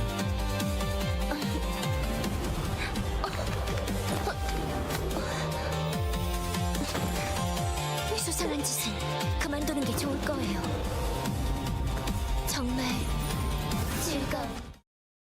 Ladies and gentlemen, welcome back to the Eternal Return Masters Season 9 Phase number 1. I really do hope you guys had a fantastic break because man, oh man, after that series of Knockout Stage number 1, I definitely needed a break myself. My throat has been getting real itchy lately whenever I cast Eternal Return Masters, which is really strange because in comparison to a lot of the tournaments that I've casted in the past, usually for ERM I have to be kind of quiet because of the time that we're casting over here in the West. But these past ERN series, especially in the past couple of seasons, including this one as well, they've been very hyped, so my throat has been getting a little bit itchy, so I need to drink a lot of water during these breaks. Super, I talked about how excited I am about the series, or at least what I've watched so far. How are you feeling right now? I usually ask you what your thoughts are on upcoming things, but how are you feeling about the series as a whole? I'm feeling pretty good. I think the first 4 games we had were pretty solid, and we're going to have a lot more better teams coming in now, and we'll have to see how they do end up pairing into our teams that did end up making it out of Knockout Stage 1. But yeah, you guys can see the teams right here. It's going to be Team Milky Way, Egoism, Phalanx, and Old Boy coming out from Knockout Stage 1, and we got Gangnam Sparkles, Esperanza, Mer Gaming, and Invisible Circus coming out from the 6th. Oh wait, yeah, coming out from 6th. Oh yeah, yes, 6th place from our group stages. So stage 2. Very excited for this group, and we'll have to see which 4 are going to be able to come out, and will we see that golden run here? Usually, I mean, most likely we'll see 1 or 2 of the teams at the minimum come out. It's just obviously when it gets into the later knockout stages, it's going to be a little tough to continue that, and we are going to be on our 800 match number here. That's going to be super cool. Look at that. Ever since they at least started keeping track. Oh my god, 4 Mize, 3 Mize locked in. Yeah, a ton of Mize are already looking to be considered for a bunch of these players. Milky Way was hovering for a second, but Horrific, yeah, of course he's going to go back onto that Fiora. 3 Mize picked already, which means we will see that being banned out for at least 1 game for the time being. We'll see if anybody else decides to pick up that character. Oh, wait, everyone's playing the same thing. 3 Mayusinas locked in. Tsubame for the last one. Dushiman. the last one be the same? 1 Tsubame, 2 Tsubame. Well, the third one be a Tsubame. It's the Rio. Douchey man, come on, bro. You gotta go back over onto the Tsubame, complete the trifecta. Nah, it doesn't seem like it. He is locking over onto the Rio. Very difficult character like Tsubame to just pick up on a whim, right? If you've been playing Rio or something like that for the time being, then you do want to stick I mean, it's that. Revolu, so yeah, Revolu and it at is... least played some Tsubame. Yeah, he definitely has. Yeah, maybe they could have just stuck it over onto Revolu instead, but from the looks of it, it seems like the range advantage. His Tsubame and Egoism though, so it looks like it's gonna be 3 bans. You're right. Yeah, Yohi does indeed lock in that Tsubame. So regardless of what ended up happening to the triple potential mirror matchup that we could have seen, yeah, you're absolutely correct. We're going to see all 3 of these characters that are picked up for the mirror matchup at the very least being banned out because of the Tsubame being picked out by a different team. Egoism will ruin that opportunity for at least game number 2. But the thing is, I have noticed that if the Mai is gone, typically the Tsubame-Justina combination doesn't end up working out for a lot of teams that do want to run it with an alternative tank. So I don't think the ban going for 1 game is really going to matter to a lot of these teams. I think it matters more that they're going to be able to play it during game number 3 rather than game number 4 more so than anything else. Yeah, but I mean, it's still just going to be the typical, 2 games that these teams are going to be able to play it instead of obviously just playing it only in 1 game if it was banned for 3 games. But I think that the 3-game ban is usually a little rare. We haven't really seen a character being picked more than 5 times from these teams. Yeah, maybe the stars have not aligned yet. I'm not entirely sure. But we're going to go into game number 1 of knockout stage number 2. 4 more games available for you guys in chat tonight to determine the 4 teams that will be moving on. The top 4 from this series will be moving on in order to fight Team Dragon Ball Z, Freya, High TV, as well as Achilles next week on Friday for knockout stage number 3. Of course, for the ones that already played in knockout stage number 1, if they do carry on into moving on further into the tournament, as you mentioned earlier, Super, the Golden Run is still a possibility for those teams. Yeah, very excited to see if we will have another Golden Run this season. It's always exciting to see, the underdog that, had to crawl all the way up from knockout stage 1 to maybe knockout stage 6 and maybe even to the finals. So maybe we'll see that again coming this season here. We do have NXA actually fighting between 2 members of the side of team Yanma Sparkles, and it looks like the members of the side of Team Esperanza are actually going to be able to jump on over with that jump pad, and they're going to be able to group up and finish. I think that was NCMB there, so a nice early game kill for the side of Team Esperanza. That was a fantastic timing for NXA as well, because he actually ended up swapping forms, waited a couple seconds, and then did the Twins Rush. So he actually had to cool down back to rotate and then knock people up immediately after the Twins Rush. Nicely done. Another team fight inside of archery range. Egoism is going to lose out on 2 members. Yohi trying to find at least a trade, but it's not going to matter. It's all in vain as the break is going to come through into Team Egoism. Milky Way ends up picking up a clean 3 for 0, 1.5 points for that team. A fight underneath the bottom of the mat. It's a 2v3 that has actually ended up being 1 out by Team Oldboy. Zico in a little bit of trouble himself as Junrog is looking for the kill over on towards the Adela. I do see the Ghost Light being activated, but the Speed Gate activated too. No! Man is going to walk in from the side and try to knock him down. I think. Didn't even get it. Yeah, I think it might have been the Ghost Light. Maybe one more additional take. The Quake was there, but you don't get the AoE from Quake until level 2, which obviously you don't have access to that just yet. Yeah, so it looks like the kill did end up going to the side of Team Old Boys, so very nicely played by them. They get a couple more kills. We do have the War Pack going to be spawning here in the police station, and it's going to be completely uncontested as Team Esperanza are going to be able to grab this for free. I think that 4 went to the side of the Nemo. No, I don't think so, because the hat trick just barely did enough damage. Yeah, because the board was unfortunately resetting. The hat trick brought it to like double-digit HP, which really sucks. Unfortunately, the M is not going to be able to find any value other than the Raven, right? At least you get that. Revolu about to get taken down too. Just one more auto. Junrogis will be able to pick up that kill, an extra kill going in favor of Team Old Boy. A 1v1 between a couple players inside of Fire Station as Yohi versus Horrific. Full stacks over on the execution technique. Can Horrific somehow turn it around? Especially with Rachan joining the fray, it might be a possibility, but Tsubame is still an absolute threat. Rachan still on the chase. He did this before. He will do it again. Down goes our Tsubame once again up against Rachan. I think that heal cube definitely helped out Yohi there, just getting them out of range for that Fiora to finish the job there. We do actually have Neymar getting caught out here from the side of Team Phalanx. Dushimon is going to be able to actually use the catwalk to get themselves a safety, but a great knockup coming out from Seiko, and the follow-up coming out from Yarem is going to be there to secure that kill. And on the other side, though, in Hospital, looks like the 2v2 is going to go to the side of Team Phalanx. Revolu and Justino just going to be able to finish both the Jackie and the Dema there. I will say, with the amount of combat Dushimen has been a part of, if he ended up picking up the candy apples from Lumia, I actually think that depth is somewhat worth. Candy apple heals quite a lot in comparison to the steak that you can easily craft up in this game. Gaming looking to duke it out up against Team... what is that? I think that's Milky Way. It's going to be a meteorite that ends up dropping. Can our first place seed coming in from knockout stage number 1 knock down the members of Team Gaming to control the meteorite? Nia's game roll came down pretty early. Not that much damage in exchange between any of these members though. Tetragon goes down as well. Even more pressure coming out from Team Milky Way, but nobody's been securing the meteorite up until now. Tenyang trying to get what they can, will end up getting blocked by Team Milky Way. BTB sacrificing his life. Same thing for Rajhan. All for that meteorite. Terrific. We'll be able to dash out 200 credit value in exchange for a couple of death timers in exchange for Team Milky Way.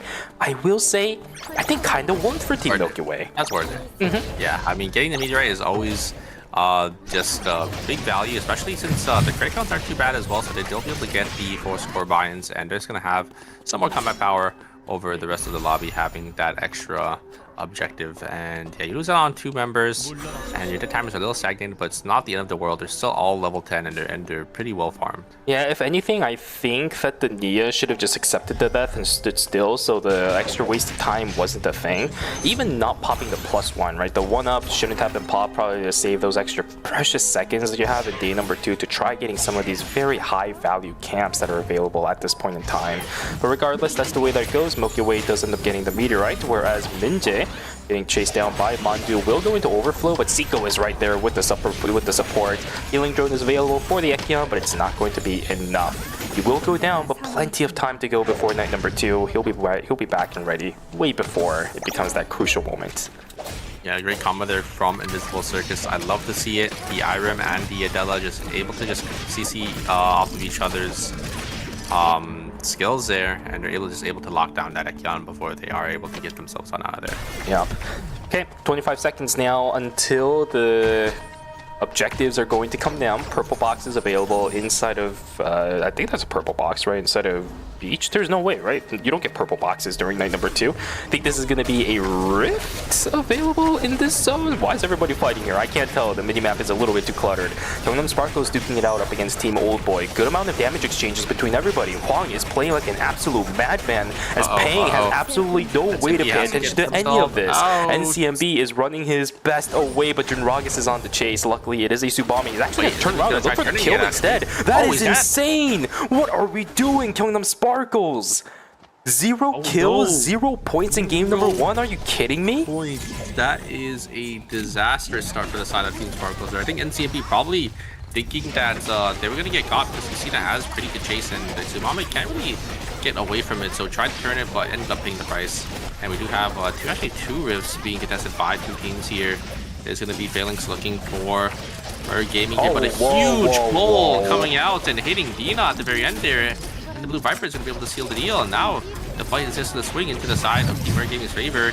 Great play coming out from Dina announced to pull back the Mai, and I think Revolu is going to go down as well as Celine's going to be there to secure the rest of the kills, and Gaming going to be the one to come out on top. Okay, Minjae up in the front side. BTB will end up getting the +1, but look at the timer left for Team Milky Way. Nobody is going to be able to kill anybody within the slotted amount of time. Pop goes the Weasel. We will have Egoism take away the Dimensional Rift for themselves. Shippy cost up until, I think, a Mithril for that team. Pretty valuable, especially considering the fact that we do have a Tsubame as well as a Kajin, so CDR is quite important on that roster. Chenyang caught out by himself as his teammates are nowhere near, so that's going to be a sacrificial lamb going into the hands of Team Esperanza. Yeah, respawning back from losing that rift, and unfortunately, we're losing that rift, but winning that rift. But unfortunately, just running straight into the hands of the side of Team Esperanza there. Esperanza is also a little split, but yeah, nothing really Gaming can do. Lennox, one of those characters that doesn't have any escape, so once you get caught, you're just gonna go down there. So Mer Gaming is gonna wait for the Lance to come back and maybe try contesting for something here. Looks like they want to play for school reopen to get this extra farm, because I don't think Lance is gonna be in time to contest for, you know, any objectives. Okay, 7 seconds to go. Now starting from at this point forward, it's going to be teammates time. Minus 200 in the credit for every single death you take, which means all of these teams are going to have to play very safe. What is with the timer on Team Egoism? Minjae is playing this like a madman as well. Guys, we don't have that much timer to work with. What is going on? Team Egoism, same thing for Chechen Failings. They're all going to lose out on timer. Yo, he still goes back for the Tree of Life. Timer is just a number super. Uh-oh, and now Phalanx is just going to full send it on to the members of Team Egoism, and they're going to be in a really bad spot. The tree was secured, but... Oh, no. Yeah, they are going to use the safety drone to get themselves into Research Center, and they technically minus or net neutral because they got a tree, but they lost their teammate. All that was happening, Team Milky Way terminated away from the game. I think there was a fight inside of Fire Station that we were watching on the split screen. They ended up getting third party, if I remember correctly, by a different roster while two of them were down. Not that many characters from Milky Way has an easy time getting away from a third party once all of their cooldowns are blown. So really rough for Team Milky Way.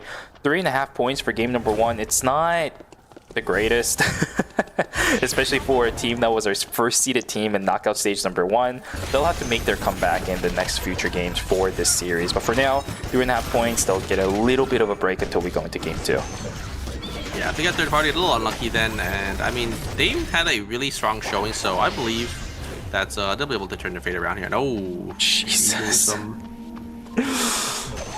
Yeah, Keon, 1 second of timer, just barely making it back in. They have to be a little careful now. A lot of people sort of forget about their timer situation.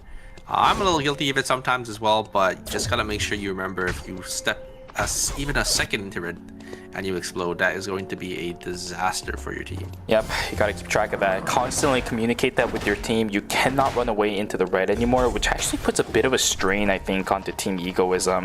It really sucks when you're, especially something like an Ekion, right? Because sometimes what you want to do is you want to just chase people as far as you can. They'll dip into the red, but if you forget that you're chasing somebody with 1 second a timer, you will dip your toes in red and instantly disappear. So, yeah, Minjae, you gotta be a little bit more careful with this. Look at Team Invisible Circus here. They are greeting so hard. They're grabbing the Omega down here in Cemetery, and they're setting IRM to grab the box up in Pond here. But looks like Team Egoism is just going to send it into the Rift. So they're going to be able to actually grab both objectives, and that's going to set up Team Invisible Circus to have a demanding lead over the rest of the lobby. Yep. And gosh, that lead is gonna have to come in clutch. It's already a game where some teams are really far ahead. Look at Invincible Circus, 8 points already for this team. Old Boy sitting on 7. This lobby is gonna get accelerated real fast, right? And this is only game number 1. I don't think the scoreboard is gonna look anything similar to the ones that we've had in the past, where, you know, 1, maybe 2 teams are gonna have a decent start in the lobby. Everybody seems to have a very solid start. Minjae on the backside will try to dash around as much as he can. His teammates are right around, but he's taking 3 members by himself. Still doesn't even lose half of his HP. It's an Emma and a Celine. You cannot easily kill in that count like this. Yeah, good damage they're coming out from the Ekion, but I think the item difference might be a little too big, so that's why they're just slowly going to back themselves out of there. And also, Ekion is really tanky, but, you know, it's one of those tanks that it has to go a little too far forward, meaning that their teammates just weren't there to really follow up and dish some damage back. Yep, absolutely. All right, Dushiman doing what he can to keep his teammates alive, but he's also sitting on 4 seconds of timer. Dude, I'm telling you, man, what I said earlier really comes to fruition. Timer is just a number. Good God. And in the early game, you see a lot of teams just sack their timer because if they get kills, you get all their timer. You basically get all of your timer back, right? So this gonna have a clean team fight, and if you don't have a clean team fight, you're probably gonna lose anyways. So gotta be a little careful here. You have the Ekion, maybe gonna look for an angle in that. I think the items are actually pretty close here, so both the teams probably want to take this fight because they need to get some sort of footing in this game here. Great play to actually deny on the engagement from the Ekion. Doesn't actually hit the dash, so they're kind of stuck a little far forward, but you're correct. Ekion just able to live for so long, but look at the backside. The carries are just taking a little too much damage, but the third party is going to be here. It's going to be Team Old Boy. It's going to be able to reap all the rewards here. Lalax should go down as they are playing that immobile tank, and oh, here comes the it's over. engage cut from the Justina. Huge Astro Barrage, gonna be able to get the damage onto that Emma. Emma's gonna go down, and this thing's gonna be the last member alive. And oh no, the Celine running straight into the hands of. Oh, that's so unfortunate. Straight into the hands of Team Esperanza, but Ledok was actually able to escape somehow. I think Bob also didn't want to chase too far, which absolutely makes sense, right? You have information inside of archery range, but you don't have information anywhere else. Better for you to not risk it and be away from your teammates. Unnecessary -200s. We've actually seen that quite a fair bit so far in this tournament. That's really unfortunate because I think they were saving for the blood samples, but not going to be able to grab them now because they had to, just buy back 2 members. That means Team Esperanza is in prime position to call those blood samples, right? Look at that. There it is. 500 credits used for the Debbie and Marlene. Are we going to go for something like the red shoes, or are we going to go for something like the Dane's Leaf? Let's take a look. It will be the Dane's Leaf activated, so we should wait for a little bit more on the next transition on the boots. Hermes could be an option because the Johan is saving up his credits. Otherwise, we could go for the bladed boots. That is an option that NXA likes to run, especially in solo queue. But here we go. The fight's going to begin right after the Dane's Leaf came online. Look at the damage over at the Ehog. NXA with no fear, just running straight on in. No retaliation whatsoever from Team Invincible Circus. But they do end up getting a trade over onto Surlo, who instantly just gets obliterated. The only problem is everybody has used already so many cooldowns. NXA just doesn't care because he doesn't care about cooldowns whatsoever. Down goes the Adela. Mandu trying his best to run away. He is an IRM. NXA, can he get the kill? Mandu doesn't even want to go in the rift because he can't deal with the crowd control. I think that's going to be it. Invincible Circus cannot deal with NXA, but Ehawk actually ended up getting the self-res. What the hell? Oh my god, just in time at the very last second. You are correct, and it looks like Invisible Circus is still okay here, and they can definitely get the reses, right? They still have enough credits to get the res, and here's a third party onto the wick line here.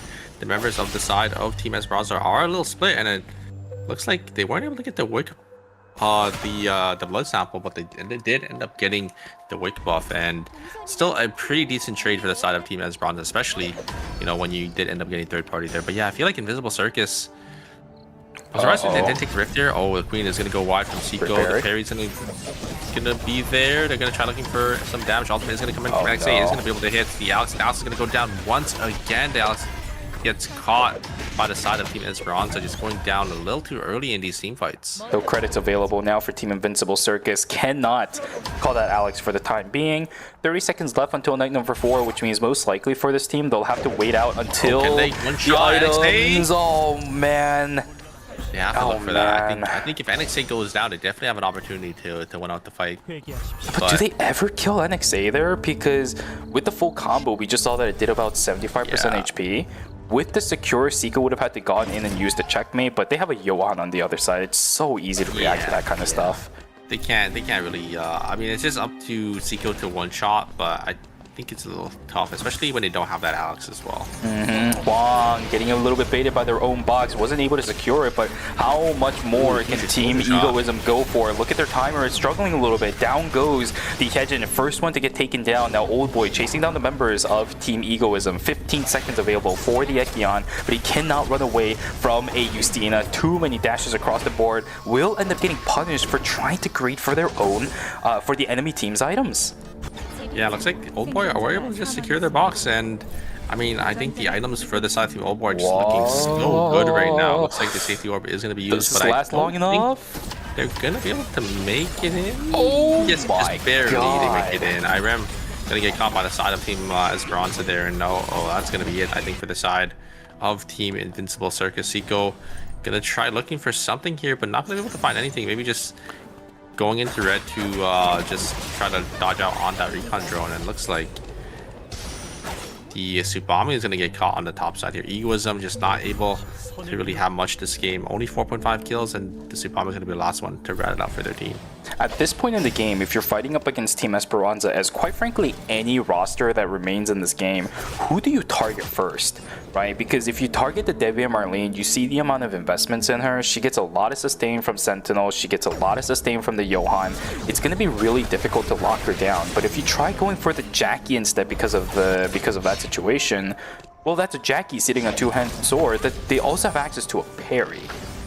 I have no idea. If I'm playing in this game and I look at Esperanza's roster right now with the way that they're built, I'm just taking my hands on the keyboard and saying, Jesus, take the wheel. I don't know how you fight up against this.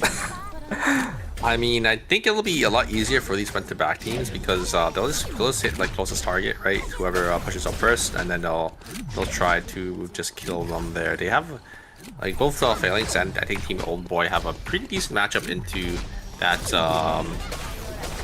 team, as long as they're not getting caught by the demo or the Jackie here. He's full engage, and look at the damage. The Lance a little too far forward, has to blink away, and oh wait a second, the Celine is actually going to zone them off quite a bit and get a lot of damage because the backlines are, you know, sort of grouping up here.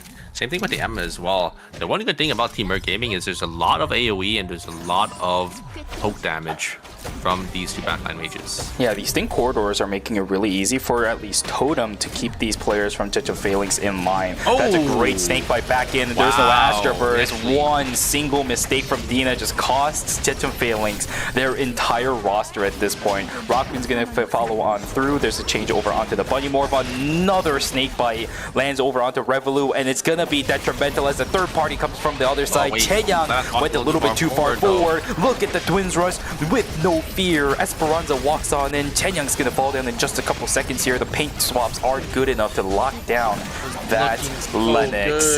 And unfortunately, there goes Rockman as well. Saw, but I think they predicted the Adina's dash. They ended up using the stink bite. Oh, wait a second. It looks like Sika was able to get one at least before going down, so you'll definitely take that for the side of Team Invincible Gaming. But yeah, I mean, the Lennox is able to land these snake bites. I think ended up throwing it in a way that Dina actually dashed into it. And her Gaming had such a good position there, but yeah, Lennox is a little too far forward from that third party and just got ran down by Team Esperanza. Now you really just have to kind of accept your fate. There is no way in hell a Celine alone is going to be able to DPS enough to go through a Debbie and Marlene, a Jackie, plus a Johan, right? Maybe you can knock down that Johan to about 25% HP, and then they recover all that while you're waiting for your cooldowns to come back. Especially not with Chaser as well, right? Because Celine is just sitting on 5 gold here. But there's going to be a lot of damage that's going to be exchanged, but the sustain and the healing coming out from the Johan is going to be a little too much here. Gonna try getting some damage, but it's not gonna be enough. Can they get the Johan at least? No. It's gonna be Team Esperanza coming out, getting a nice cleanup there, nice 2 kills, and they're gonna be able to buy some more items at the very end here. If that was Chaser, she could have at least gotten the trade over onto the Johan. But of course, as I mentioned, the grand scheme of things, that result is not gonna change, right? There is no way a Lennox is gonna be able to infinitely tank out up against a Jackie as well as a Debbie and Marlene. Celine just doesn't have the damage for it either. Shield going to be built up for the Jackie to give them the actual movement speed in these team fights. It's going to be one of those teams where it might matter quite a bit, but they are up against Team Old Boy, which are pretty strong for themselves and playing this front to back. Can they find an angle onto these backliners, or are they going to get poked down before even walking up?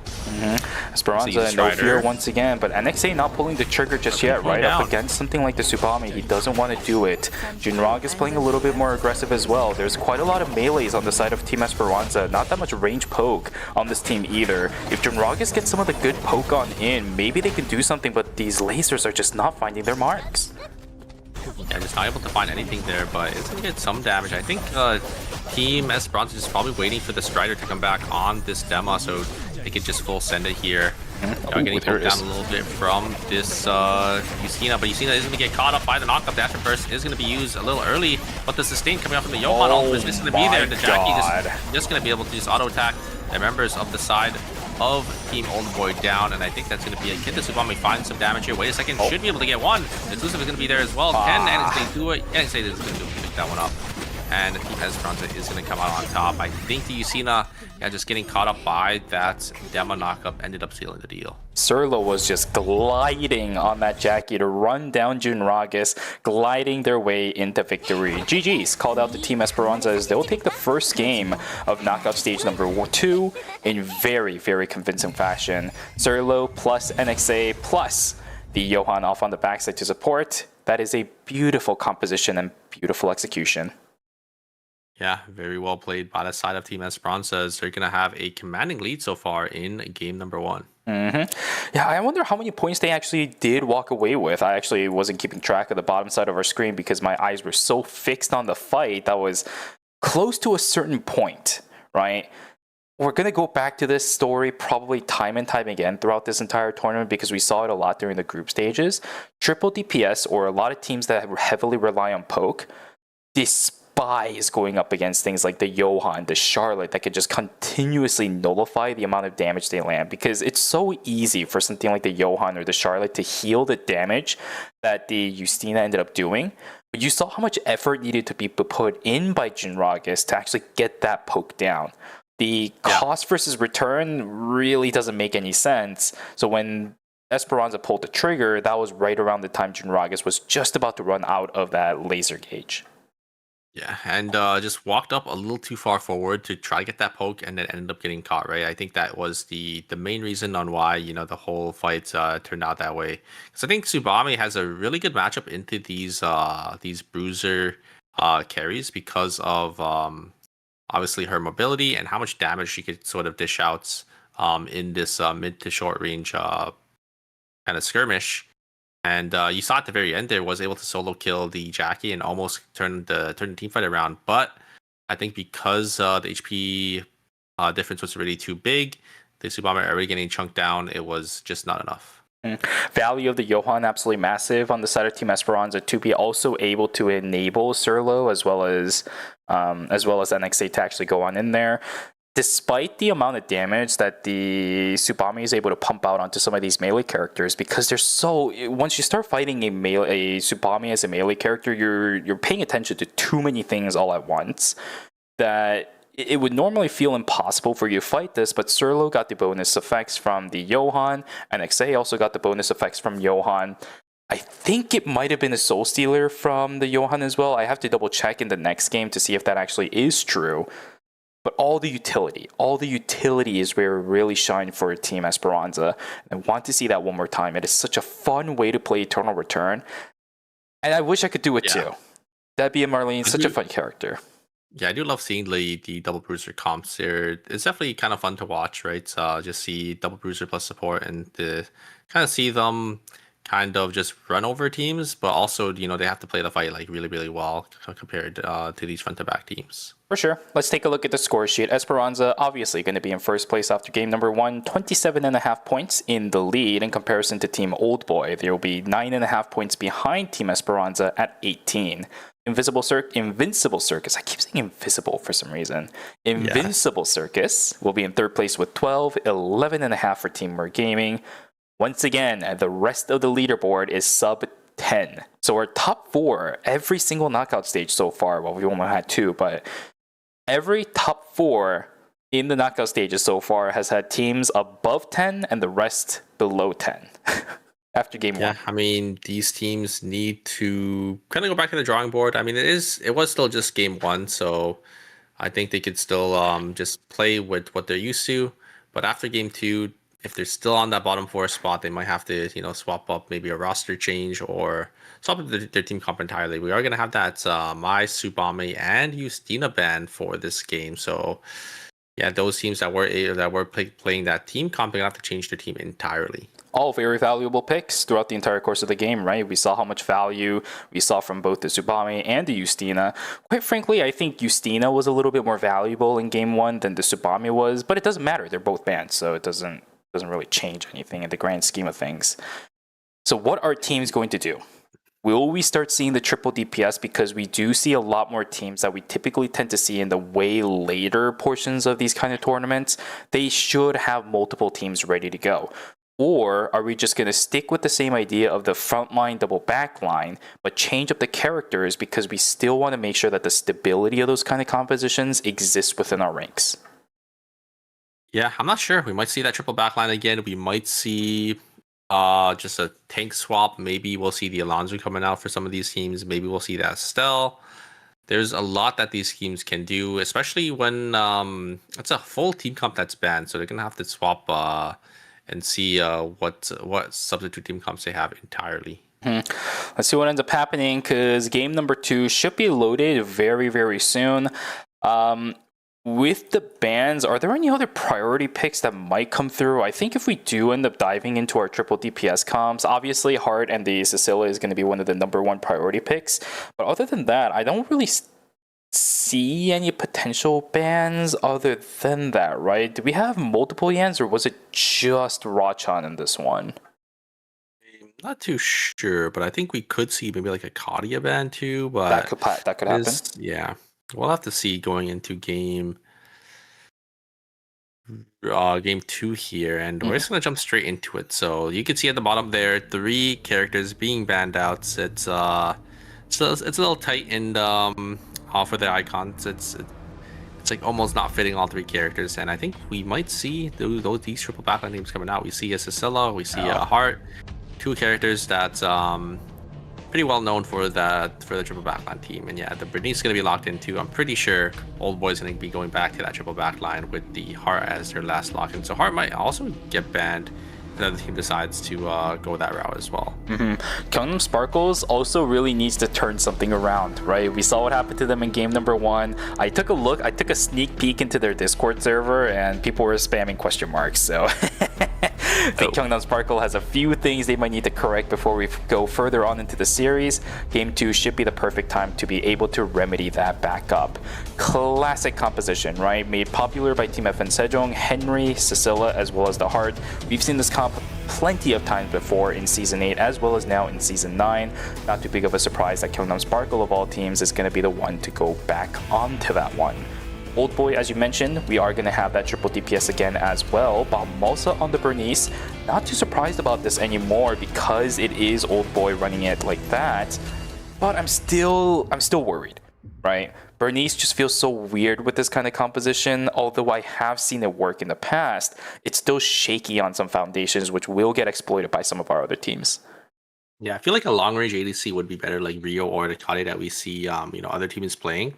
And it's kind of funny to see that both of our teams that were playing the Ma, Yusina, and Tsubame both swapped to the triple backline team. So I think you can sort of see, the meta taking place in this phase is everyone's playing the Ma, Yusina, and then if it's banned out, they'll be swapping to the triple backline team because it's the second most reliable team comp currently. Absolutely. All right, folks, here we go. Game #2 now is going to be locked and loaded for knockout stage #2. After this, we will have a break and a little bit more time for our players to discuss some strategies, right? If what you're doing doesn't work here, let's talk about going back onto the Mai composition because she'll be back for game #3, or if it does end up working for you in game #2, maybe just plan on sticking on that, right? Don't fix what isn't broken. Yeah, 100%. And I think these teams, at least for the teams that are in the top end, are still doing pretty good. Obviously, a team like Sparkles is gonna have to perform in this game, or they are going to have a lot of work cut out for them. Oh, he is in hell. This man is getting bombarded by members of Team Old Boys. Will end up getting taken down. Egoism getting first blooded by Team, I think that's Old Boy. Yep, Old Boy picking up an early kill for themselves. Same thing for Team Esperanza, as they're going to be able to find somebody. Not exactly sure who it was though. I wasn't keeping track of it behind the side of my screen. Yeah, so 2 early game kills, but looks like honestly a more quieter game here in game #1, but it did end up or we're not even on the night cycle yet, and here we go. There's the team fighting that, so we know and love. Yekion getting chunked down by the Hearts. Ooh, gonna be able to use the Peacemaker to keep themselves alive, and TP is just gonna go down. I think thinking that they're gonna be able to get the Yekion, but they're just barely not enough there. There's the Henry gonna be able to stun out on the human, but the human just does so much damage here. He's gonna be able to blink on forward, and ooh, I think the kill did end up going to I think it probably was Egoism on the Hyejin there. We do have 2 TPs in, and oh my god, there's so many different teams here.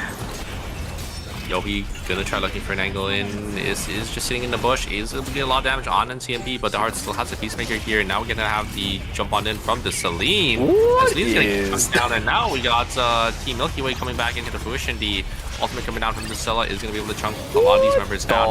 Is gonna be there right on the Peacemaker as well. And I think the Henry should be able to pick this one up, but the the executioner bonus coming out from the side of Team Liquid is going to be able to keep Horrific alive, and Horrific is going to be the one to come out on top in this whole exchange with 4 kills for himself. What an absolute mess inside of school. Everybody just get back to class already, why don't you? Oh my god, the amount of bodies that are mounted right around that chicken camp inside of that zone is going to be absolutely insane. Invincible Circus trying to duke it out up against a couple members of Team Egoism, as Yohei is going to join the fray. It might get a little bit shaky. Shaco hasn't been able to land that many crowd control right up until this moment. The checkmate is looking pretty okay until it wasn't. Dodged out completely by everybody on Egoism. Yohi's still looking for a little bit more. This right here is when the human thrives, but Happy 9 is going to end up whiffing out on the Charm of the Nomad. Zico still looking for a little bit more. The human not doing that much damage just yet. The Queen is going to miss. Yohi still trying his best to run away. The EMP barrage catches out one. Happy 9. Oh man, will also get found out. Where was that EMP barrage from? I didn't even see where EF threw it, but it was right on top of a good chunk of Team Egoism's team. Thrown into another fight right after though. Zico trying to do what he can to stay alive, but there's another third party from the backside. What is this game? Peacemaker activated. That bear is just chilling there. Down goes one, down goes two. Ehuk stuck in a corner. This is just hell. And we're gaming, we're able to actually snag a lot of those kills. Unfortunately, Invincible Circus weren't able to grab that hard. And oh, it looks like we get a catch here, a pick going to the side of Team Old Boy. Fortunately, the Adriana just getting caught on down there in Uptown, but it should be back up before the first objective contest, as we can slowly start to see these teams corralling for these rates and these trees here. Merc Gaming gonna look for an angle in, but there is the Ekion gonna find an angle onto the backside. There's the Polymorph trying to keep them off. A lot of damage is going to be exchanged. Can they finish this Ekion? This Ekion still alive and healthy here, and do have the human actually going to find an angle in. Is just going to get immediately turned on. Great response for the side team Merc Gaming. Double Polymorph into the blue Viper there from the Lennox, and Merc Gaming is going to be able to get that meteorite for himself and get a free kill for the side of Team Egoism. Chip out so much time for his teammates, but just no damage being dealt in the end of it. Dina trying to push his full way forward onto Team Esperanza. We do see the fire starting to get activated. The Tree of Life actually did end up getting picked up by Serlo. I guess it was half by Team Esperanza beforehand. And NXA is going to sacrifice his life for it, and 100% worth it. Problem is, Ping on the other side, if he brings Invincible Circus over onto Team Esperanza, it could be a little bit of a problem. Serlo is still looking to push his way up forward. Did we drop the tree anywhere? The tree? No, Serlo still has it, and he just manages to walk on out. That's crazy. Yeah, they will be able to craft it. It is going to be that weapon going to the side of that Jackie there. Horrific getting a lot of damage onto Heart. Is going to maybe force a Peacemaker out from the Heart here, or was it already used? It looks like they still have it. But yeah, oh boy, not going to actually want to take part of that, and Horrific gonna be able to snag all these wolves for himself here in Uptown. Uptown is a very high valuable place at this point in time, because all the animals that was killed in day number 1 are starting to pop up right around now. Yeah, the wolves, like usually on this rotation you want to be in either Uptown or Hotel, because you get those 2 wolf rotation, or even archery as well now, because archery has a lot of wolves in themselves. A lot of damage being exchanged. We're both actually going to be able to dodge out on a lot of the damage, and there's the ultimate coming out from Dina on the Marcus, gonna be able to secure that kill for himself. Good Marcus players are so dominating in so many of these melee matchups, right? Way too much pressure, way too much crowd control, way too much damage for a heavy tank bruiser. Such a weird way that you're gonna have to fight it out, especially as a, by the way, human. If you get caught out once, you are never getting away from Marcus, probably. The cooldowns are a little bit too low. The game roll coming down pretty early. I don't know if that was the right call, but are gonna get a good amount of damage over onto Team Kyungnam Sparkles. There's the Chrono Field coming down pretty early. Horrific still is able to find a kill over onto NCMB. Alto gets taken down as well. Peng trying his best to run away. Horrific about to get caught out by the second Q. Will be able to dodge out on it. He's trying his best to get away. There is completely nobody within the vicinity of archery range. The kill over onto Horrific. Nicely done from Peng. This will keep his entire team alive, even at the cost of not being able to find anything during night number 2. This is completely fine for Team Kyungnam Sparkles. A Hedgen sitting around, but it's not going to matter. That was really scary, especially because Sparkles went out, I think, last game with 0 points. Looks like Sparkles are going to be okay here. They will just slowly start to respawn back in. Yeah, I mean, Nia's Game World went wide, but literally it didn't really matter. I mean, Rachin and Horrific just able to get so much value on this on this Marcus, or not Marcus, Jan and Fiora, and just able to just deal so much damage. And oh, it actually looks like they're able to actually get one here despite only being a 2-man. So as Team Milky Way, you definitely have to take that. Absolutely. Yan's just kind of hanging around on the outside of the rift, trying to get some animals for themselves. Milky Way, yeah, they have to invest a decent amount of cooldowns for it, but you'll take that half a point in a dimensional rift you're probably not meant to win anyways. A fight is going to begin, but that root from the Johan as well as the double twin swords coming in as the response from Team Esperanza. The Nikki completely books it. The call has been made. Zerlo's on the chase. Seiko gets obliterated. Beautiful setup from Isana. Man, oh man, if you can't kill the sensor, you gotta watch out for the roots. It canceled out the initiation because double backliners from the side of Team Invincible Circus were completely denied an entry while the Nikki was in the middle of nowhere. Well played for Team Esperanza. They're able to kind of deny the Peerage uppercuts one-shot combo from Invincible Circus because of that route. Seiko, I don't think was in range to really follow up and get that target that did end up getting stunned there. Yeah, okay, this game is shaping up to be a really good one. 20 seconds to go until we hit day number 3. This is the crucial point, the climax of this game pretty much when it comes to your credit count. You start losing members, well, there goes the free fall, right? The roller coaster of credit value on your team can take a sharp dive if you don't pay attention to where every other team is going to be. Information is key. Calls are going to be going through. Look at this. Zerlo sticking the Tree of Life once again. Does end up picking it up and instantly jumps on out. Team Esperanza. Zerlo was really good at this. Yeah, I mean, they're just able to grab the tree and get themselves on out of there. And you can see that credit counts as well. They probably want to look for maybe a buy-in in Research Center. Looks like NCP is going to be able to grab the Meteor up here in Temple as well. So a lot of teams just stacking some red timer to opt for these items, which is definitely always worth it because stacking about 5 to 10 seconds is fine because you just easily get it back by getting some of these skills. I just realized all of these fights from Team Esperanza was without the elf dress, and now Minjae, he is caught out. He greeted a little bit for it. I think it was the Gamma Key card.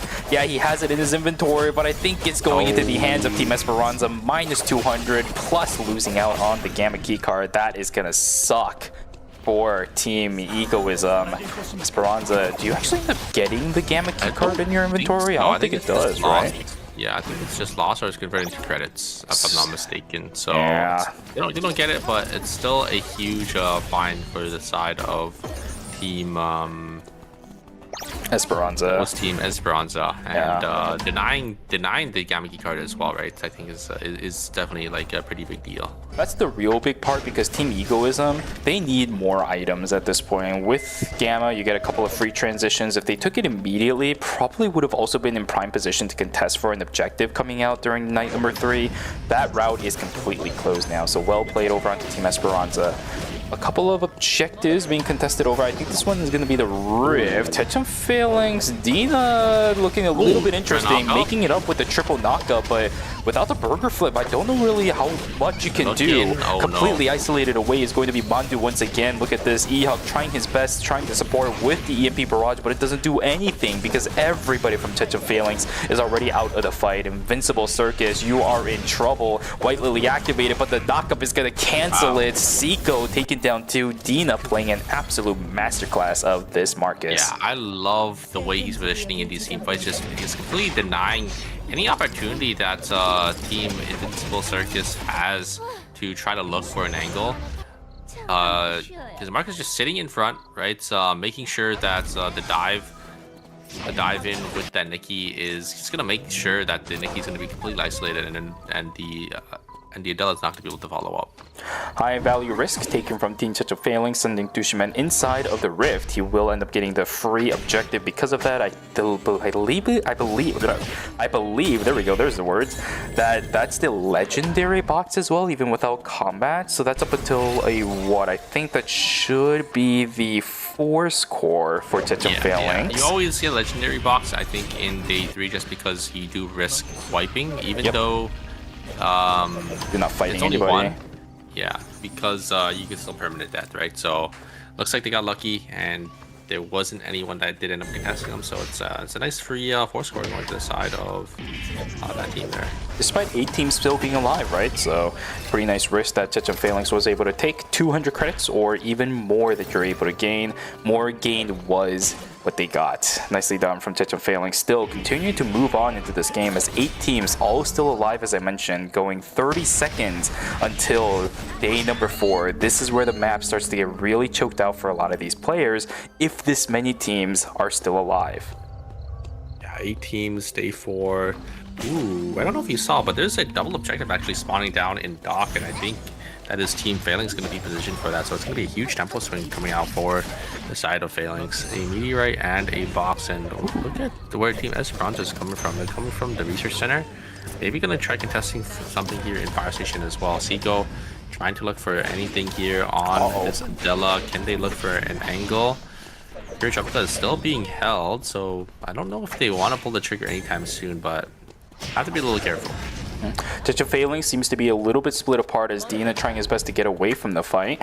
Old Boys are going to be the ones to pick up the meteorite. They should have control over the purple box as well. Massive upgrades for Team Old Boy. Yeah, Old Boy are the ones to actually contest Team Phalanx on the bottom side there and actually deny them both of the items there. And that's going to be, yeah, huge tempo swing because it's going to the side of Team Old Boy. Is there anything that's actually going to happen inside of Fire Station, though? Everybody just doesn't seem to really want to fight at all.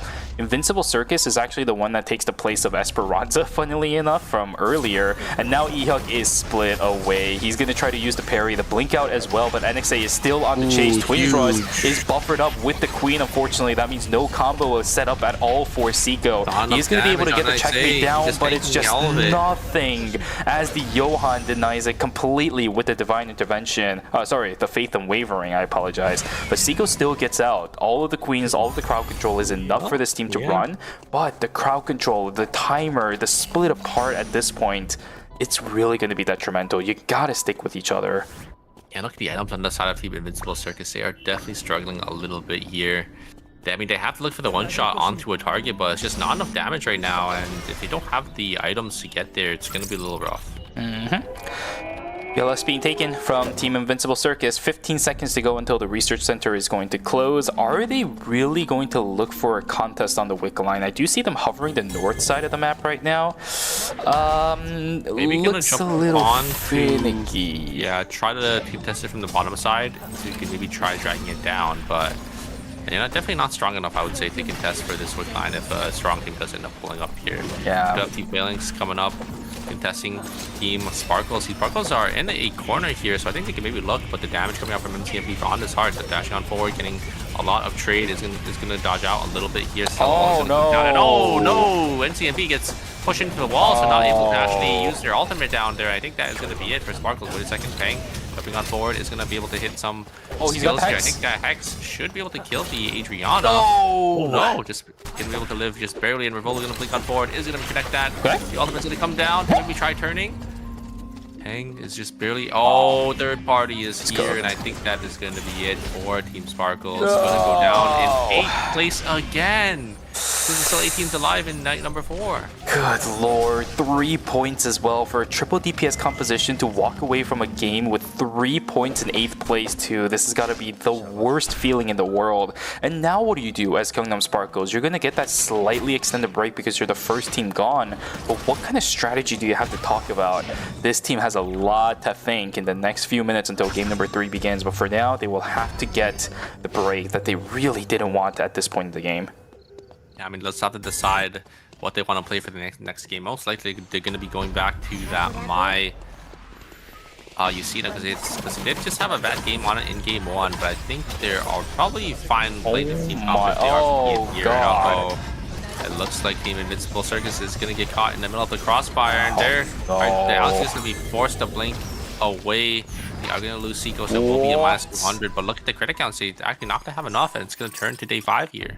Are they going to be able to actually get the res back over onto the Adela somehow? 20 seconds until that happens. Esperanza is not interested in pushing their way onto Research Center either. Raccoon will join on in. Seiko's body gets secured. With that, Mandu should also take the fall. 10 seconds for this Nikki. I don't think a Fury Jab or anything of the sort is going to keep you alive, my friend. for Invincible Circus for this game. Just the Alex can rat out for some more placement, but look at the credit counts. Not going to have enough to get the Adela or the Nikki back into the game. This is really going to distinctify which teams are going to be in the top of the leaderboard and the lower half of the leaderboard. Invincible Circus struggling. Gyeongnam Sparkle, of course, they're going to be struggling here as well. How are Old Boy doing? Pretty alright. Chechum Phalanx is also making their way on up. Mer Gaming is doing pretty okay for themselves as well, especially with the Wickeline buff. There is Team Invincible Circus being secured. We will unfortunately have them falling down in 7th place this game with only 3 points to their side. So 15 is where Invincible Circus is going to be after game number 2. Yeah, that is a lot of placement points lost, and only 3 points for the side of Team Invincible Circus is definitely not what they're looking for. Yeah. All right, Tesperanza starting to get on towards the spawn point of Cemetery. Could have been scary for a second there, especially up against the Yumin as well as the Hyejin, but Egoism not in place to actually reciprocate all of that, which does open up Esperanza to walk back in towards Chapel without that much damage taken other than their timer. Yeah, and if you're not close enough, you can't really commit your movement skills into a team like that, because they'll just send it on you back and they'll be able to just one-shot you. So a little unfortunate that Team Egoism just wasn't there at the right spot, but it's a good driving there from the side of Team Esperanza to just make sure we get in a safe position using the VLS into that research center rift. You can tell how differently Esperanza is playing because they don't have those kind of items on NXA that we saw in game number 1. So many blood samples available for Team Old Boy that everybody else doesn't want to fight them. But look at this, Chechum Phalanx duking it out up against Team Egoism inside of Cemetery. And unfortunately, Happy 9 is actually the first one to fall as Dina again sniping down a member on the backside with the third party coming in. That'll be Egoism falling down, but another third party. It's actually the 4th one coming in. Dina's game world going through, and then the Dean gets obliterated. Dushimen will also get taken down as well. 2 different teams taking the full brunt of the third party. Get the res. I don't know where Lumi is, but Dina needs to catch Lumi here. It's so unfortunate because I mean, Phalanx were winning that fight commandingly, but the third party at the perfect time from a team like Milky Way is really deadly, because the Fiora can just get on in and make sure you can't get out. Yep, how many seconds? 6 seconds left for Dina. I don't think he's going to be able to get access over onto the Lumi. Plus, Mer Gaming just saw the ping for the Hyperloop. They're going to run down this Marcus almost to infinity and beyond. No timer available for this Marcus anymore either. He will probably be just stuck inside that zone with nothing else he can do. Yeah, Team Old Boy, the ultimate is going to be used from the Yawn. Invested a little early, but just want to make sure that our team is safe here and probably just going to wait for it to come back up. We do have Team Esperanza actually jumping on forward. Isn't going to get down. Very low. The flash is left on a lot of damage, but NXA going to go down as well. The AoE damage and the burst damage is way too much for the side of Team Mer Gaming. I have a little bit of a... not able to really deal with that. Yeah, that's unfortunate. Dina left by his lonesome. Same thing for Isan. He's going to try teleporting into some place. It's an escape kit actually being called out for Esperanza. I think this is a pretty good call. You have to do it now. I don't think they can actually get it in time. Do you still escape even after? Oh yeah, you do. Okay, so they did change the way that works. I was trying to experiment with this, but I couldn't figure out if it actually worked or not. All right, so we do have a team escaping. Esperanza will deny a point onto any of the teams remaining in this lobby. Chechum Phalanx. Dina is just gonna get here, and oh gosh, need to kill us fast. Okay, there we go. Do get the thirst, but there it gives the quarter. No, just jump on in, and yes, Lee's gonna go down. The Emma's gonna go down very shortly here. Great timing there to actually get the Emma out of the totem, and Team Milky Way are gonna be the ones to come out on top in the zone. So it looks like they were able to redeem themselves in game number 2 here. Okay, Milky Way, you still have a very long road ahead because the team that you have to fight now is Old Boy. Look at the transitions on this team. Double blood sample for both the arm as well as the shoes for him. Junrag is sitting on a blood sample on his foot, on his boots. I meant to say not foods. There we go. And then another blood sample on the heart for the boots as well. Rachan does have the blood tonfa, but he's still on a purple boots, whereas BTB is sitting on purple weapon and boots too. Yeah, the items on Nia is pretty bad. I think it's going to be a little tough here. I don't even think the Nia combo is going to one-shot any of these members here, so unless they get hit by the Yan combo as well. It is definitely an uphill battle for the side of Team 4 here, especially because you're playing into a triple range that has zone control, so you're gonna have to walk up into them first. Yep, Cemetery is not that bad of a final zone for Team Milky Way. Rachan, yeah, might as well save those extra seconds, but There's a lot of time they're burning here. yeah, and the Chronosphere is slowly starting to close on in as well. This is going to be a little bit rough. We had Team Milky Way actually deal with this exact same kind of situation before, but now they're in an even worse situation now. 17 seconds to go, triple DPS. All Old Boy have to do is just wait that duration out. Nia's Game World out. Oh, there's the Bernice getting taken down first, actually, and the Peacemaker actually buys even more time for the rest of the team to stay alive. There's the trade over out to Huang as well. Can the Rishik stay alive from this? Oh no! Jinrakus is way too healthy, so all you do is just full reset, right? You wait for everything to come back. BTB trying to run away from Jinrakus. The Cecilia is trying desperately to at least knock down the Nia, but it's just not going to happen. The pullback Play With Us also sent out. Horrific has set his sights on towards the Cecilia. Somehow Milky Way find an angle in, despite the little shaky initiation from Rachan. Somehow it works out because of the Nia's Game World actually locking that Bernice in right at the corner of those catacombs. This should be Team Milky Way taking away game number 2 with 24.5 points in their hands. GG's.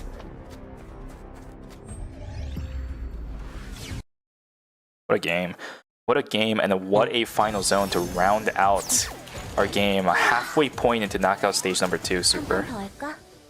Yeah, I mean, the Yan engage did look going wide, but was able to just secure that Bernice with that roundhouse kick into the wall.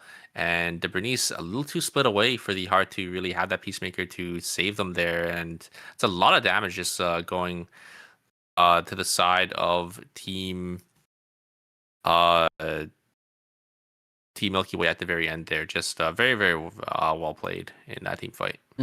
I can speak from experience. When I play Yan and I miss the initial combo with the blink in D-Strike, I panic, just throw out every skill book that I have in existence, and then die.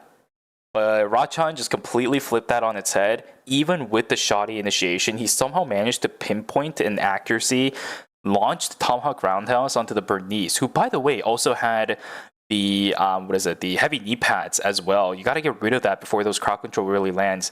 Barely did enough to get rid of that before slamming him pretty much into the wall with the Tomahawk Roundhouse too. Oh my goodness, if it wasn't for that, I think the fight could have definitely gone a little bit worse. Heart also trying to buy herself time with the Peacemaker at the bottom side, while the Fiora was nearly 75% HP Super. I have no idea how that happened, but that also buys even more time for Rachan to just keep looping around and do exactly what he wants to do onto that Bernice. Yeah, I mean, the one plus and the one strength of the triple backline team is that Peacemaker, when you get it into 2 or 3 of your DPS carries, because you could just shred the HP bars of the enemy, and then since you're playing 3 DPS, you usually should be able to time your damage when you come out of the Peacemaker to just instantly kill anyone coming out. But unfortunately, yeah, the Bernice is getting completely killed off screen there with Rachan hitting that roundhouse kick to just lock him into the wall, and just really easy for the Yan to kind of follow up on that and finish the Bernice before they can really get any value off. We love all of our Yan playmakers. Rachan is starting to make his name a little bit better known with some of the plays that he's been bringing to the table.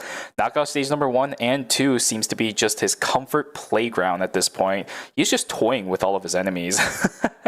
Landing so many combinations, making it really uncomfortable for some of these triple DPS compositions to play the way that they want. You do not want to split up that much as a triple DPS, but when a Yan is staring at you straight in the face, you have no chance but to do that. You have no other way to live other than splitting up, which is exactly playing into the way that Team Milky Way wants you to play. Yeah, just really, really well played. And that's definitely going to shake up our scoreboard here. It's actually relatively close. Esperanza in first place with 37 points. Old Boy in second with 30.5. Milky Way in third with 28. And Merg Gaming in fourth with 27.5. It's close for our top 4. But unfortunately, our bottom 4, the gap is widening here. Phalanx in 5th with 19. It's about a 8.5 point difference here between 4th and 5th. Invincible Circus with 15. Egoism with 9.5. And Sparkles with 3 points. As I said, I think after game number 2, we really have defined the difference between the top half as well as the bottom half of the score sheet. So pretty much after the break, it's going to all come down to the bottom 4 teams to start coming up with strategies, especially Gyeongnam Sparkles. If they go out in knockout stage 2 with the performances so far they've had, they're going to have to reconsider a lot of things going into phase 2. So you might as well do that now in the series with the remaining time that you have left. Super, that was an even number of games we casted, so you know what that means, I know what that means, and people in chat also knows what that means. It's time for us to take a break, so we'll be right back with you for games 3 and 4, the final set of the games we'll be seeing for tonight. So until then, grab some water, go grab a snack, and go take a stretch. We'll be right back. Take care.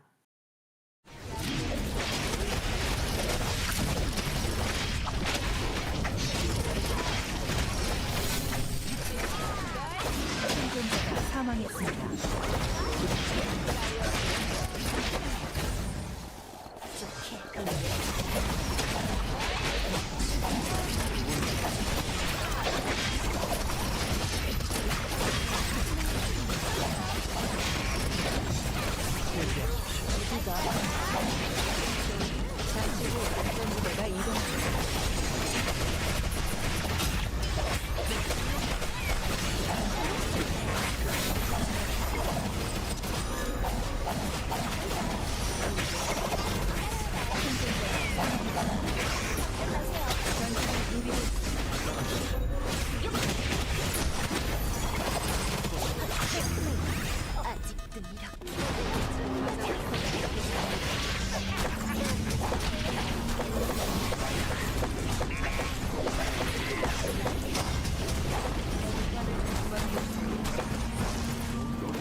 You're ready to get in the game now.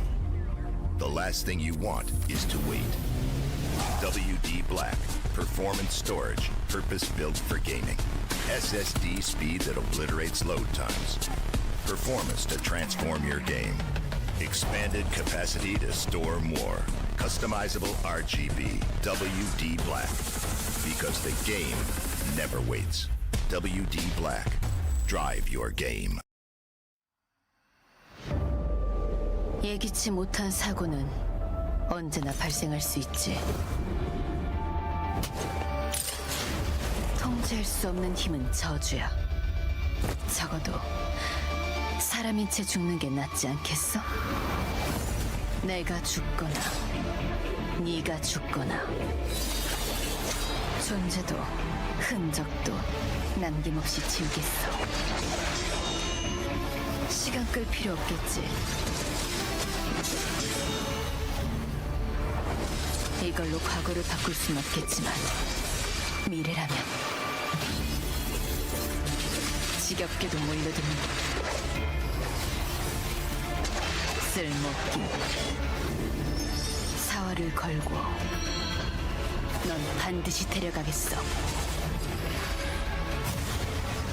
찾았다.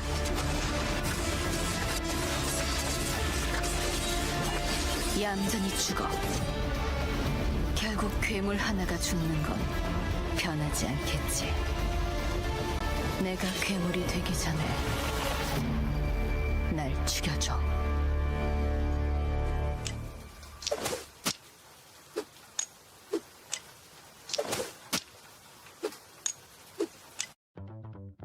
안녕하세요. 루미아 섬의 생존자 여러분.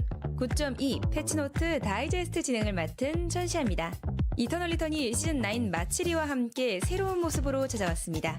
축제의 느낌이 물씬 나는 이번 마치리 시즌에는 어떤 변화점들이 있었는지 지금부터 함께 알아보시죠. 복수를 위해 VF 능력자들을 탐지하고 추적하는 실험체 블레어가 루미아 섬에 합류합니다. 쌍검을 사용하는 실험체 블레어는 D스킬인 시프트 러쉬를 활용해 쌍검과 쌍날검을 오가며 싸우는 스타일리시한 근접 전사 캐릭터입니다.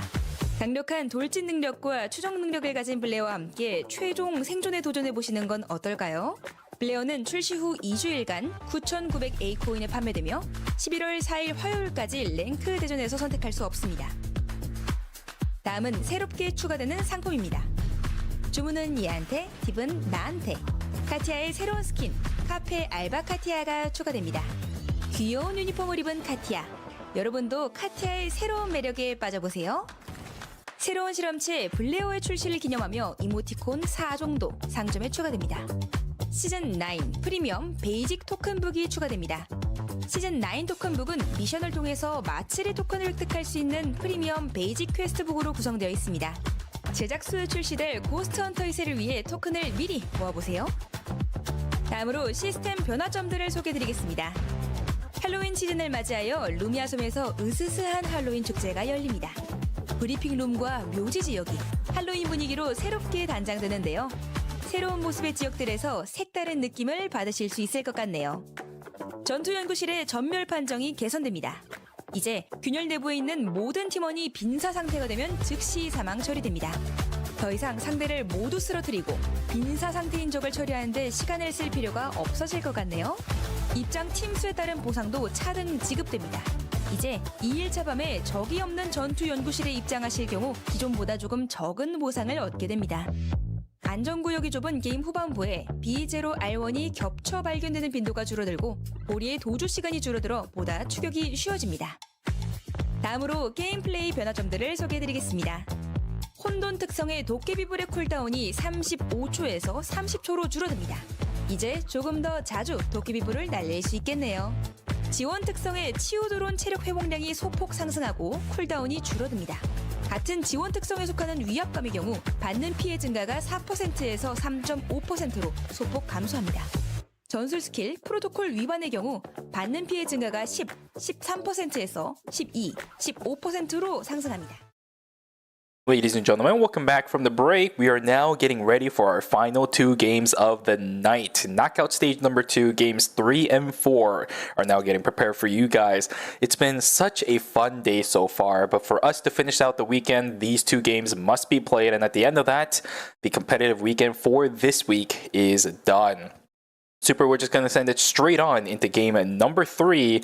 While we're looking at the character select, is there anything that you want to see with everything now available on the table?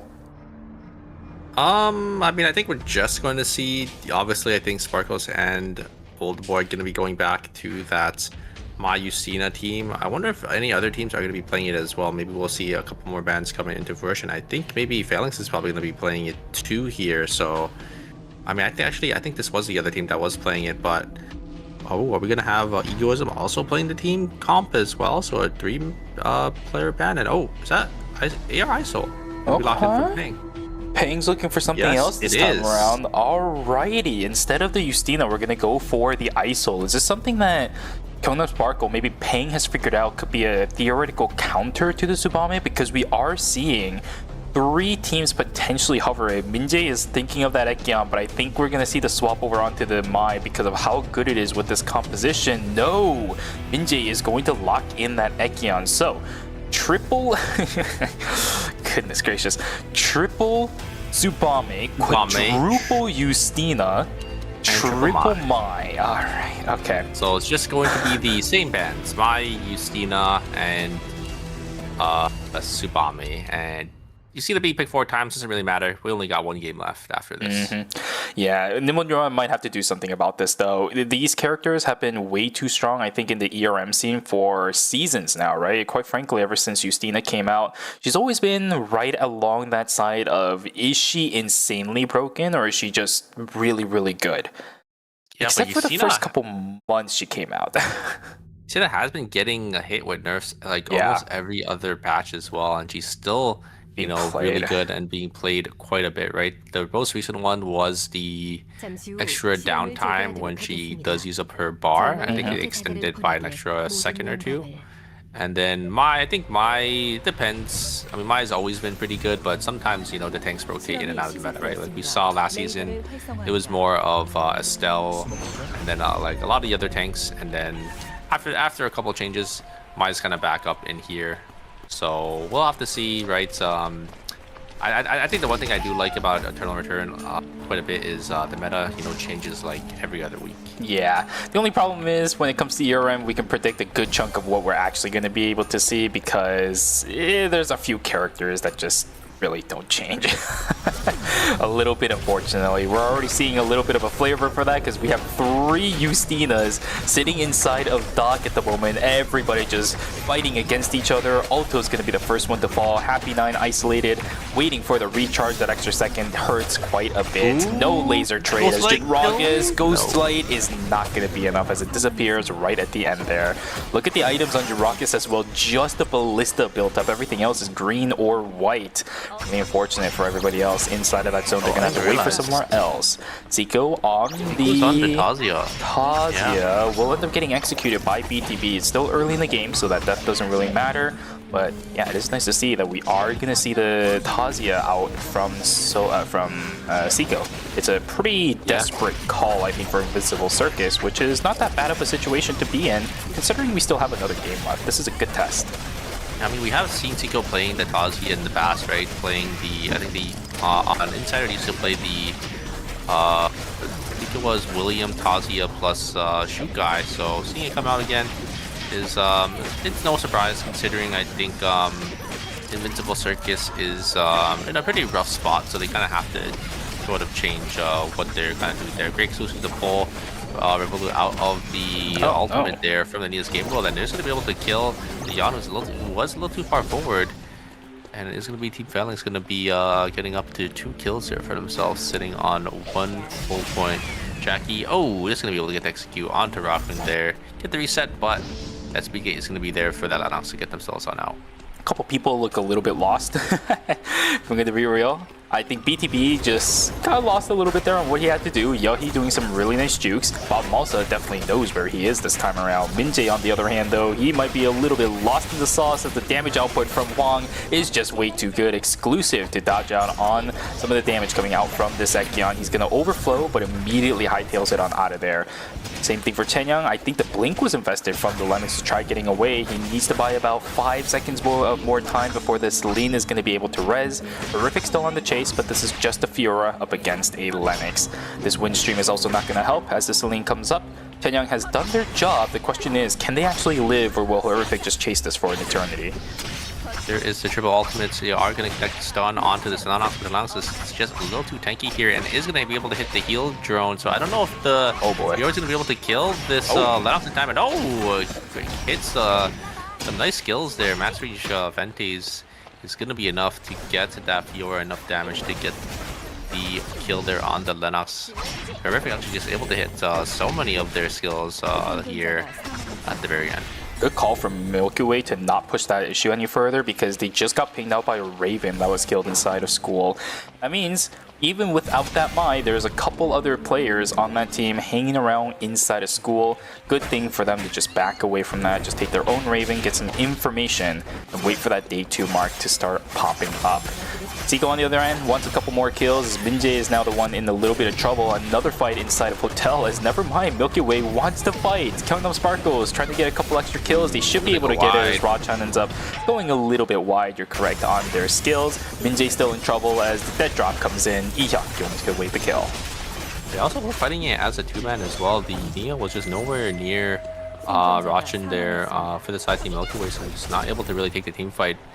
Invincible Circus do end up taking 2. They should be able to grab the Tree of Life on the top side there as they do end up pushing the side of Team Egoism away on the bottom side there in Chapel.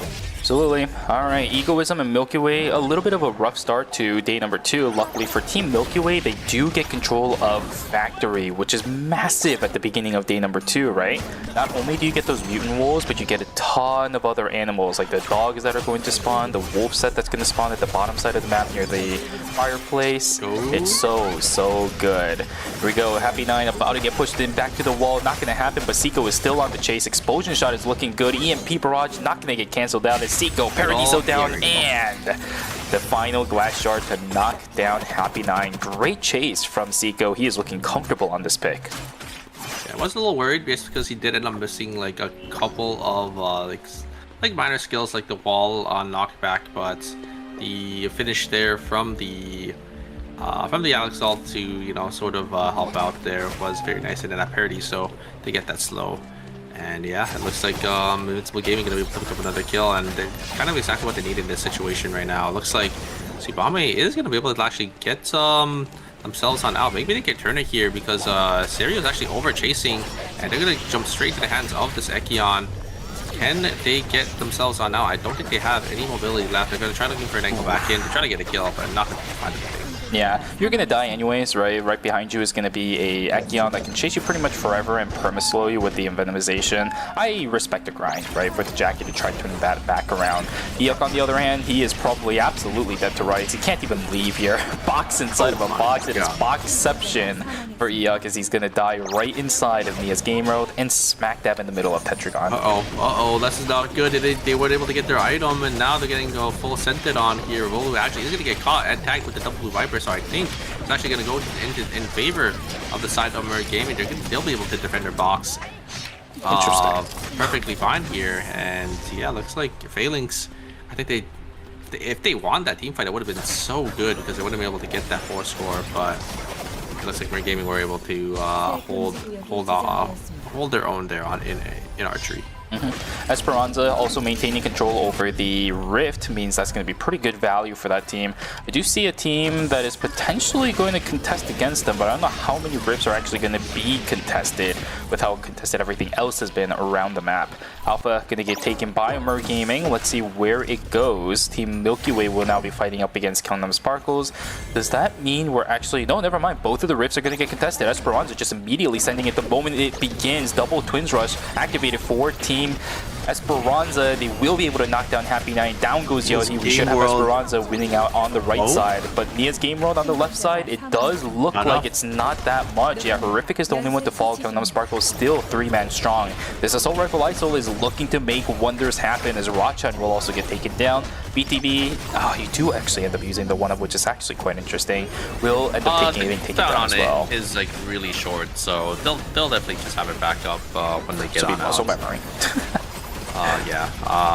Sparkles though, that is exactly what you want to see if you are. A huge Twins Rush coming out from NXA, actually going to be able to follow up on that exclusive, and it looks like Team Esperanza should be able to pick up nice 2 kills here. I think this Yusina should end up going down, getting the movement speed from the Yohada. Yes, there it is. As they do end up picking 2 kills, but yeah, I mean, Sparkle's winning that battle zone is exactly what they need to get that extra 3 kills. That they need some points, and then they get that objective as well, because I feel like if they don't win this game, they're gonna be in big trouble. Yeah, Gangnam Sparkles 3 points. Now they're at 5.5, but Mer Gaming is also making their way continuously up, right? 31 points for Mer Gaming, whereas Gangnam Sparkle just hit 5.5. We have a 26 point near difference between Gangnam Sparkle and Mer Gaming. That's what happens when the first 2 games goes completely catastrophic for you as a team. Well, let's see how they go, but the Assault Rifle ISOL is working out for the time being. Let's see if it actually does the job continuously for the remainder of the game too, right? Should have that Ekion trying to look for that Tree of Life. Jinrock is going to get obliterated as the wall is going to deny it. Seiko on the chase. Randu also on the chase. Can they follow through on Bob Mosa? I don't think so. Wait a second. The White Lily taken by Bob Mosa back into the zone too. Eok is right there to take control. Jinrock is going. And Huang, same thing. Good thing from Invincible Circus to not push the lead a little bit too far. Yeah, I mean, I think Mosa didn't have enough timer, so I had to actually jump back in, and then they did end up getting the res, so can't really fight into that the double backline team, right, with the Tsubame and the Yusina coming up from that bridge there. Gangnam Sparkles now heading their way in onto Forest. The map is gonna look a little bit weird with not Cemetery, but Forest and Uptown closing. This map looks really strange with the way that it is orientated right now. I will be real. Yeah. It's gonna be what? I think Factory, Cemetery into Pond, Stream, Fire. What is this map layout? It is a little weird, but sometimes, you know, you just have to play with it. And I mean, zones are going to be reopening. They're going to be closing as well. So I'm sure it'll definitely fix itself. We do have like all the bottom side here. Yeah, warehouse and dock are still open as well. So nice pick up on Bori for Team Esperanza. Where is it going to run though? You don't want to go too far from where you originally found it, but the way that Bori runs is... Oh, it's actually coming back down. Nice. Yeah, we do have Seiko charging up the shards here. I think they probably want to take this fight into Old Boy once again, but Old Boy looks like they're just going to use the BLS system to get themselves on out of there. Don't actually want to take the fight into the side of Team Invincible Circus. So Invincible Circus is going to grab the bears. Oh no, they're actually going to play for this box here in Pond. Can Seiko find an angle in? Can they find anything here? Get some poke damage down. Seiko's like to jump on board. It's actually gonna back, and ooh, unfortunately the wall with the chart isn't going to connect. Wait a second. Oh my no. God. The Astro Barrage into the taunt is going to immediately finish off Seiko there, and oh no, I think that's going to be it. Can the Alex get away from this? Double agent. There we go. I think they should be able to get away because Alex is one of those characters that is really slippery to kind of chase here. But wait a second, you see there's a great character. Yeah, to chase another character down. Does get the... Oh, wait a second. Can he actually turn on to see? Oh my god! He's got the tactical dude and jukes out the Tsubame using infiltration. What an insane play. Very nice from the Alex to just kill the Justina from the overchase, and they should be able to get one member back up here. It's going to be Seiko, probably going to get res. But they have to be a little careful because look at the map there. The Celine is coming up. The Celine's by themselves right now. Can they just... No, I don't think you really want to risk it. You don't know where the rest of the members of that team is. But now they're going to get spotted here down. Oh no, look at the timer as well. Wait. Uh-oh. What? Do they What? No! Okay. Yeah, that's going to be a -1. I don't know.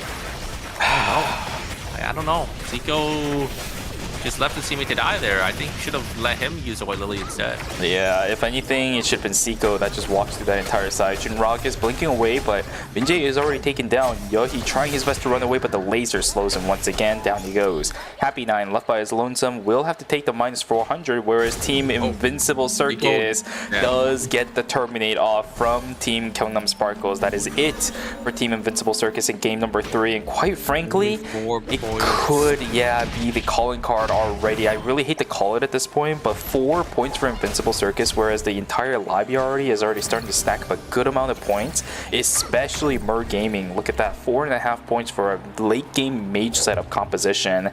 I don't think spells any good news for Team Invincible Circus. Nice try, but we need way more than that to see this team succeed, especially in knockout stage number 2.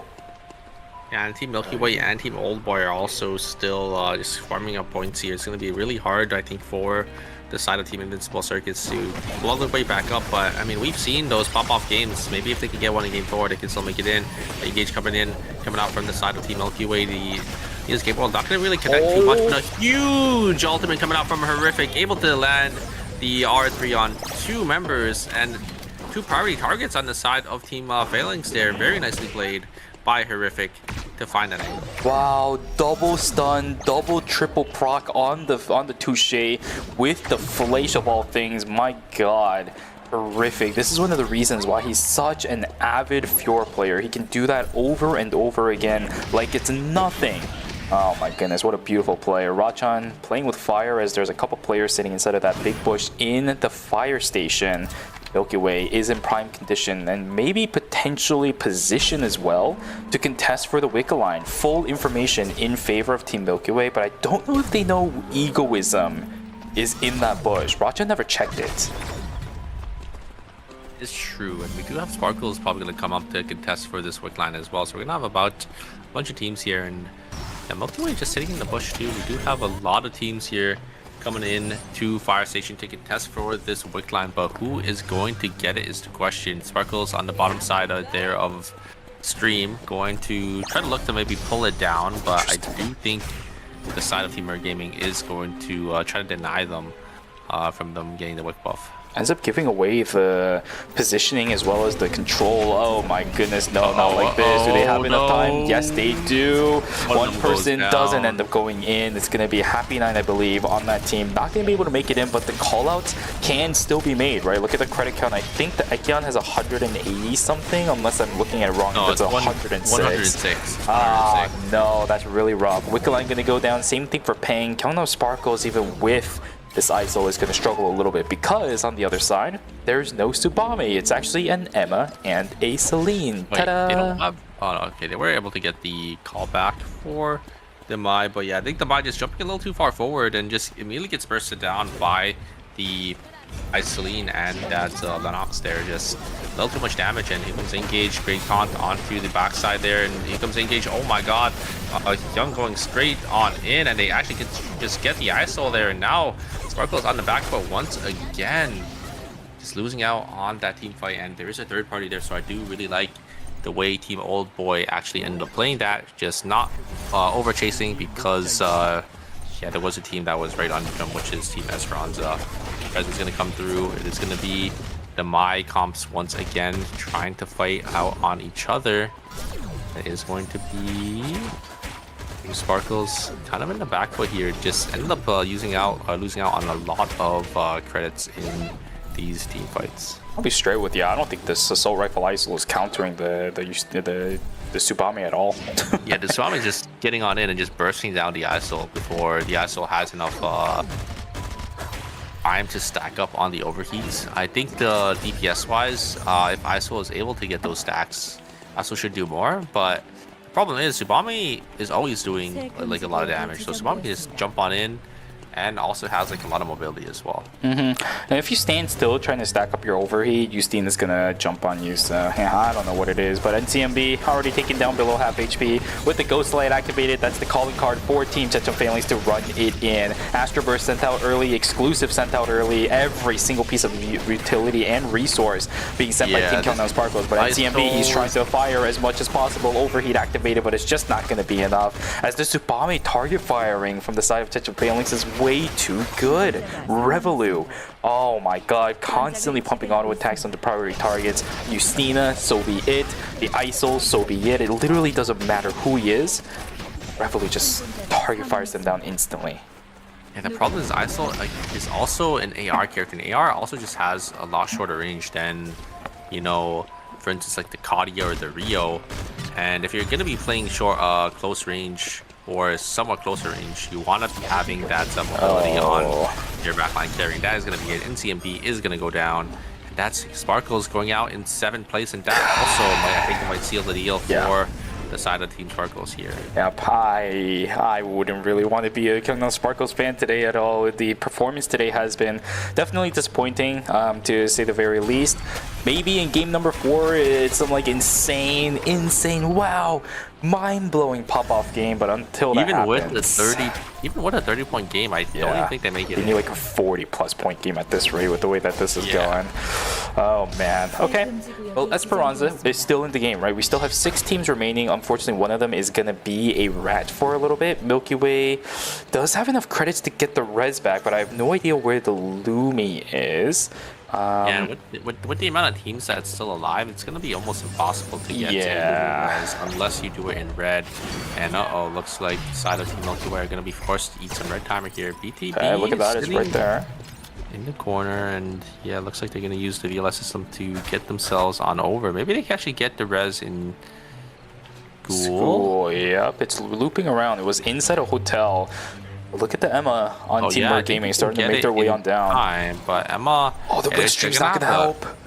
They're gonna have to fight this. This is the problem. And Lennox is actually VLSing in. Oh Jesus, this is not good at all for Team Milky Way. Can they somehow get out of this? Oh, great blink. Blinks were invested though for the side of Team Milky Way, and they're gonna be forced on the back foot here. Probably gonna have to wait for it to come back up, but look at where they're going. They're kind of cornering themselves in the school here, but maybe looking for a better angle to, or a better spot to take the team fight, because I think they want to try fighting in school here. Oh no, they're actually just going to go into red. Safety drone, anybody? Doesn't really have timer left. He's going to tank a couple more seconds of timer, but look at the... Oh, he needs to be less. It's over. No! It's so bad. It's Oh, so no. bad. Again, unless they can get a kill here within the next couple of seconds, it's looking cooked. BTB is going to get And taken the down. third Third party, party but on is the flip there. side, though, Team Old Boys pushed a little bit too far. Rachan, as well as Horrific, still alive, but Milky Way is in trouble. Really unfortunate. Mer Gaming with a perfect third party, and another team just sitting inside of a bush. Junragus also gets found out, but he will walk away. Unfortunately, Horrific does not have the leisure to be able to do that. VLS being taken from Junragus. He actually cancels it. He cancels it. Oh my god. Now he's stuck in the red. 10 seconds of timer left on his side. Another team hyperlooping into zone 2. What is even going on anymore? Checham Failing says, hey, I want to go to school instead. I want to take some lessons. Yeah, it's so unfortunate for the side team Milky Way, because they were channeling their VLS, and then they just got full sent on by Old Boy, and Old Boy just self-destructed because the third party was just there. Team or game was just there to intercept all of it there. We do have a 3-team final zone on the bomb, actually 4 teams, but it's a solo. And Team Gaming is going to be here to get that third party and claim all of these skills here. We do have our 2 rats in the final temporary zone, and it looks like UC is going to explode to the side of Rachan. So Milky Way is going to be able to get another kill and a free placement for themselves. Yeah. Not too bad. Funnily enough, if Rachan somehow stays alive, he actually has one of the more timers remaining available amongst everybody in this final zone, in this temporary zone right now.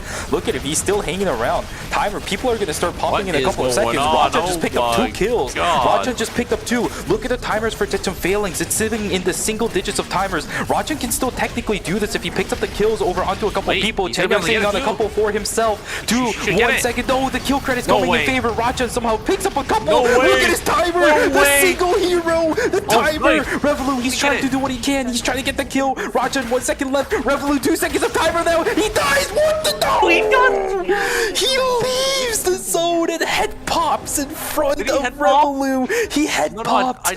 I think Revolut just killed him. Oh no! One of the closest 1 second. temporary zones. He needed to go back and finish the other kill, right? Because if he finished the other kill, he would have got timer back and he would have got the heal. But he let Revolut get that last auto attack, and the kill credit went over to the Tsubame. And I think that is what sealed the deal at the very end there. I mean, still such a great solo performance from Rachan there to actually get his team a lot of extra needed points, right? Because they are sitting in that 4th place position. It's that stupid question mark for the timer. I know Rachan is going to go back and look at why. Look at that. He's going to be sick to his stomach to know that he could have been a complete turnaround. But still, a good result. It's going to come down to Team Esperanza as well as Checham Phalanx now. But look at Surlo. He's already found out by Checham Phalanx, and the repositioning is going to be so good. Revolut now getting jumped on by Surlo. The half HP looking pretty good. Oh my goodness, where the hell is Revolut going? He's just going to go down into the grave. That's where he's going. It's a repeat of what we saw earlier today. Oh my god, the fight isn't even close. 3-0 from Team Esperanza. They didn't even partake in the massacre that was inside a school, but walks into the final zone and says, hey, we exist. GG's. Yeah, very nicely played by the side Team Esperanza. Like I said, you know, as soon as they can find an angle onto these backline carries, these characters are really, really sticky, right? Jackie and Dema can just stay on top of you, and if you don't really have access to any tools to, you know, get yourself and make some distance, they're just gonna kill you. Oh man, oh man. I feel really bad for Esperanza, but quite frankly, let's be real here. The highlight of this game was that temporary zone inside of school, right?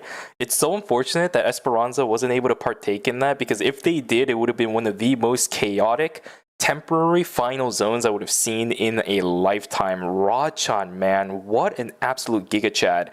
He missed out on a couple of kills here and there, but because of how chaotic it was, he didn't realize that he actually had the timer advantage in comparison to the Tsubame.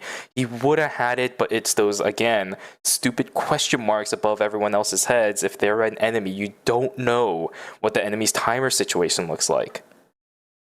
Yeah, I mean, 1 second left. I feel like, I mean, I could definitely see why Rachin went to try to kill Revolu, just because I think maybe he thought he tagged the last player there to get the extra kill, but unfortunately Revolu I think was the one who ended up tagging them, and ended up when it did end up exploding, the kill credit went over to him, and that is exactly what was able to turn around the fight there. All the players were sitting on about like 1 to like 10 seconds of timer, so it was really hard to kind of play around that in the heat of the moment. Exactly. Well, a great result from Team Esperanza regardless. For everything that happened, Esperanza just kind of were able to bypass the absolute mental collapse that some of the teams that would have had inside a school and just waltz into the final zone. I'm pretty sure Esperanza doesn't even know what happened. Let's be real here. Yeah. They don't know how much of a chaotic fight it was inside a school. No one wants to go to classes, man. Everyone wants to just fight. What's going on right now? Yeah, I mean, it's pretty close, I would say, for the lobby now, right? Because I think, actually, I don't know exactly where Esperanza was. I think they're in the top 4 spot.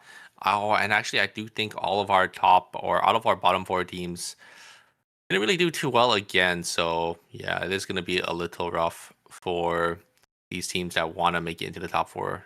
Indeed. Well, let's take a look at what the scores are going to look like as we head into our final game very, very soon. Esperanza overtaking that first place spot, still looking dominant as ever. 55 points, 13-point lead up against Team Merg Gaming, who is going to be sitting at 42. Milky Way sitting at third place with a 40.5, but it's a half a point lead up against Team Old Boy, who is now sitting at 40. A very, very close second, all the way pretty much down to 5th place. I think those are the teams that's really going to be contesting for the 3 spots. Well, look at our bottom 3 teams here. 18, 15, 7. 32.5 points from Random Sparkles is what they need. Egoism needs 25 and Circus needs 22. And this is not counting any of the extra points that these teams will be having in the final game. Yeah. Oh boy, it's going to be a fun setup. 9ㅅPhalanx, can they move their way on up, right? The only team right now that came up from knockout stage number 1 is going to be, well, actually, no, there's 2, right? Because I think Milky Way and Old Boy are both teams from knockout stage number 1. Same thing for 9ㅅPhalanx as well. So we could theoretically have a few teams going into knockout stage 3 that could have the dreams of the golden run still in play. Super. This is going to be a fun game number 4. Yeah, 100%. I'm going to be really surprised if Phalanx, just loses here, right? Because I think they're one of our they're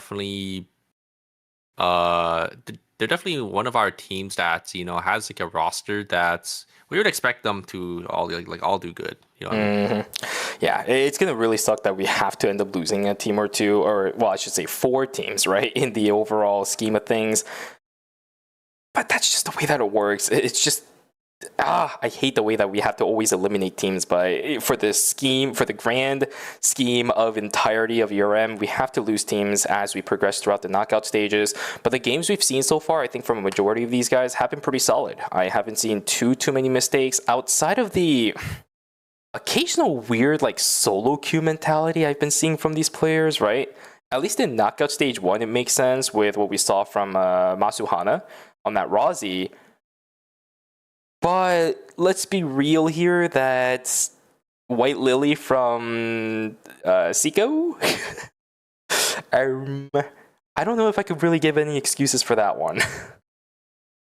Yeah, I mean, it's definitely quite a big mistake, but it happens, especially when the stakes are really high, right? Sometimes you kind of feel the pressure there. But we are going to go to our final round here. It is going to be Mai, Justina, and Tsubame going to be banned off here for the final game. What are these teams going to be swapping into is the question.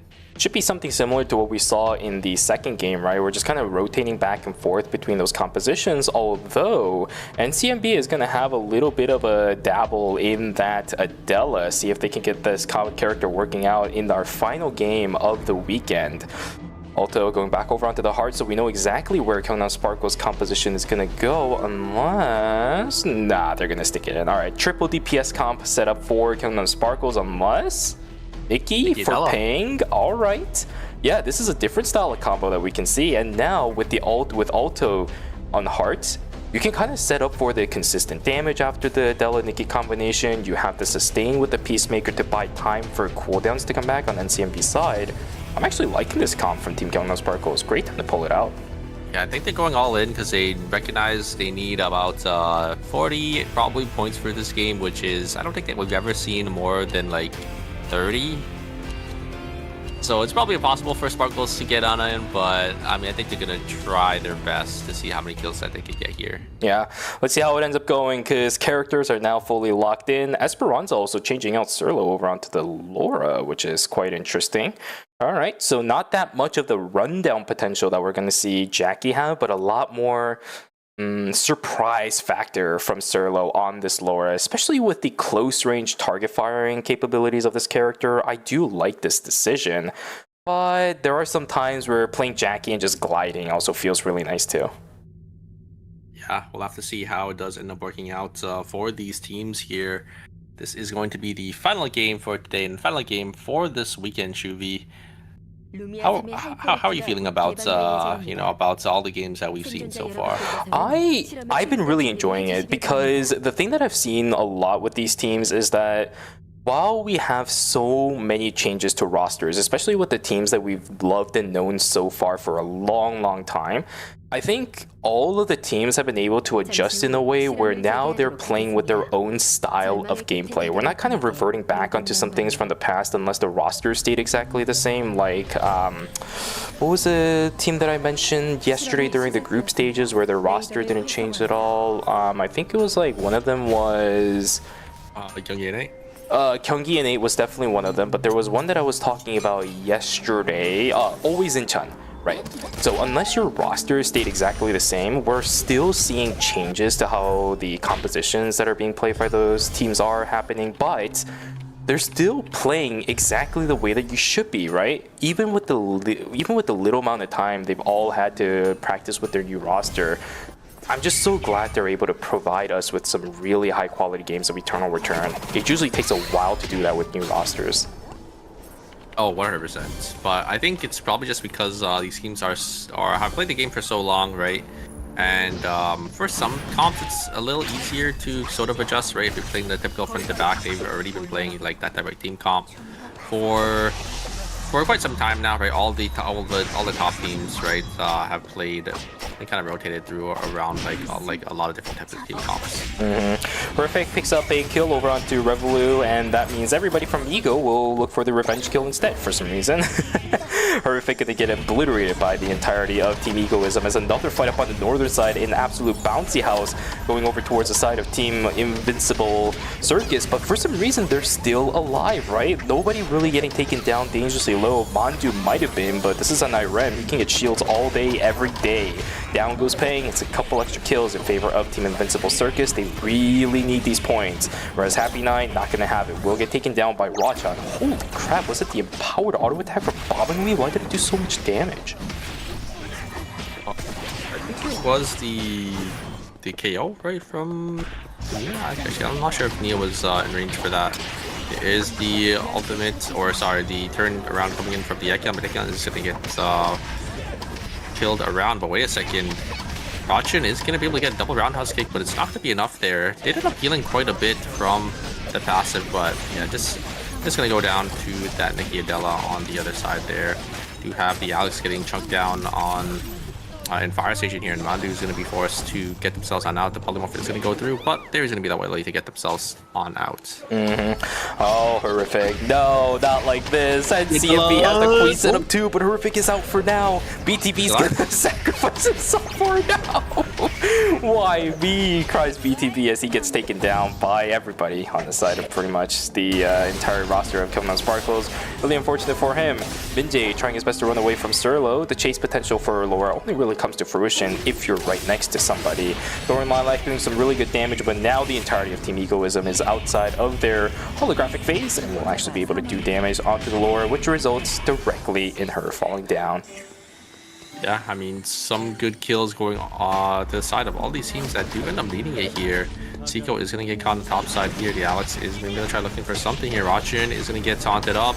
Is going to get hit by the combo on the Adela. On the other side, Irem is here to join the fray as well. Blink on forward is going to be able to lock down that Jan, and a great castling coming out from Zico to get themselves to safety, and they should be able to pick up another kill here as well. Great kills up on the northern side. This is what we need to see from Invincible Circus. It might be a little bit too late because the amount of points they need to make up is 22.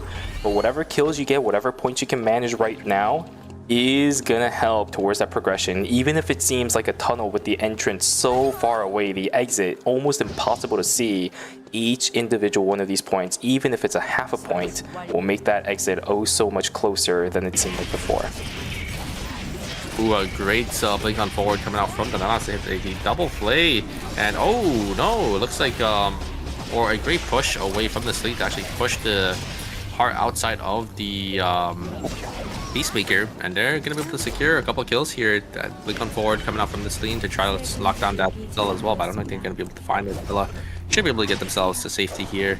On the bottom side though, it looks like Old Boy are going to be forced to use their boot as well. This is a team that is in contention to be eliminated here, so they have to be a little careful. Yeah, up against a team that's actually contending for that 4th place spot right now too, right? Chechum Failings picking up a half a point from killing the Heart as well as the Meteorite that Team Old Boy was contesting for. Pang in a little bit of trouble, but they're going to try to turn it around. NCMP actually denied a little bit with the pull. Wilson is going to deny it. Well played from Jinragus. Actually keeps Bob Malsa alive. Well played from that team. Great communication to know what the limits of these character compositions are. And that right there is experience showing for teams that know how to play up against the Nikki Adela. Yeah, they were looking for that Nikki Adela team combo there. I don't even think the Bernice would have died, but that's Cicella just denying just all that damage there coming out from that Spirit Uppercut into the combo there from the Adela is just gonna be able to seal the deal, and Old Boy will be able to pick up another 2 kills. Okay, Dushiman as well as Dina, Revolu in pretty good pace. Where's their credit counts looking like? Oh, it's actually pretty good, but quite a bit of ways away from any kiosks. So let's see what the plan for Chechum Phalanx is as we go into the next few minutes of day number 2. What is it? The CCTV going to be called? I think they'll start making their way towards really Research Center. They see Wong. Are they going to go for the fight? Are a couple items down because the Mobile has already been able to get some items? Oh, the Burglar Flip is not going to be able to bring that heart across the wall, but the damage output is just going to be enough. What happened to Old Boy? There were so many items up, but the Peacemaker just completely ruins them. Bob Malsa is trying his best to run away, but the win stream is looking pretty good. The counter win stream is there, but there's 2 people on the side of Chechum Phalanx. Look at this. Milky Way is hanging right around Bob Malsa. You gotta thread the needle, man. You gotta thread the needle. Seiko trying his best to run away as Invincible Circus loses out onto Mandu. Iha also running away as fast as he can. Seiko, he wants to live. He will be able to do so. Yeah, double Queen gonna stop the members of Team Mirror Gaming to chase out on Seiko there. Seiko maybe gonna look for something. Oh, not gonna be able to find anything there as Mirror Gaming were able to all enter the Rift at the exact same time. Kingdom Sparkles looking to contest for the Rift themselves. We are going to have a full house for both of the dimensional rifts. It's a matter of who is actually going to fight up against 2. What are your items looking like? Let's see. Kingdom Sparkles going to be duking it out up against Mer Gaming. A couple of items, actually, the items look pretty even. We're just going to send it immediately with the Nikki. Oh my god, where the hell did the Celine go? Down to the grave, that's where she went. It's going to be a 2v3 for quite a bit. Chen Yang's going to go down. It's a 1v3. I don't think Raccoon on the Emma has anything they can do up against a comp like this. Alto doesn't even need to send the Peacemaker. Totem just to buy a bit of extra time, but it is in vain. Great dimensional rift from Team Kingdom Sparkles. They are still moving their way up on the score sheet, even if it might be a little bit too late. Yeah, very nicely played from Sparkles there, but I don't think they could get enough points to qualify. Seiko, unfortunately, is going to get caught on in police station here, and it's just going to go down. Eagles are going to be able to pick up another kill. Egoism, another team that needs the points as well if they're trying to get into that top 4 spot. 15 points, so it's a little bit easier than Team Kyungnan Sparkle, but not by a large margin, right? 25 points is actually what Team Old Boy needs in order to get themselves all the way back up. But it looks like an impossibility when some of the teams up in the top 4 are already doing this. Old Boy Hwang in a little bit of trouble himself, but the third party comes around from Team Invincible Circus. Rachan, great call on himself to not push the rest of the team in danger. Love the fact that he was self-sacrificing himself for this. Chechon Phalanx duking it up against Team Mer Gaming up on the south side of the map. Revolu has the monkey wire out, but there's a third party coming in from the backside. There's Revolu just, bro, he just really likes running into people. My goodness. Dina trying his best to run away. He's might want to sacrifice his life for the greater good. I do see the Adriana running away. Trying to stall out as the best they can. Okay, the kill actually did go through, so the Marcus will be brought back. That's going to be it though. Every single death from now on is going to be at a cost of -200. Purple box picked up by Team Esperanza will be able to get themselves on the out of Uptown that has been so chaotic for the past, what, like 30 seconds or so. Yeah, I mean, Sparkles have a decent amount of kills so far, but Ping's... Oh, no, they buried the parry as well. Ping having the parry there. NXA going to use the ultimate in on forward there. Great parry to dodge on a lot of the damage there. No combo is going to be there as Serio is going to force out... They can't kill this. The Heart. The Heart is actually going to die on the other side here, and Sparkle is going to be down 2 members. There's the third party, though, from Mer Gaming. This is a really bad spot for the side of Team... this is a really bad spot for the team to really be in, and they're going to lose out on 2 members here. That is really bad for Team Esperanza. It's an early -400. But Esperanza is super safe at where they are right now for the time being. So this kind of situation, this kind of development isn't going to make that big of a difference as to where they are going to be. Just get the call back, just get the items back as much as you can, do what you can, and stay alive. But on the flip side, for Team Invincible Circus, this is not the situation you want to be in. Same thing for Egoism. You're going to start losing credits if these bodies get secured. Mandu trying his best to knock down the Cecilia, but it's a little bit too far away, and the bodies are starting to pop. Ah, gosh. 200 credits being spent all over the place. Invincible Circus will be at least able to get the res on 1. But Seiko has to be sent with the 200 credits on his end. Yeah, that is a little unfortunate there. And looks like they're actually going to be able to find the Emma here for the side team Mer Gaming. Esperanza going to look for an angle in. They should be able to get this Lonx as well, because Lonx shouldn't be able to get themselves on out, but actually does have the blink and the flays to maybe try to make sure they don't get caught there. But oh no.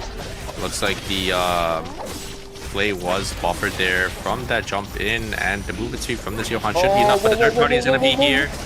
Going to be the side of Phalanx going to be able to get actually the kill. Mer Gaming going to be down 2 members, and another -400 this time for a different team, but a team like Mer Gaming kind of needs these items. I'm surprised Shirlo didn't see the Marcus coming in, but maybe like the angle. Oh, Totem. Oh, Totem. He just made a ping. Oh, boys. He's trying to get to the rift, but like sniff it out. I think you could read for the rift here. Totem dodging. All of these teams here is gonna have to sit in that corner, maybe get the kiosk down to get the teammates back into the game. This is terrifying, man. Oh my god. All the credits for Mer Gaming are about to disappear in just a couple of moments. They're trying to hold on to that top 4 spots themselves. Losing 400 credits like this is not the way to go. Egoism, Yohi, no. No. Egoism also loses out on a member. -200 for this team. Minjae's gonna fall down most likely as well. That's a -400 out of nowhere. Egoism, no, they just took the rip too. Happy Nine just sitting in there, just no. Okay, they're okay. But where does he go? Okay, I think they're okay. Wait, Seiko is Psycho chasing here. I think he knows. Oh, wait a second. Oh no, he missed the White Lily. This is really awkward. There's the knockup. Happy Nine. Oh, God, this is so scary, man. It's kind of bad. Seiko's going here. Does actually dodge on the queen. The knockup is going to be there. Checkmate should be there, and they lock him up. And Egoism is out for the count. That is so unfortunate. They're just unlucky TPs between all three members.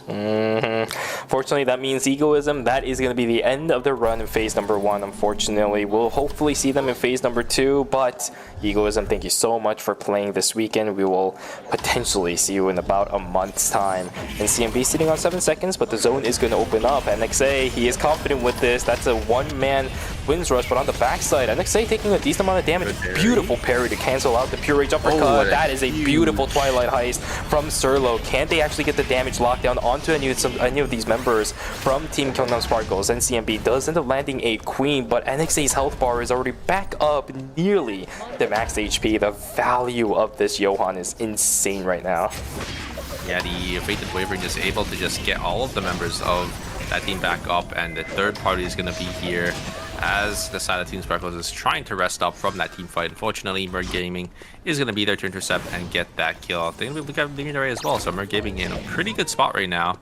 But their items are definitely lacking a little bit compared to the rest of the lobby. Merc Gaming also playing very careful. They did see the Yan most likely hanging around, or at least they saw the Fiora and knew the Yan was probably charging up his skill somewhere, which he was inside of the chapel building. Good heads up play from Merc Gaming to not even contest that inside of tight corridors. Yep, and we do have the Wick Line going to be spawning here in Cemetery. Are there going to be any teams contesting? It looks like right now it's completely uncontested, and Team Merc Gaming might be the one to get it for free, but I do think Team Milky Way will probably come to play for this Wick Line, and we do actually have Team Esperanza as well. Look at the items on NXA, already sitting on that blood weapon, and they're just going to try fully sending it onto the side of Team Sparkles there, but Sparkles is just going to be able to get themselves to safety with that Adela. And they're going to try looking to contest for this Wick Line. I don't think Team Merc Gaming probably want anything to do with this as soon as they see the items of the side of Team Esperanza. I think Esperanza are in a commanding position right now. Think they have the CCTV now as well. Surlo walking up a little bit forward, but yeah, Merc Gaming sees those items and say, nope, get me the heck on out of here. Immediately runs into the red. It is going to be a free Wick Line going in favor of Team Esperanza, which means we should at this point guarantee the fact that Esperanza will be making it into knockout stage number 3. So a little bit of a preemptive congratulations. Beautiful Tomahawk roundhouse to lock down Totem, but the fight still is not over just yet. On the backside, Horrific trying to knock down Totem to the best of his abilities. Damage output is going to be enough as Totem goes down. Chen Yang trying his best to run away. Same thing for the Emma, but that is again the Lennox running away from a Fiora. It is just not good. They don't have timer to work with unless you have a VLS. Unless you have a VLS. Oh, they're rezzing. Call your friends, alright? Did they have safety orbs? Or are they just gonna recall? Oh, -1. Oh, what the heck is happening? Maybe they could recall. Maybe they could recall on Chapel and then safety orb in, but. Oh my god, where are you gonna go? Where are you gonna go? Okay, he still does it. Where are you gonna go? Where are you gonna go? I don't think 3 is good, right? I think Sling's dead. Oh! It hurts. That. Yeah, you need at least 4 seconds when you're channeling it, so. Do they not have any gadget points? I guess not. I mean, they would definitely would have used it, right? If they had the safety orbs, if they had the gadget points. I think they already used it to buy kiosks to res earlier, because I remember they did minus a decent amount of credits as well. So, yeah. I mean, 10.5 points might be enough for Team Merc Gaming. They're in 2nd place right now. It might be enough to secure them their spot. Yeah, maybe. Milky Way is on their way up. Old Boy, not that many points on their end, but Chechen Phalanx is definitely starting to kind of stack up the amount of points they have right now as well. You know how well Dina's been playing. Dushiman is sitting on the Chaser himself. Pretty scary comp for Chechen Phalanx, both in the... Oh, whoa! Merc Gaming loses another. That's a -3, actually, by the way, for Merc Gaming. Oh, wait, I just realized, yeah, minusing all those points is actually really bad. That could actually just cost them the tournament. They just got wiped in force. Maybe that extra 3 points would have been enough. We're gonna have to see if these minuses are gonna come to haunt them here, because... yeah, that's really bad. I didn't even realize that they are just minusing. You are correct. It is minusing points. You have to be a lot more vigilant about some of these callbacks. Now here we go. NXA has activated the Strider. They get access over onto BTB. ES Game Roll not activated yet. There it is. But again, NXA is just on the flank side. It is so easy to kill this. You can't kill Surlo. You can't kill Insane. Yan just completely books it, and the White Lily is failed from Horrific. We've all done that in the past. Now Raccoons is in a little bit of trouble himself. Will Milky Way get taken out of the tournament just like this as well? Do they have enough points to stay in the top 4, or is it looking giga cooked? We've seen Rachan do this in the past, but can he do it this time? I think. Oh, what is this? What is this? Wait a second, they're just letting him pass because I think they don't really want. Oh no, what? Rachan, I mean, these are both the solos that are trying to get as many as possible. And it is Merc Gaming gonna get that extra placement point over Team Milky Way. I think that should secure Team Merc Gaming. Oh, a huge Twilight Heights coming out from Cirilo there, and I think that is going to be Team Team Esperanza just able to just run over the side of Team Old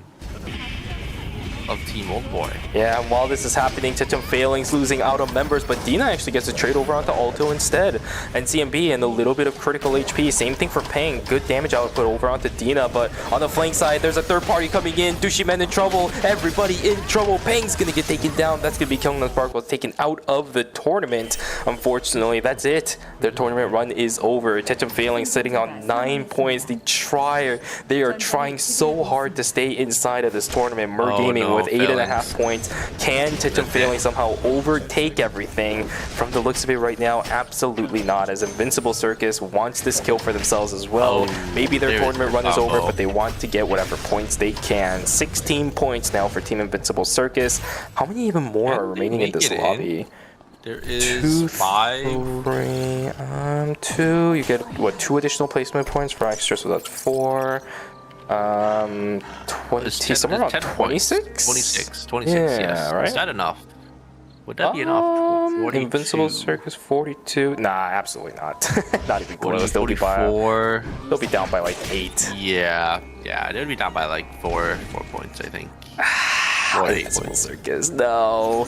Why have this kind of game right at the end? Old Boy trying to run away from Esperanza, but Cirlo is right on top of Junragus. You, my friend, are not the Bernice that has, well, and we're or down should to our have. final 2 teams. Yeah, already here. So looks like these teams can slowly start setting up for this final zone. Yeah, unfortunately, I don't think Invincible Circus can make it in here. Just not enough points because they're a little too far behind with their first 3 games. So I think that should basically guarantee our leaderboard here already if people in chat want to do the math. But I think it should be Esperanza, Mer Gaming, Milky Way, and Old Boy, just our top 4 teams up there. Alright, let's see how it goes. Invincible Circus. Surely by winning this game, Like they'll be able to get something go. So we see on the these backside. Oh no, he nice missed me. blink away. Uh-oh, this is a little bit weird. And XA on the backside. Blink invested from Cirlo. He does have it at level 2, so it is going to be fine for the time being. But Invincible Circus... Yeah, Seiko just uncharacteristic missed there because they didn't even react to Seiko dropping the queen there. No blink, no jump on in. So if Seiko hit that, that would have been a great pick for the side of the Laura. Oh, now it's going to get a little bit harder because Esperanza now knows what's up, right? They know exactly where Team Invincible Circus is going to be playing, although this team is a little bit far away from where they need to go. Isn't this VLS going to disappear? Yeah. Uh-oh. They're making their own VLS. Okay. I mean, if it's going to disappear, might as well look for it to make your own. And but now you're VLSing into an Adela? Oh, no!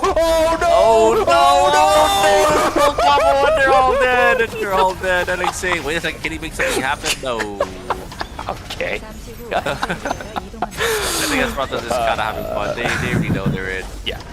And yeah, there's going to be Team Invincible Circus going to be able to pick up those 3 kills with 24 points, but I don't think that is enough. How did I know that was gonna happen, man? The moment I saw the angle in which they were going, I was like, dude, I swear to God, that angle and the direction that they're traveling is not gonna carry them far away enough from a team that knows it's coming.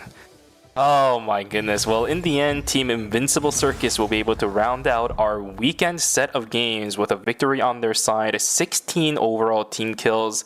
But unfortunately, as you mentioned, Super, I don't genuinely think it's going to be enough to take them out of knockout stage number 2 over into knockout stage number 3. That should confirm our top 4 teams. What a series, and what a way to finish it off too, right? It's not exactly the big kind of huge Eternal Return team fight that we want to see from an ERM style, but definitely a funny way to end out the weekend. Yeah, I mean, I think, We've been there Esperanza, before. I'm pretty sure they just had fun. I mean, obviously, I'm pretty sure you're just supposed to walk up, right? And then also they forgot about the VLS swapping over to the TP, so their VLS was slightly delayed. That also could have cost them basically the fight there. So there's a lot of mistakes at the very end, but I think at that point, Esperanza knows they're locked in, right? So might as well just try something new, right? Like limit testing, I think is always good when you're in a spot that allows you to. In the end, at least for Esperanza, they didn't pull a cinema. That's all I can say about that style of piloting. But I thought it was yeah. I'm pretty sure it was cinema because it was Tejan Auto Arms. They had a little bit of that oopsie during season 8 with the piloting, if you remember. Yes. It was in the stream. It was in the stream. Cinema on that sewer. Oh, baby. Well, really great game. Really great series, I should say, from Team Esperanza. Really great finish for Team Invincible Circus. I mean, obviously, we don't know. Maybe we did the math wrong. I have no idea. But at least with the last hurrah, Team Invincible Gaming or Team Invincible Circus will kind of take their exit from the stage of phase number 1. So now we have to start looking and focusing on what we could potentially see for phase number 3. I believe the teams that I mentioned earlier, that the top 4 of what we just saw is going to face off is going to be Dragon Ball Z, High TV, Achilles, as well as, I think, Freya. Those 4 teams are going to be what we're going to look at next Friday for our first set, which also is a very stacked roster. Right now, Dragon Ball Z is a little bit funny because I genuinely... Yeah. They have... okay, they do indeed have Goku on their team, but this is a team that also survived that very contested middle of the pack in Group A that we saw on Friday. So if we can see Dragon Ball Z also just kind of playing to exactly how they did during the group stages, I think this could really set up to be one of the more competitive knockout stages we've seen as of yet. Yeah, 100%. And I'm kind of excited because I mean, it's going to be a completely new set of teams, right? And these teams are obviously, they did a lot better in the group stages. So it's just going to be harder and harder for these teams that are coming out from the lower knockout stages to sort of kind of show how they could do in these type of lobbies. Yeah, exactly. With that, you also have an extra week to start practicing any additional compositions that you want to go for, because now you've seen what happens in these knockout stages. Mai almost guaranteed ban pretty much every single series from now on just because of how good of a character she is. Tsubame, also a character that could get banned out in later stages as well. Justina, definitely a popular character. You need to come up with alternatives. That's all going to come down to the responsibility of Esperanza, Mer Gaming, Old Boy, and Milky Way as they will make their way out of knockout stage number 2. Old Boy as well as Team Milky Way both still continuing that run of the Golden Run, making it possible for these guys to make it all the way to the finals of phase number 1.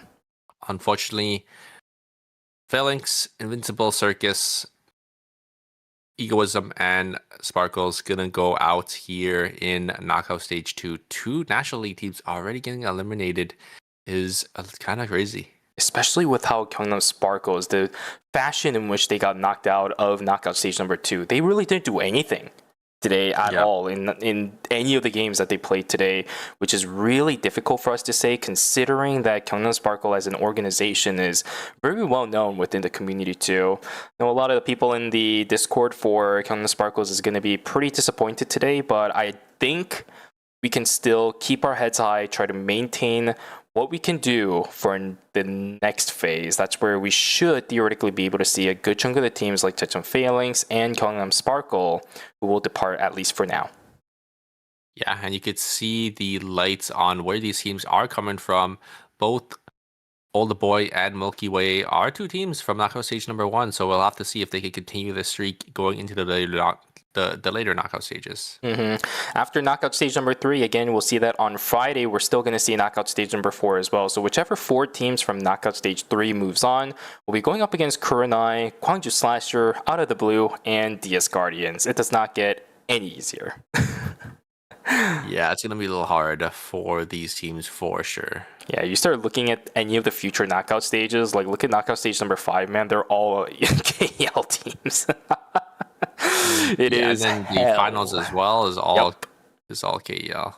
We saw how good a lot of the teams in the final stages were, right? Pretty much all of them ended up winning with very, very significant and stable gameplay. We need to see these knockout stage 3 teams get their own gameplay style and actually be able to perform it consistently in order for us to be confident that they'll do well in the upcoming series in the future. Ladies and gentlemen, if you guys want to know what this is, I'm just going to call it quickly before we had to bring it back over onto us.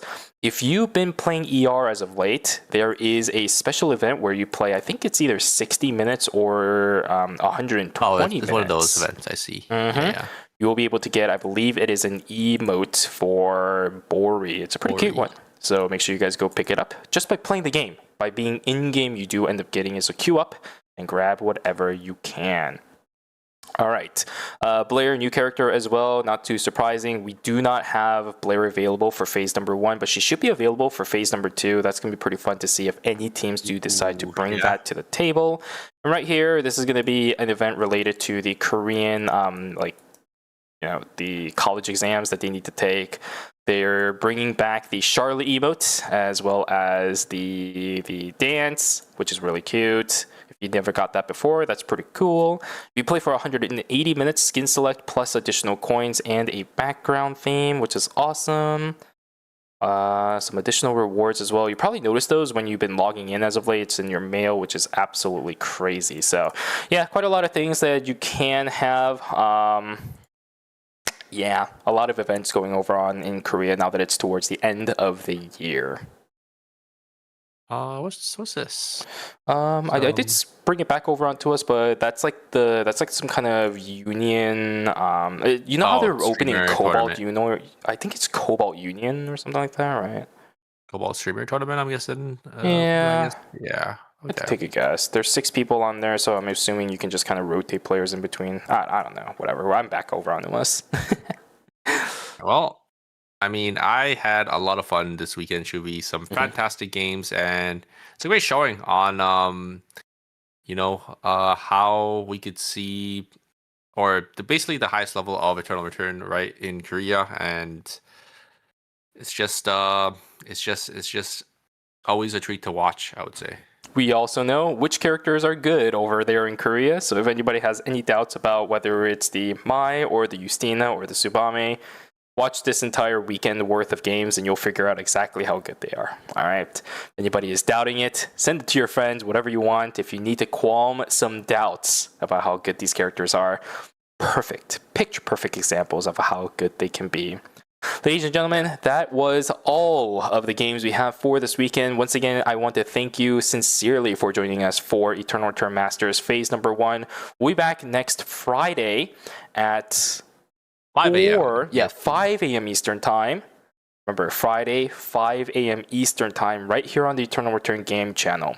Once we start going into Saturday and Sunday, we'll obviously be bringing it back to 3 a.m. Eastern, but for Friday specifically only, 5 a.m. Eastern Time, right here on the Eternal Return game channel. But until then, please have yourself a wonderful week. Have yourself a wonderful rest of your Sunday. We will see you guys next time for Phase number 1, Knockout Stage 3, and Knockout Stage number 4. Have a good day, everybody. Bye-bye. Bye. Take care. I'm going to go pass out. Yay.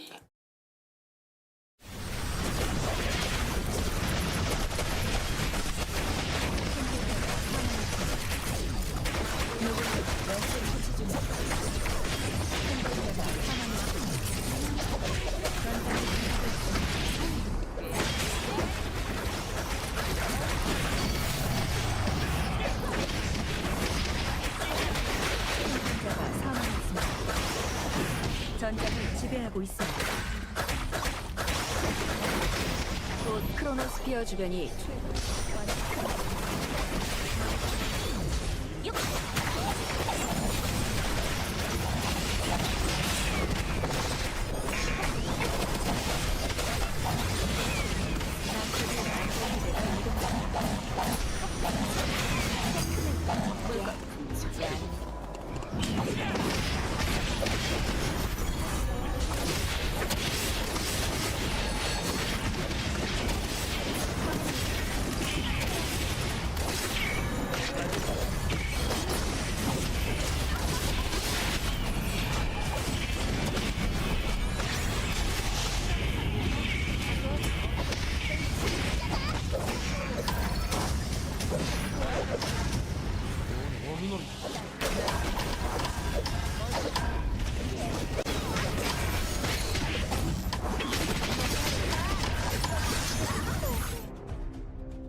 You're ready to get in the game now.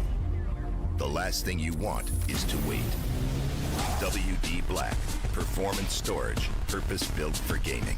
SSD speed that obliterates load times. Performance to transform your game. Expanded capacity to store more. Customizable RGB. WD Black. Because the game never waits. WD Black. Drive your game. 예기치 못한 사고는 언제나 발생할 수 있지. 통제할 수 없는 힘은 저주야. 적어도 사람인 채 죽는 게 낫지 않겠어? 내가 죽거나 네가 죽거나 존재도 흔적도 남김없이